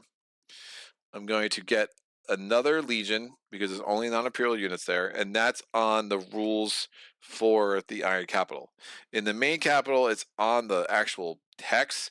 With the advanced capitals, it's on here. If there are only non-imperial units here, place 1 legion here. If you cannot, flip this hex. So, the butcher, awesome. The butcher comes in. He takes half my plunder because he's a jerk. I had 4, I'm down to 2. Yeah, butcher could be bad news. He is going to be at a 7 because we're there. He is number 15. And he gets a Bane. At the beginning of combat, he gets 2 points. Fine. So, we're going to do that. Don't need these. Put that up there. So, Butcher and I are going to toe-to-toe here. He gets 2 points at the beginning of combat.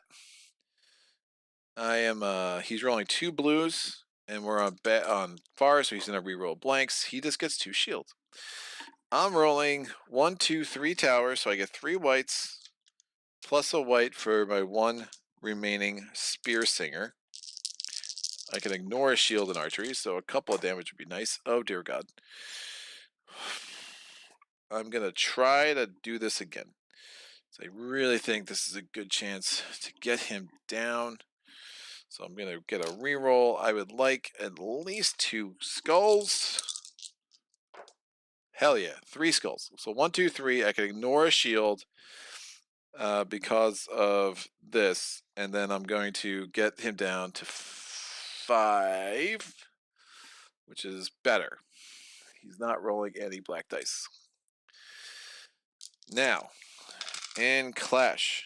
Oh, shoot.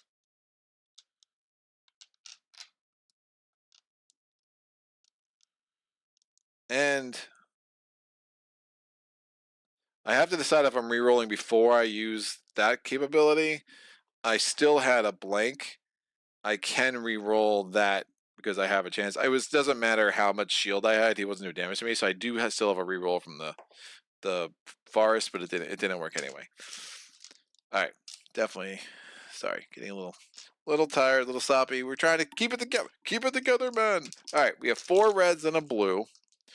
A lightning bolt would suck, but it's almost guaranteed. But I can rebuild the haven if I need to. I'm doing a white, 2 reds, and a blue.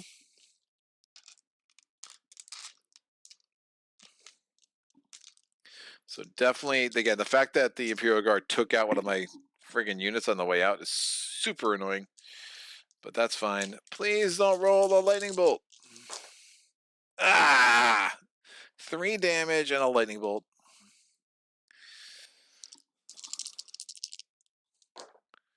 4 damage.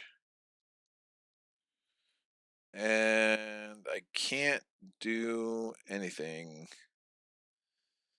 I could turn this to that, but it doesn't matter. Oh, 2 damage in. So I did that. At least we can get one more round. Hopefully finish him off. So I'll get this guy in. Now his guy will stay. I'm taking 2 damage. These are both dead. And then he's destroying my haven and an adjacent hex. Oh, that's real bad. Because now I'm not going to have that tower either. Woof. We'll do this one. Doesn't really matter. All right, this comes back. This is out. That's once per combat, so he won't do that anymore. So that's why I want to try to kill him now. I'm doing 4 damage. He has no shield. He's down to 1. All right, I have 1 unit left, which is this guy. These don't seem to be very necessary right now. And I probably should bring the butcher on the board. He's like, yo, man, it's time for my cameo. What's up? All right, I'm rolling 1 singular red. He's rolling a red and a white. I would love to kill his ass now. Red and a white.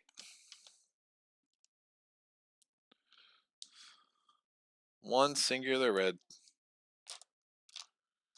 Mutual destruction here would not be terrible. Blue, red, and a white. 1 damage. 1 damage. I freaking whiffed. I have to re-roll. Come on, kill him. Oh, that's so gross, dude. So gross. All right, so he's dead. Butcher lives. It's awesome. Makes me feel great. Love it. Super love it. This is me loving it. Done. And he's gonna get 2 more points just for the pleasure. He's not rolling anything in archery though, so I just need to make sure I kill him in archery. The Mage Breaker is gonna be a problem.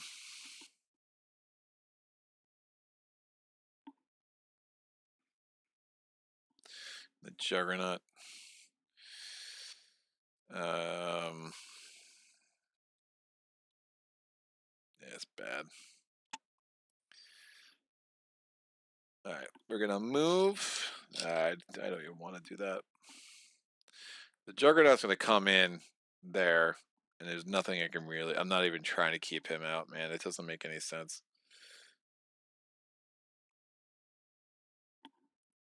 Command.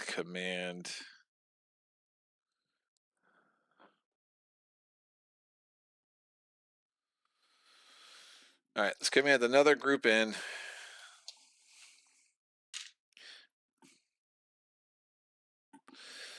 This guy comes in.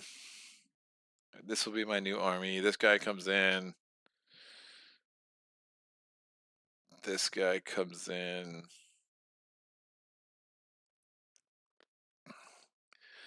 That seems reasonable. I just lost a lot of my archers. Yeah, I really want to flip this, man. I'm like so pot committed right now. All right, I'm rolling a white, a white, a white. So I'm rolling 3 whites in archery. It's a beginning of a new combat, so 2 more points. All right, he's finally dead. Butcher. Done. I get 4 points. 58. Done. Done. Done. All right, catch up on the chat. I think the price is already listed in Gamefound. I would also say it's worth it. My favorite game of all time. Oh, look, I arrived. This is Saget. Oh, look, I arrived for the part where Greg rolls terribly. I mean, that's the cause, kind of, always. But a new army, what happened to the old one? The old one died, but I brought it. I had reinforcements on the sea tower, man. All right, we're going to then get the last Legion. Woo! Let's go! Oh my god!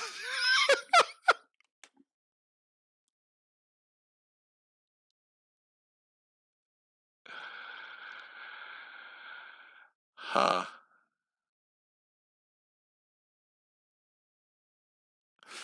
It's a shapeshifter who I hate with the fire of 1,000 suns.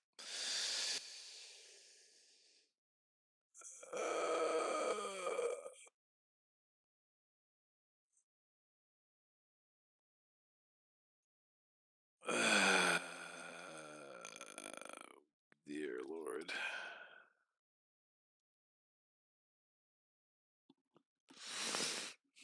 Huh. That's something.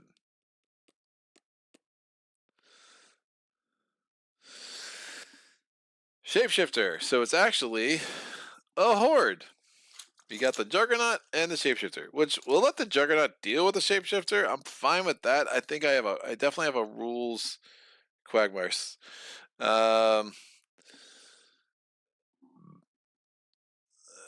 Courtesan, I hope, says Chaz. Sorry, man, I have to leave you. I will have to start watching your content on this from somewhere early. I have no idea what's going on. Oh, yeah. Wow, now they're going to get 2 points every time. All right, so the Shapeshifter is now going to go to a hex with the fewest enemy units. And I think I can put it... No. Nope. I have to put it here. I have to put it on my sea tower. Which sucks. And then that means he is a big problem for me. I'm gonna be losing all my freaking havens, dude. Ah!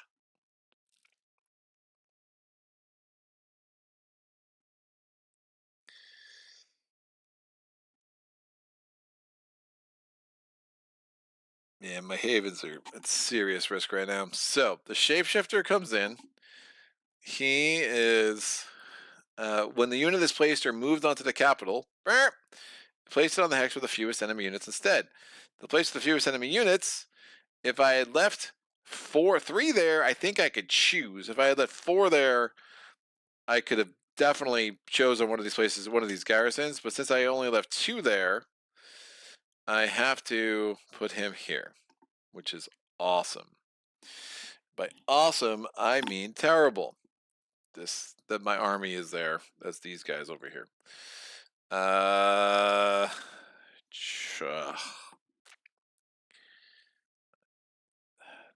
Druid. I never got any mercs. They're battling 2 points off the jump. In archery on an icy waste, he's rolling a gold die. He rolls a shield. I'm rolling 1 white, 2 white, 3 white, 4. None of my, oh man, my neither of my heroes are there, so this is not gonna do anything for me. But I still get this. So I'm rolling 2 white dice. I could also throw the shapeshifter at the mage breaker. That actually makes some sense. Nothing. I don't think I knocked that hard. That would have been impressive. So I think that was a 59. So I think that's right. Someone can let me know if I knocked that up from 58. Now I'm about to get annihilated.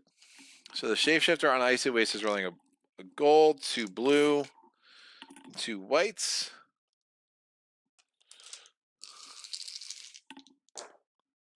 Three damage, 1 shield.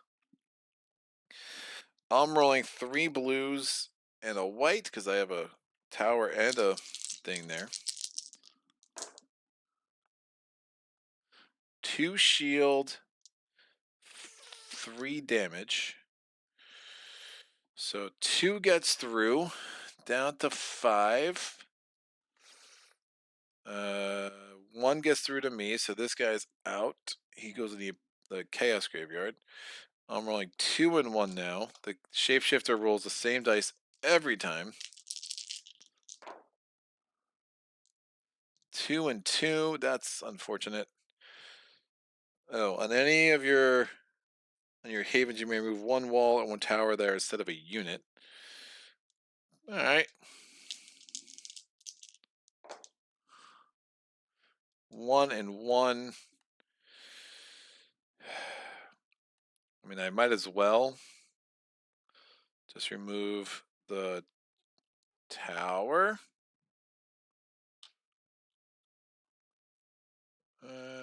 Yeah, it's fine. No, yeah, it's fine. So he's rolling the same thing because only 1 damage got through to me. He's rolling the same thing. There's a lightning bolt. That's helpful. And I'm rolling 2 blues. 1 and 1. So no damage to him. Now he rolled a lightning bolt. Place 1 player unit here in the closest empty explored hex or lose 1 threat. The closest empty explored hex is, I don't think you take walls into account. And units here are adjacent. I don't think you even take adjacencies. I think you just go here. That's the closest empty explored hex. I don't think the sea tower ability actually matters, is what I'm saying. So I think he just goes there, and then this is destroyed.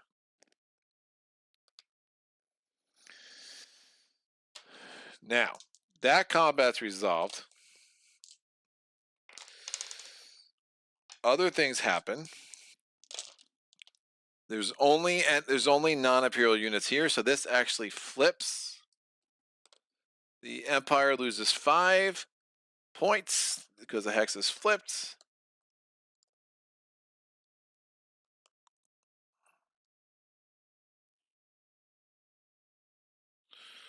These all stay. And 5 points down, so 51 to 46. I think if I let this ride, I probably still win this. The problem, the shapeshifter activating from there is really bad for me. Oh, I did this, so this goes. Oh, that doesn't actually get discarded, but I did do it.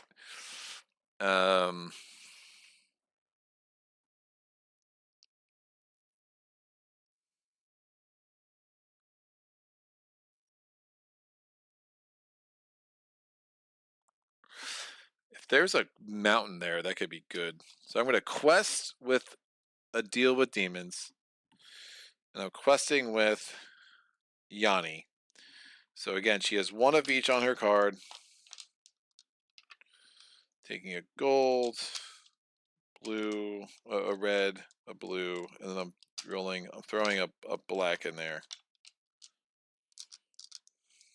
No, I'll throw a yellow in there. I'm just trying to try to get I could easily end up with all 3 of those dudes. Do I just roll with, I could just roll with Baronth. I just need 1 shield. I'm actually going to do this with Baronth. So it's a black and 4 blues. I'm likely only to get 1 shield at this point. A red and 4 blues for Baronth. So I'm doing this quest action with Baronth. I did the top 2, so I lose 2 points. I'm placing any horde in play on any hex. Bam, he goes to the Mazebreaker. They're combating, and then this goes away. The Shapeshifter is on any other... No, it's on an Icy Waste, so rolling a gold. Sorry, an actual gold, not a yellow. Oh, interesting. And then the Mazebreaker is rolling a silver, because the Master Marksman, a black, and a yellow. All right, so wow. So 4 damage, did not roll a lightning bolt, so 4 damage, and 2 points to the Shapeshifter, up to 43 because of the Dark Prophet. The says lose 1 threat, so the Mazebreaker's down 1. And it has, so the star equals a lightning bolt and a shield, so it blocks it blocks 1 of the 4 damage coming into it, but it takes 3. It's down to 2. All right, now we go to Clash. Master Marksman doesn't apply, so we're rolling a black, 1, 2, 3 blues and a yellow, and the Shapeshifter's rolling a gold, 2 blues and 2 whites. Again, they roll. What they roll doesn't depend on their strength. It depends on where they are, which makes them really hard at times. 2 blues and 2 whites. 3 damage to shield, I think. That's right. This is the Mazebreaker's roll. It's 2 shield, 1 damage. Oh, so 4 damage, 2 shield. So no damage to the Shapeshifter. 4 damage, -2. 2 damage to the Mazebreaker. Perfect. So same dice for the Shapeshifter. The Mazebreaker's rolling a black, 2 blues.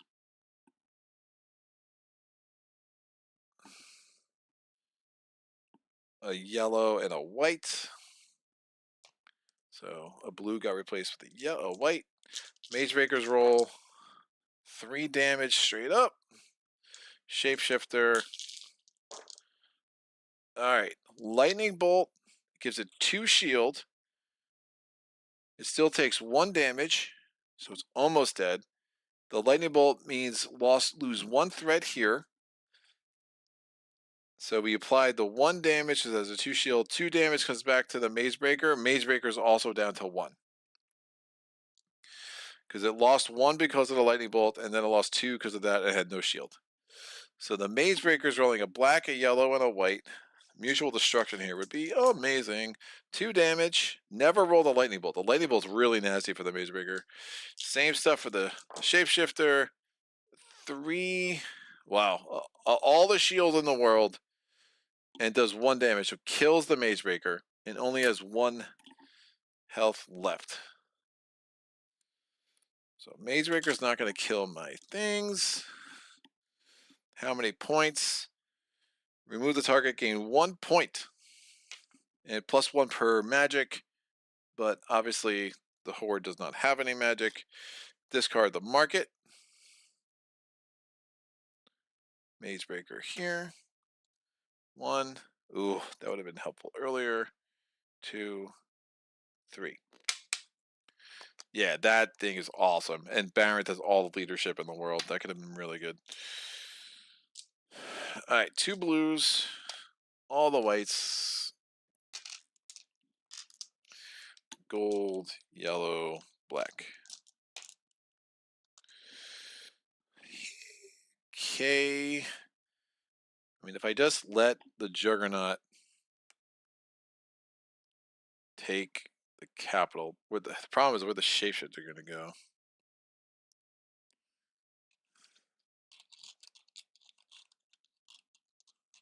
Shapeshifter has no activations. Oh, it's not even going to activate, dude. It's just done. And if I try to kill it, it's 2 points, and I only get 3 points for killing it. So forget that.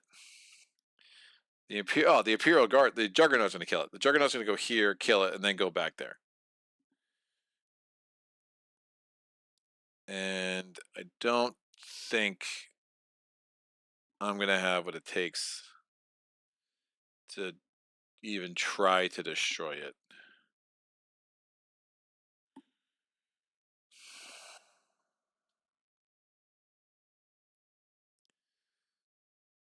I could try to build a haven on the capital, but that just seems like a mistake.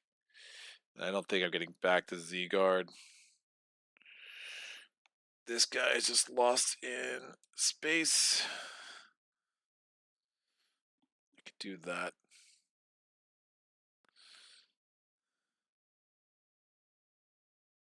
All right, let me quest the Hakan Scouts.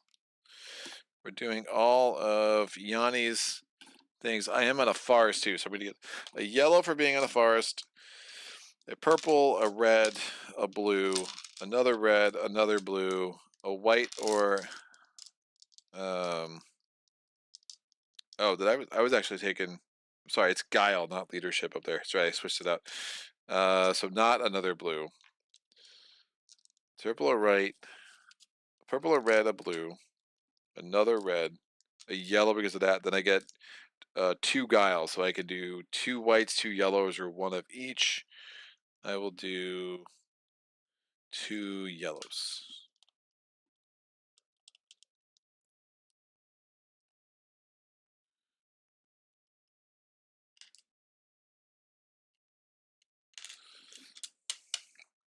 Mm, 2 whites.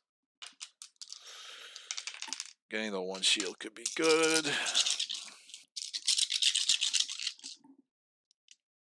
No, another shield's not going to matter. 2 yellows.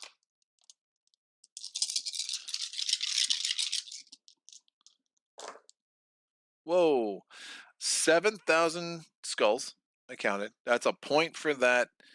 I can flip a thing, but I'm not placing. So do I want an icy waste, or do I want potentially to get a forest or a highlands? I'm a highlands kind of guy, so we're gonna flip this. It's a forest. Units here are adjacent to any sea tower. Oh, that's interesting. So I'm gaining any 2 resources. I will take 2 plunder. I will throw 1 on the ground like a goober. Where the heck did that go? Found it. I'll take 2 plunder. Choose a player to roll a hero dice. Oh, well. It's gonna be Yanni. We'll just keep her the same dice.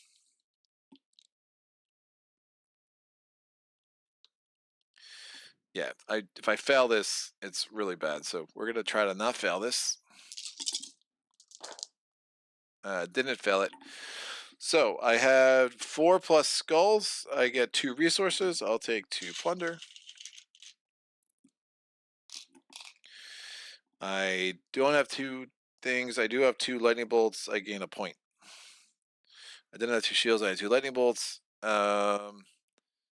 And nothing got. I would, if there was going to add any garrisons or legion, garrisons or skeletons, I would have not added it. But this particular hex did not do that, and that's fine. So we have another forest. Oh, the joys.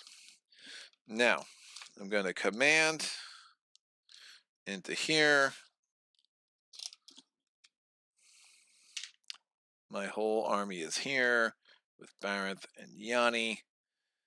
The garrisons are rolling 3 white dice. They're re-rolling blanks. I have no adjacent towers, which is super annoying, so this doesn't do anything for me.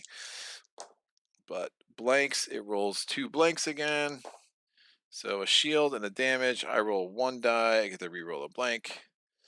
I'll re-roll a blank. Blank. I can ignore the damage because of Yanni's ability. Now we're rolling a red, 3 blues, and a white against a white, 2 blues, and 2 yellows.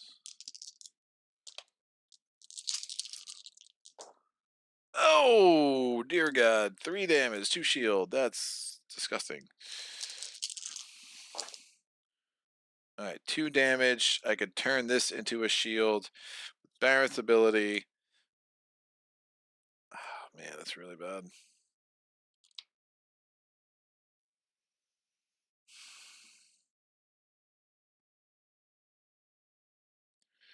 And take nothing, and then we're just gambling. What is happening? That was a bad roll. I'm gonna do... No, I get a reroll. Alright, that's fine. We're gonna do that. They go again. 3 damage, 1 shield. 4 damage, please.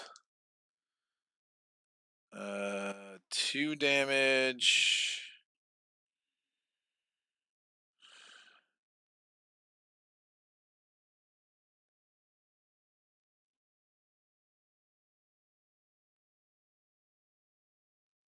Woof.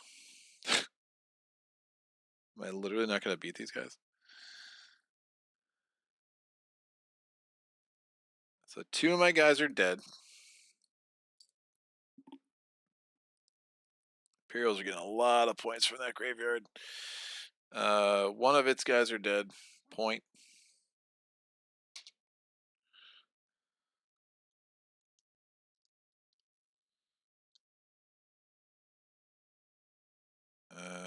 Lose these 2.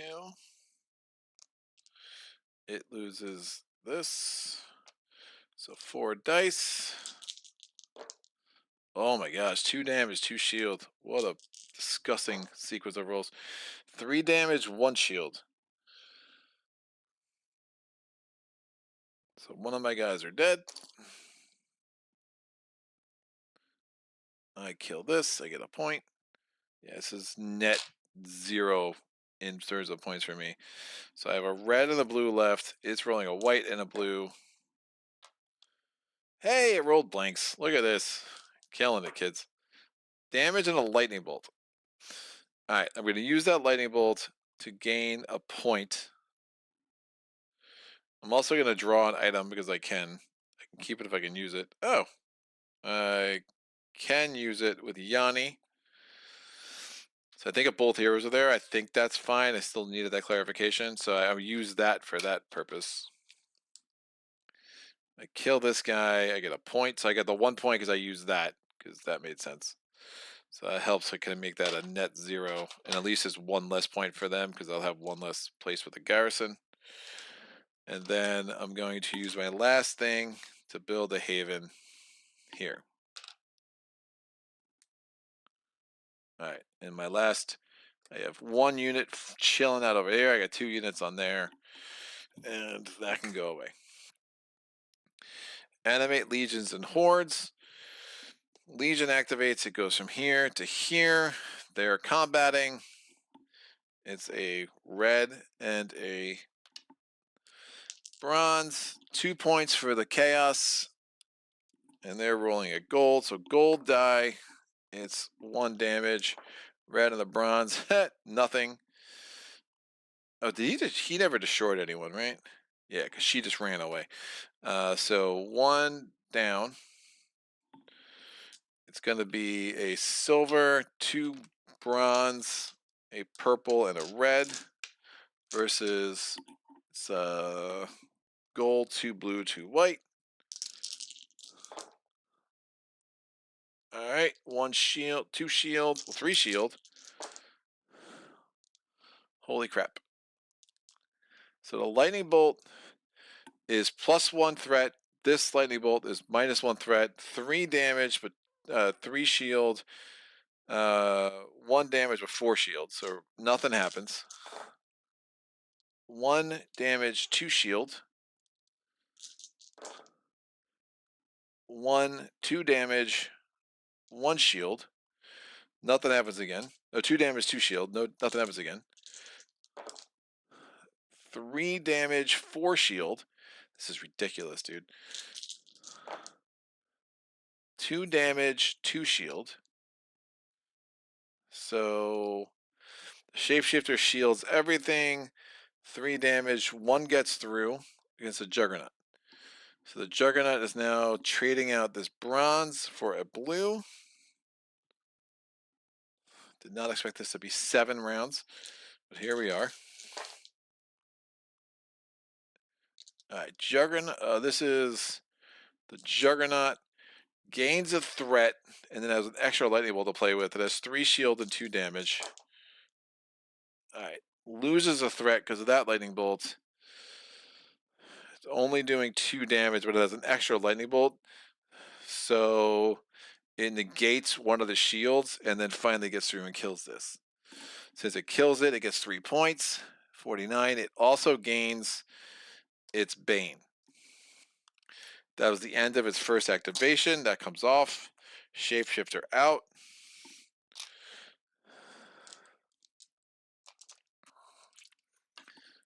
Two whites. Silver, purple, thing, bronze. All right, shapeshifter done. The Juggernaut then activates again. It drops this here, goes to the capital where it wants to be, and this goes away. And that is the end. All right, Dunskies. We go to production phase. I game productions. I go 252, 363, 763, and then yeah, so seven salt,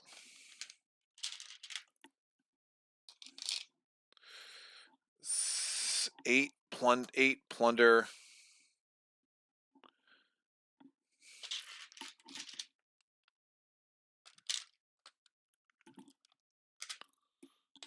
and 3, 4, 5 food.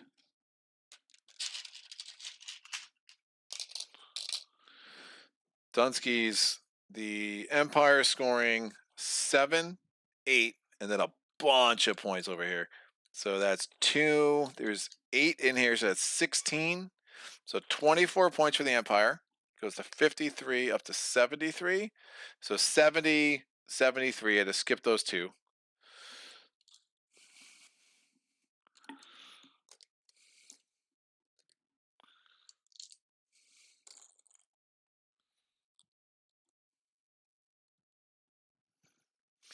The Chaos is scoring. It only has 8 curses on the board, amazingly, and just this. So 10 points. So definitely kept the Chaos in control. And then we score. We have 4 havens on the board, plus 1 from here. So 9 points. That gets to 72. So again, 70. Just treat that as 72. Just skip those. And then we can spend resources.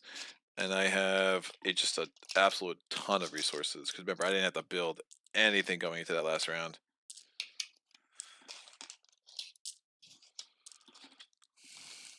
So we have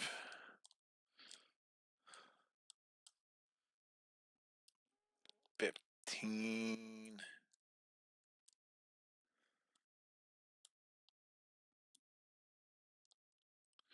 Convert this. 18 salt. It's amazing how rich in resources I got at the end of this game. 3. 14 plunder and 8 food. So 18, 30, 32, 40 resources. So I get 8 more points in resources because it's 40 divided by 5. Whatever. Stupid. Right? Did I have 40? 18, 30, 32. Yeah, 40 resources. Nice. Good times. So again, we spent 5 resources. You get 1 point for every 5 resources paid. They do not have to be the same type of resources, but they do need to be played by the same player in a co-op game. And that is that. Yeah, flip the capital. I mean, notice if you don't flip the capital, right? They're up to, if you don't get the 5 points from there, they're at 58. So that's like a lot closer. In the end, there's just it just made sense to wipe out the Maze Breaker if we could. instead of the Mage Breaker marching toward its target, which would have been here, but it would have come here first, and then it would have gone to this haven because it was on its way. It was a couple of weird little rules questions, but I think we got most of it figured out. But doo-doo-doo. You can flip the capital now. It says Jazz. Jordan Spikes. How different does this solo experience feel compared to the previous current way of playing solo using two factions?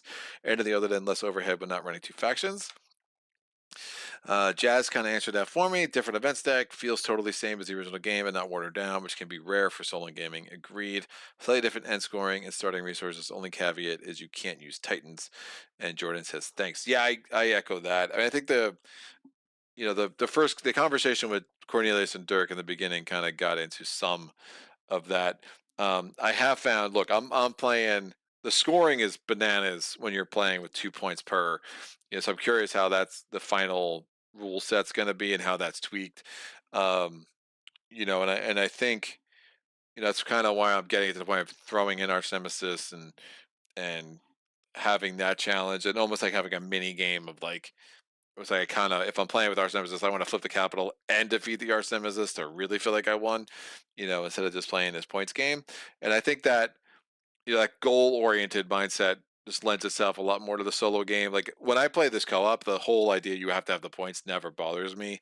But in solo, it's almost like I want that achievement-based victory almost more than the point-based victory.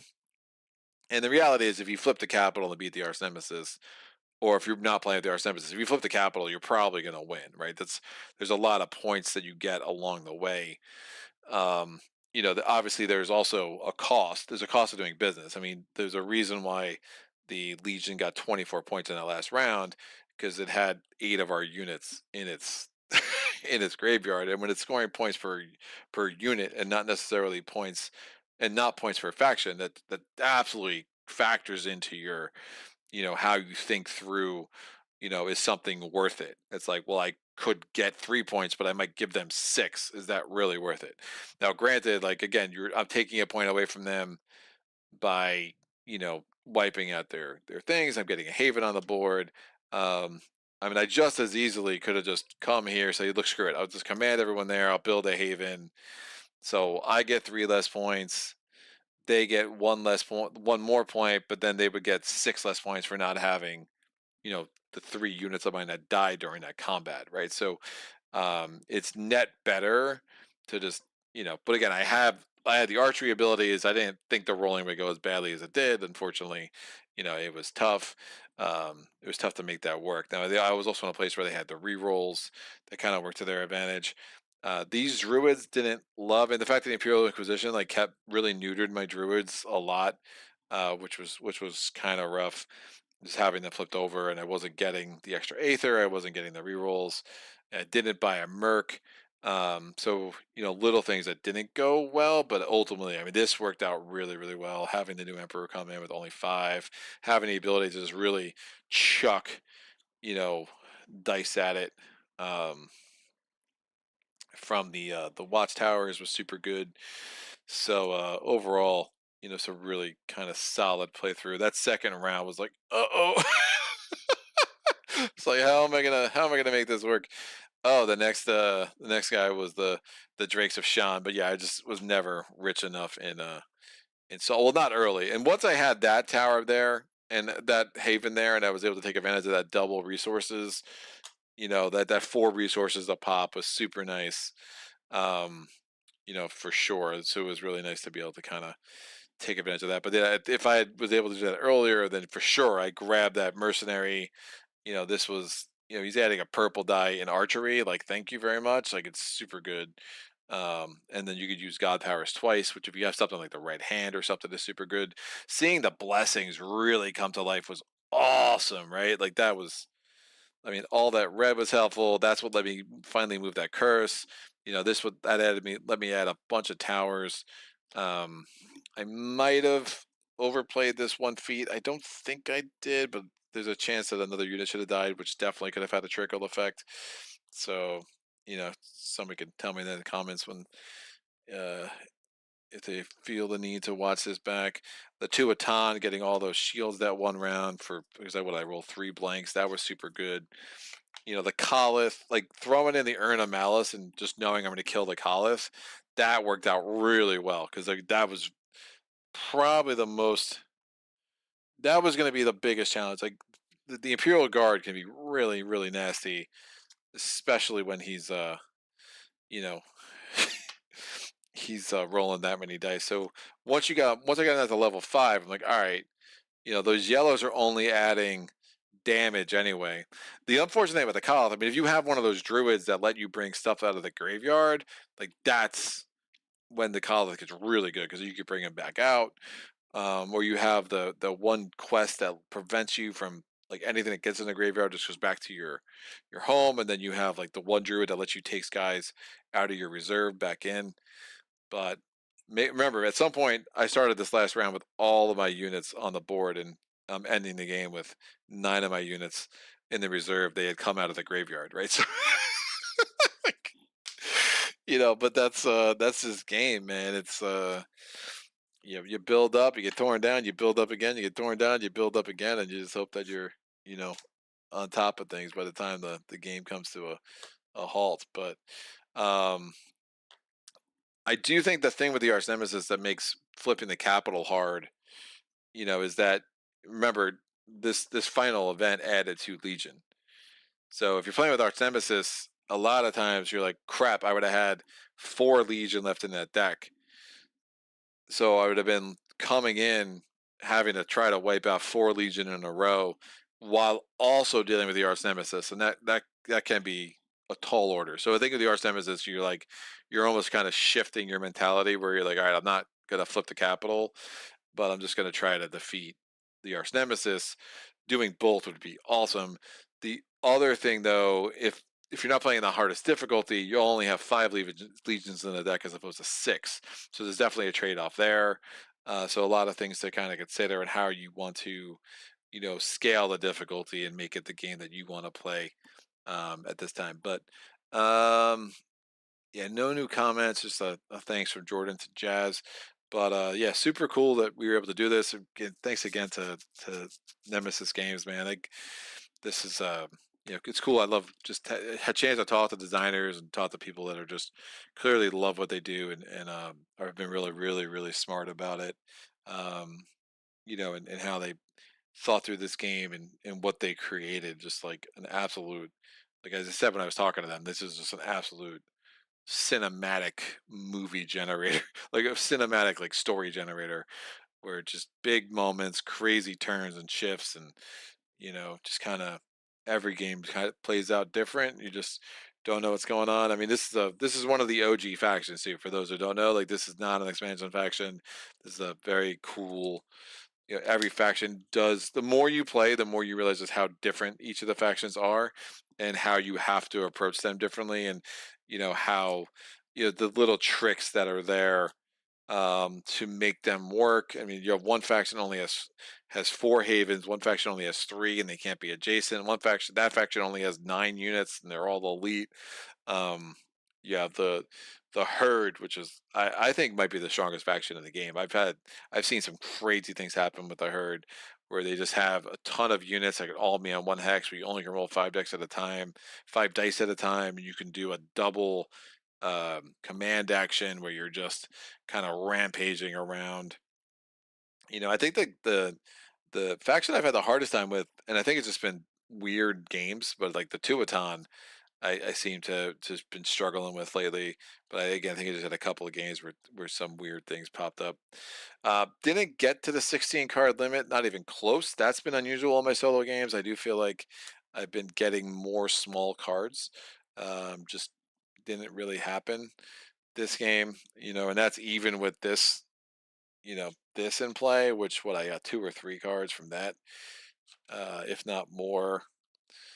But it's this game is crazy.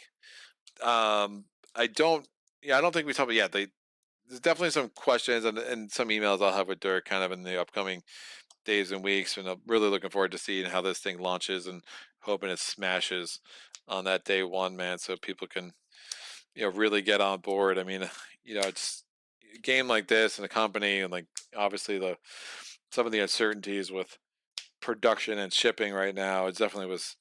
You just don't know if a company is going to be able to say, yeah, we're going to have a third round. And I think it's just cool that they're giving people a chance to really jump on board at a pretty still a pretty decent price point considering what this game costs if you've been with it from the beginning.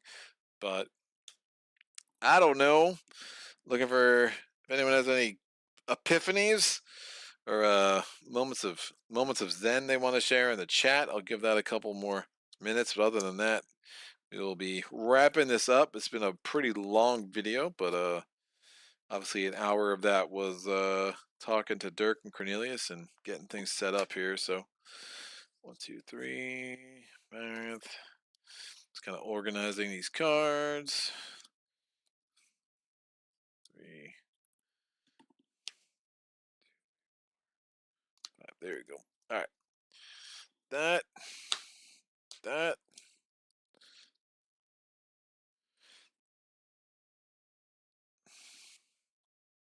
I do think it's like a funny visual at the end where it's like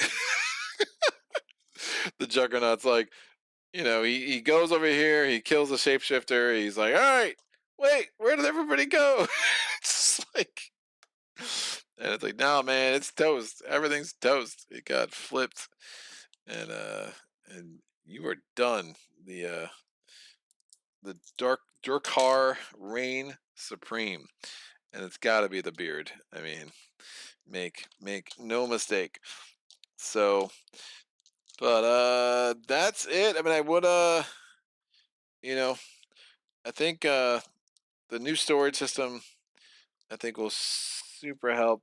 This game can be a bit of a it's like one of those games when you get it on the table and like you have everything exactly where you want it. I mean, you saw like if you can see over here, I just have this whole tray of they all you see the how all the Legion are standing up. Just imagine 2 more rows of that because I got getting the mercenaries and the horde. You're like, do I really want to put them all away? Can I store them like that? But no, in the current shipping, the current storage, you cannot. But yeah, it's super helpful to kind of have it all set up, and then again, it makes that gameplay so much better. But put that last Bane away. Yeah, the Bane chips felt like they could have. They were pretty kind to me. The only one that was super annoying was the Unsister, where it's like, all right, killing her in archery seemed really important because again, as Dirk was right. I mean, Dirk obviously was right, but I could have killed her, gotten the 2 points, then she would have just gone somewhere else, and then I have to like go over and kill her again, and it's like you just don't have that luxury. Your activation tokens are pretty limited. But yeah, it's a lot of garrisons still on the board, that is for sure. But that's what happens when you get the Imperial Guard coming out. It's a lot of I got cursed by a lot of things, man. People were talking about the Siren. Siren comes out. Imperial Guard comes out. They're all bad, but they're all somehow balanced, and it just absolutely works. But do quest. Finally get that away. These are all away.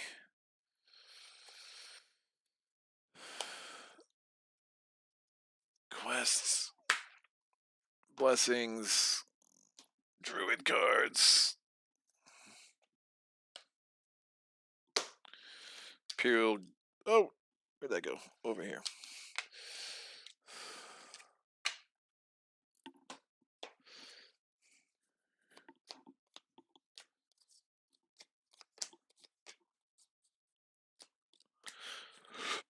Yeah, that was crazy. I don't think I went through the horde deck in a while either. Just seeing all 6 hordes come out like that, which is also why we got so many blessings. Because blessings come out when a hex places a horde or a legion, when 3 skeletons make a horde or a legion, or when a quest makes a horde or a legion.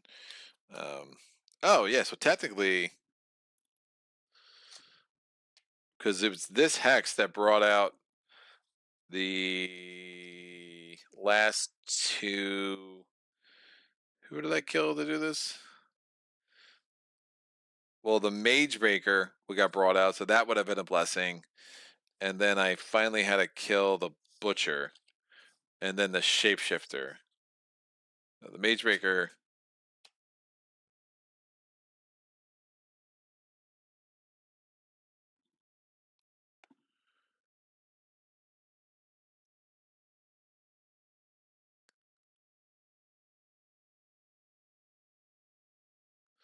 Right, Mage Breaker. So there was the Butcher, and then it was the Shapeshifter. So the Butcher would have had a blessing, which no, it wouldn't have been that. I put these three on top.